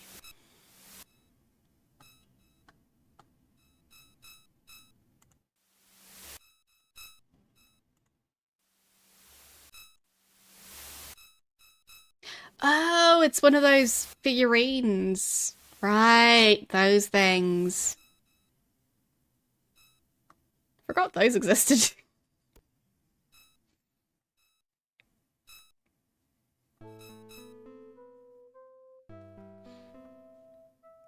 So, now that I've got my freshly earned telekinesis, I will save right here. And then... there. Telekinesis. Haha! That's so much loot. Okay, so how do I open that door then?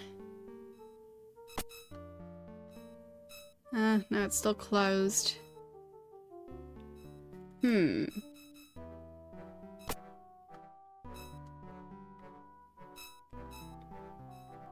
feel like I should be able to take all of this, right?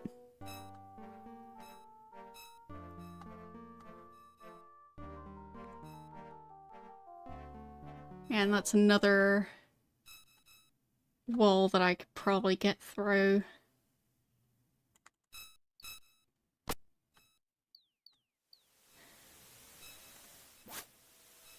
Lots of torches.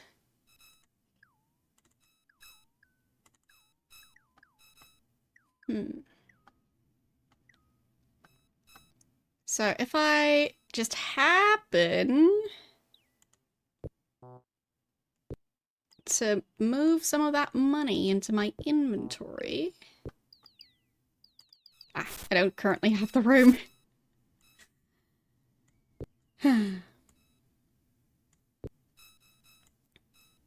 There.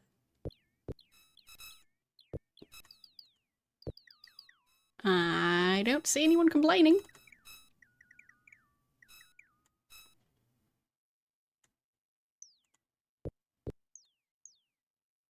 I'll just keep shoveling gold coins into my pockets.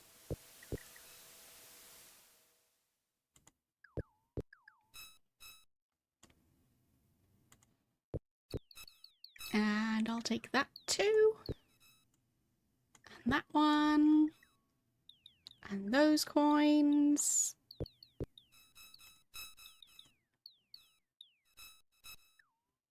Ooh, there's a sword under You it. had best not do that, Avatar. Sword of defense. Avatar? Wait.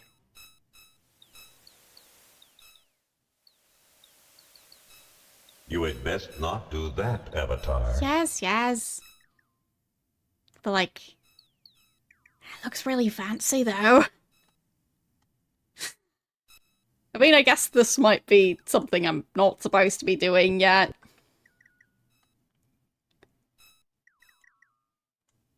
Maybe that's why it's telling me. Like, I don't know if I should trust the voice.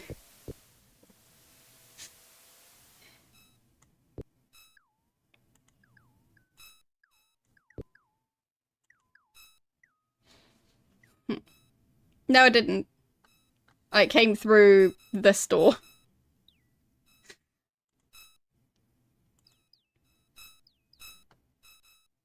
I don't even know how to get into the cave yet. But I am trying to figure that out. Like, I'm not seeing any levers on the other side. I do see a bag.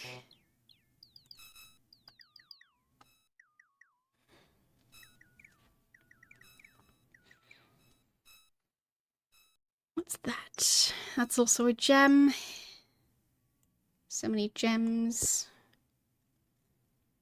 I'm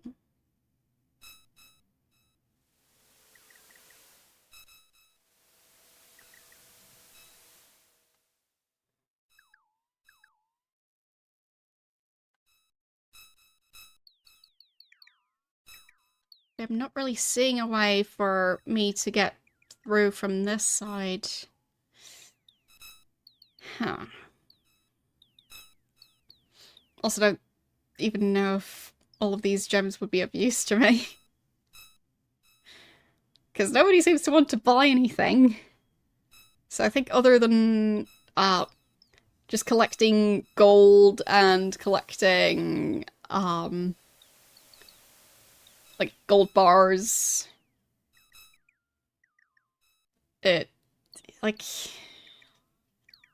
does seem to be the only things I can exchange for gold coins. Because selling items doesn't work.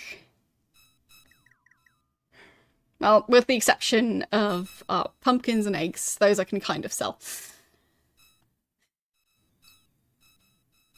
Now the cave goes back and left. Well,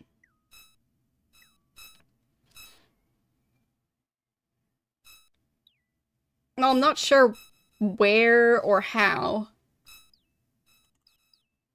I mean, maybe I could use items on the people I'm trying to sell them to.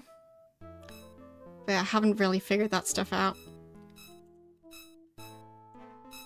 But yeah, I feel like I shouldn't be touching this stuff yet, considering the voice was telling me not to. So I will load. But I know I can get in there. And there was that other building. Oh, I think that was the...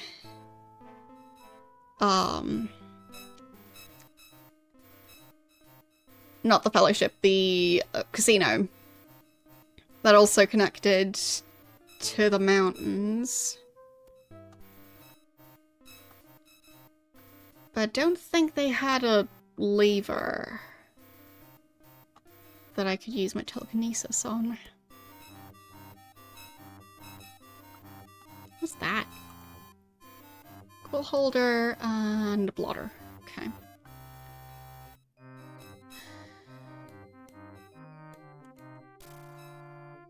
You see the meanest, toughest looking guard you've ever seen in Britannia. Okay. Do you know about Hook? No. What's your name then? Syntac. Right, that guy. The guard at the House of Games. We're at the place of troublemakers. I'll see all sorts of troublemakers in this place. Especially don't like people who claim they are the Avatar. Find it blasphemous. The last fellow who claimed to be an Avatar was caught cheating. I'll not be doing that again. Not again? You don't need to know anymore. Okay. All sorts. Man named Robin, who was cheating.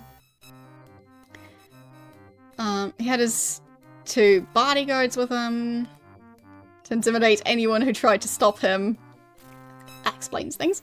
One day, my brothers came to visit and we ran Robin and the bodyguards all the way off the island. Haven't seen them since. So that's probably closer to what actually happened. Worked here since the mister agreed to pay me and asked me to stay. Now all who go in or out, I see everything. That would be Mr. Gordy, the overseer of the House of Games. You'll find him in his office. Okay. Presumably he's not going to tell me how to open that door. Does he know about the guy with the hook? No, of course he does not. But yeah, considering the casino seems to connect to the tunnel, makes sense why I can ask people around here about the hook guy. So, yeah. How is he carefully measuring your worth and gullibility? Enter and enjoy. First you must register. Sign the book so we can verify your proclaimed worth. Which name do you sign? Spidey. Very good.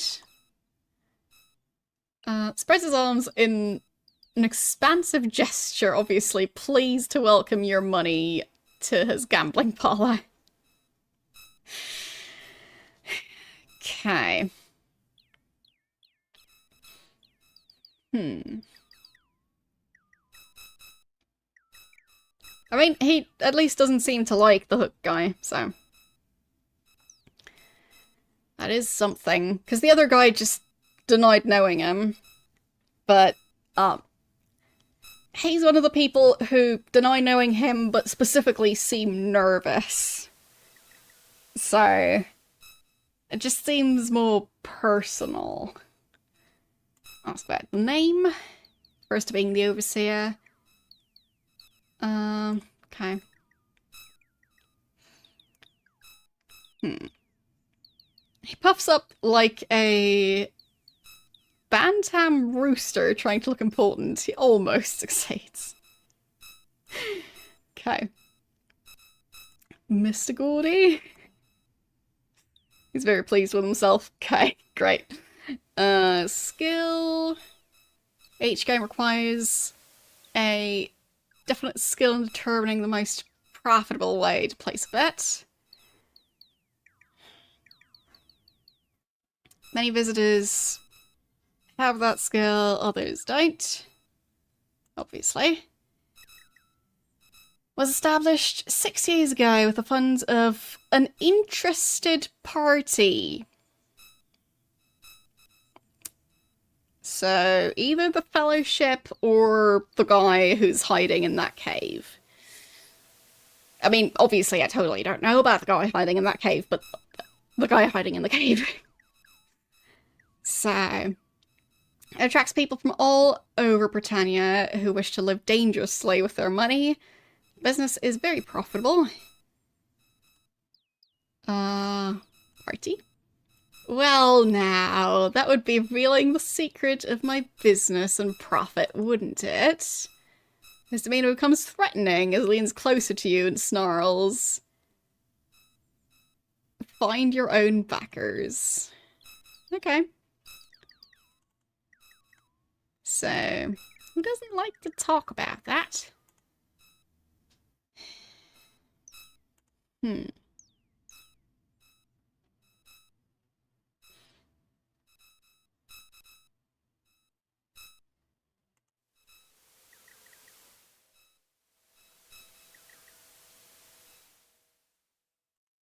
I've signed twice now. House. Ask about profitable. Buccaneer's Den is not in the jurisdiction of the Britannian Tax Council. We're not subject to Britannia's taxes. And that is very profitable. Of course.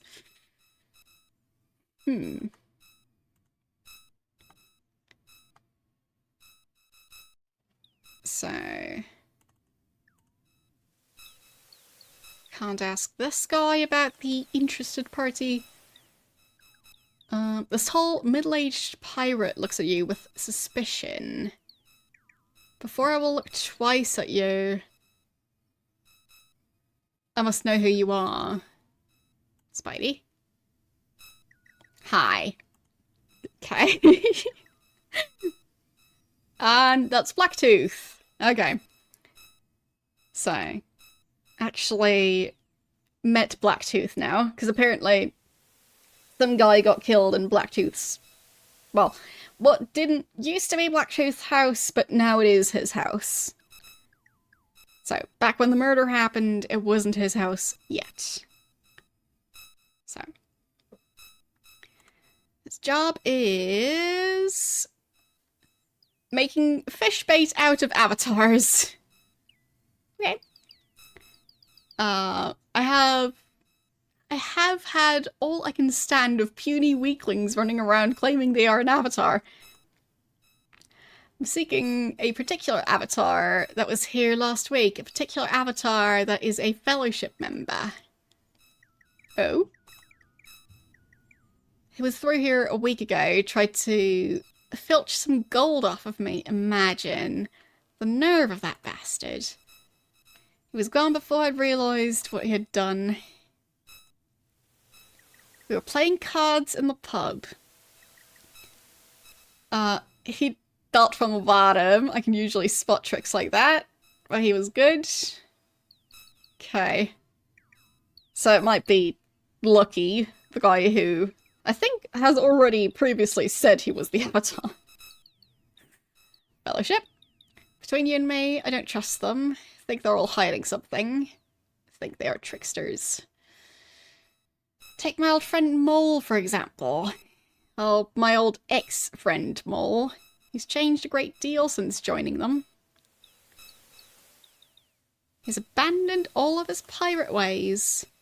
He's a bloody saint now. Whenever he sees me, he tries to convince me to join the Fellowship. I avoid him at all costs now. Can't stand to see him this way. Burns my blood. Then, in a moment of weakness, the tough pirate says in a small voice, I miss him too. We were best mates. You can swear there are tears in his eyes. Spark whispers, oh come on, be a man, men don't have emotions. And I know that because I am, like, 12. You can see the pirate is upset. You decide to leave him alone. Go away, that's right. Can't keep any friends. I'll just remain here alone and destitute. Okay then, he's being a bit dramatic now. Mole is another aging pirate that has retired and lives on the island. We were mates for years, then he joined the Fellowship. Now he thinks his droppings don't smell foul. Okay. Great. See ya!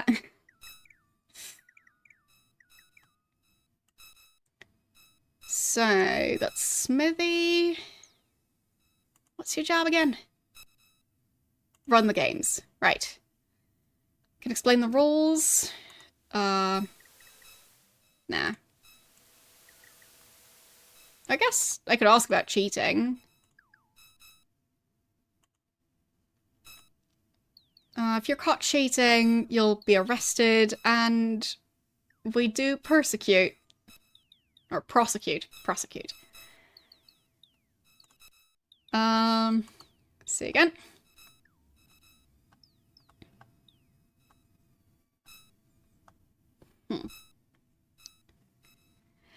Yes, it does look more reddish, and that would be because I changed some stuff about my camera settings. So, yeah. it's slightly more accurate now.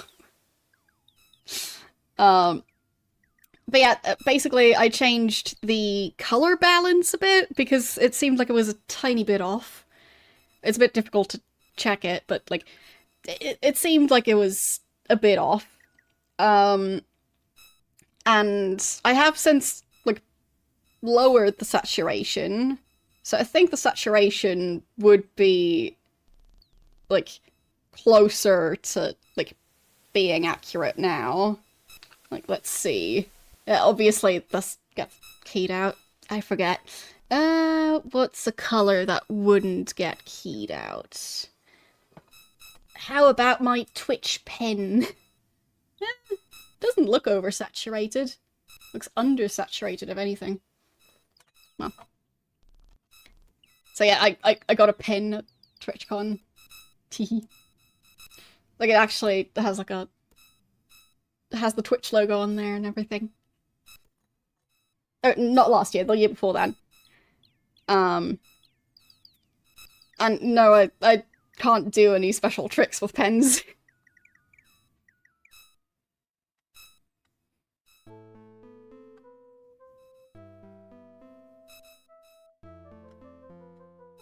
Yeah, I'm quite looking forward to going to TwitchCon again this year. I skipped last year, but yeah.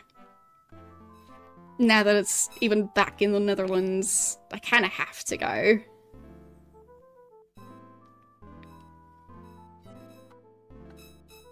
Yeah, still about as long as ever. I don't cut it that much. I am considering slowly cutting it a bit, like bit by bit. And like just see if I would prefer to have slightly shorter hair. But the thing is, unless I basically... I think I'd have to shave my head to have my hair be less, like, fussy to deal with than it is right now. Because having long hair makes it so my hair kind of, like, straightens itself a bit. And I think anything, like, if I go for a short hairstyle, it'll just do whatever it wants. So I think I would physically have to not have any hair for my hair to not freak out if I want, like, shorter hair than this. Because, yeah, I used to basically have ringlet curls back when I had shorter hair as a kid. So, yeah.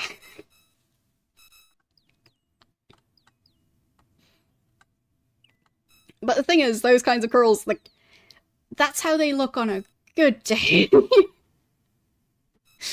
Because they just do whatever they feel like. It also makes it difficult with, like, brushing hair and... well, it's quite windy over here, so... having a hairstyle that you can't pull back into braids is going to probably be something I regret if I ever go for that. So, yeah. Well, I'm not planning on trying to go bald, because the thing is, I would have to shave a lot. My hair grows fast, and I don't want to have to shave my entire head several times a week. That sounds like a huge hassle. But it would dry a lot faster, I'm sure.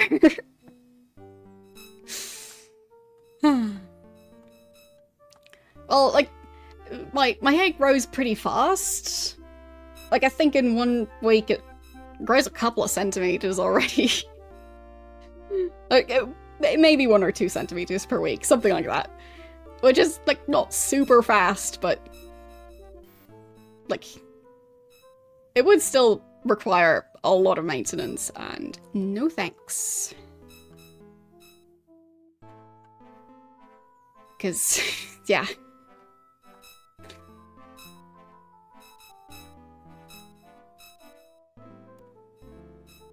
Well, I do have to cut it every now and then, and eventually at a certain length, hair kind of stops growing. So. But yeah. I have ridiculously long hair. But I don't know how to enter that cave other than figuring out how to open the door in the casino. So, yeah. But anyway, as I was saying, since I was trying to make the white balance a bit more accurate, and I think I improved it. It might not be perfect, but I might try and like improve it some more even. But yeah, now it should show my hair in a slightly more accurate color. It's not really as reddish as it might currently appear, but I do definitely have brown hair. It's not a super dark brown, except for like at the roots it's darker, but yeah, it gets lighter, especially in sunlight and stuff, so yeah.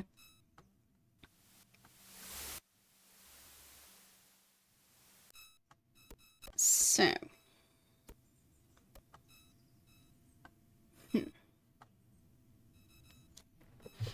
Well, I mean, if your hair is naturally black, then you can't just dye it.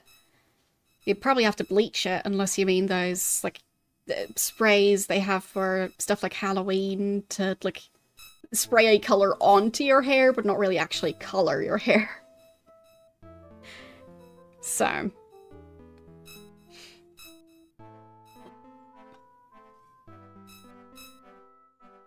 Because otherwise I'm not sure how hair color would even color over black hair. Because I don't think it'd be able to do much, because, like...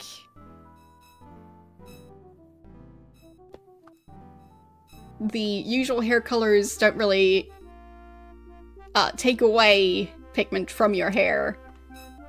And they can't really add a color on top of it if it is already black, as far as I know.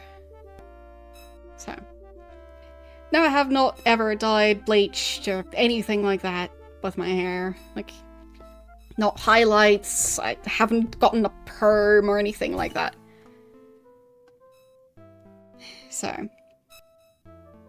Like, the most my hair has ever been messed with was, I think, straightening it and curling it, and that was me going to the hairdresser to get a fancy hairstyle for prom. So that was once. Or maybe twice, since I did go twice. So, yeah, I have hair.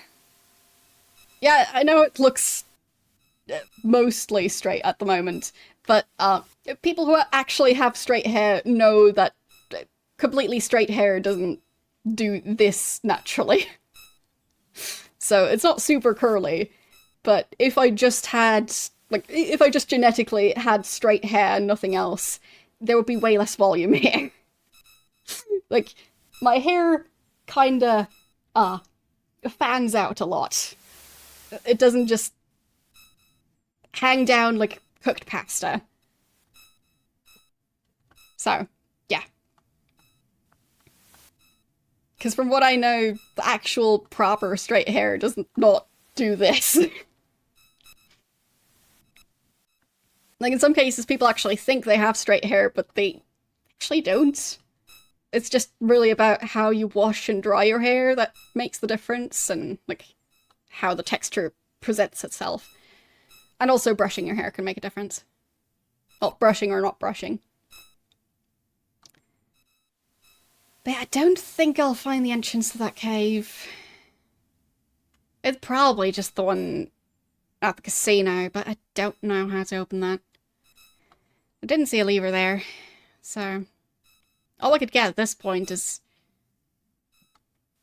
stealing the sword that I was being told off for touching. So probably shouldn't do that. Well, actually, I think I was told off for touching the helmet, not the sword. But still. Yes, I do have a map. And, the main thing I have achieved today is actually that I now have a map marker that shows my current location. So, yeah, it's fancy. I think that wasn't a feature in any of the previous games. Like, some of them had the thing where you could use a gem and it would show you the map surrounding you specifically with your location as well. But yeah, something like this, that's new. And that's really useful, because I kept getting lost in the previous games. So, yeah, quite excited about that. But yes, I think that's going to be it for today. Even though it's not, like, 27.8 degrees that it was yesterday, it did still heat up to 26.4. So I am still feeling quite warm, especially with my hair being loose. So, yeah, I think it's time to open some windows and let some air blow through, which doesn't go well with a giant green screen. So, doesn't really mix well with streaming at the same time. Because I don't want the giant green screen to collapse on top of me, thanks. So, have I saved? I don't think I have.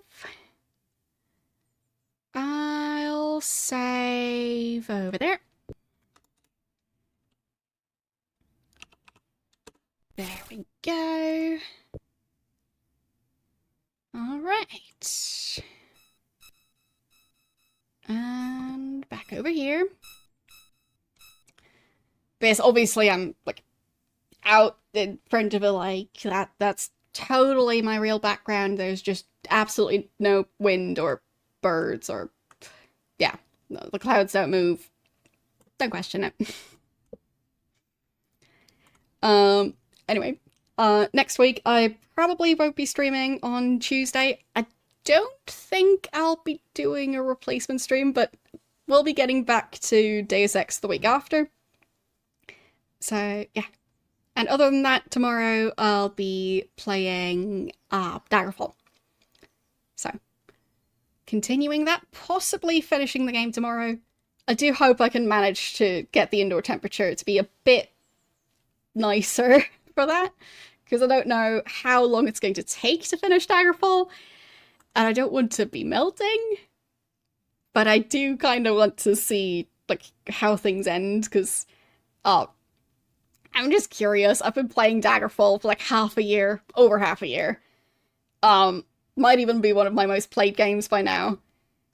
So I just feel like I just need to know. And I feel like I was so close to finishing the main quest, but then found out that there was actually more to go, so... Anyway. Looking forward to doing that tomorrow. And that also means that the game poll is potentially going to be ending tomorrow. So, if you haven't voted yet, vote. And if you don't want to vote, then... don't. So, who do we raid? That's always the difficult question.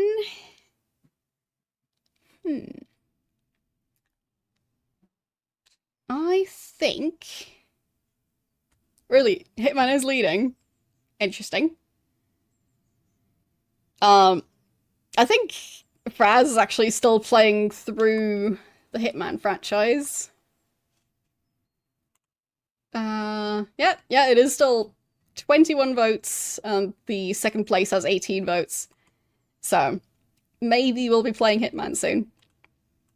So, Fraz is currently still playing chess, not switched to Hitman yet. Otherwise, we probably would head over there, just, you know.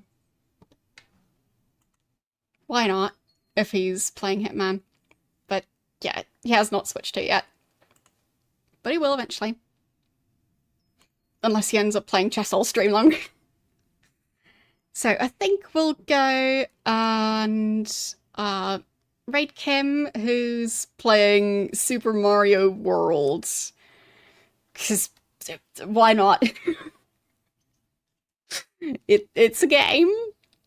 Blackgate is from 92. Apparently, Super Mario World is from 91, so it's pretty close on release date.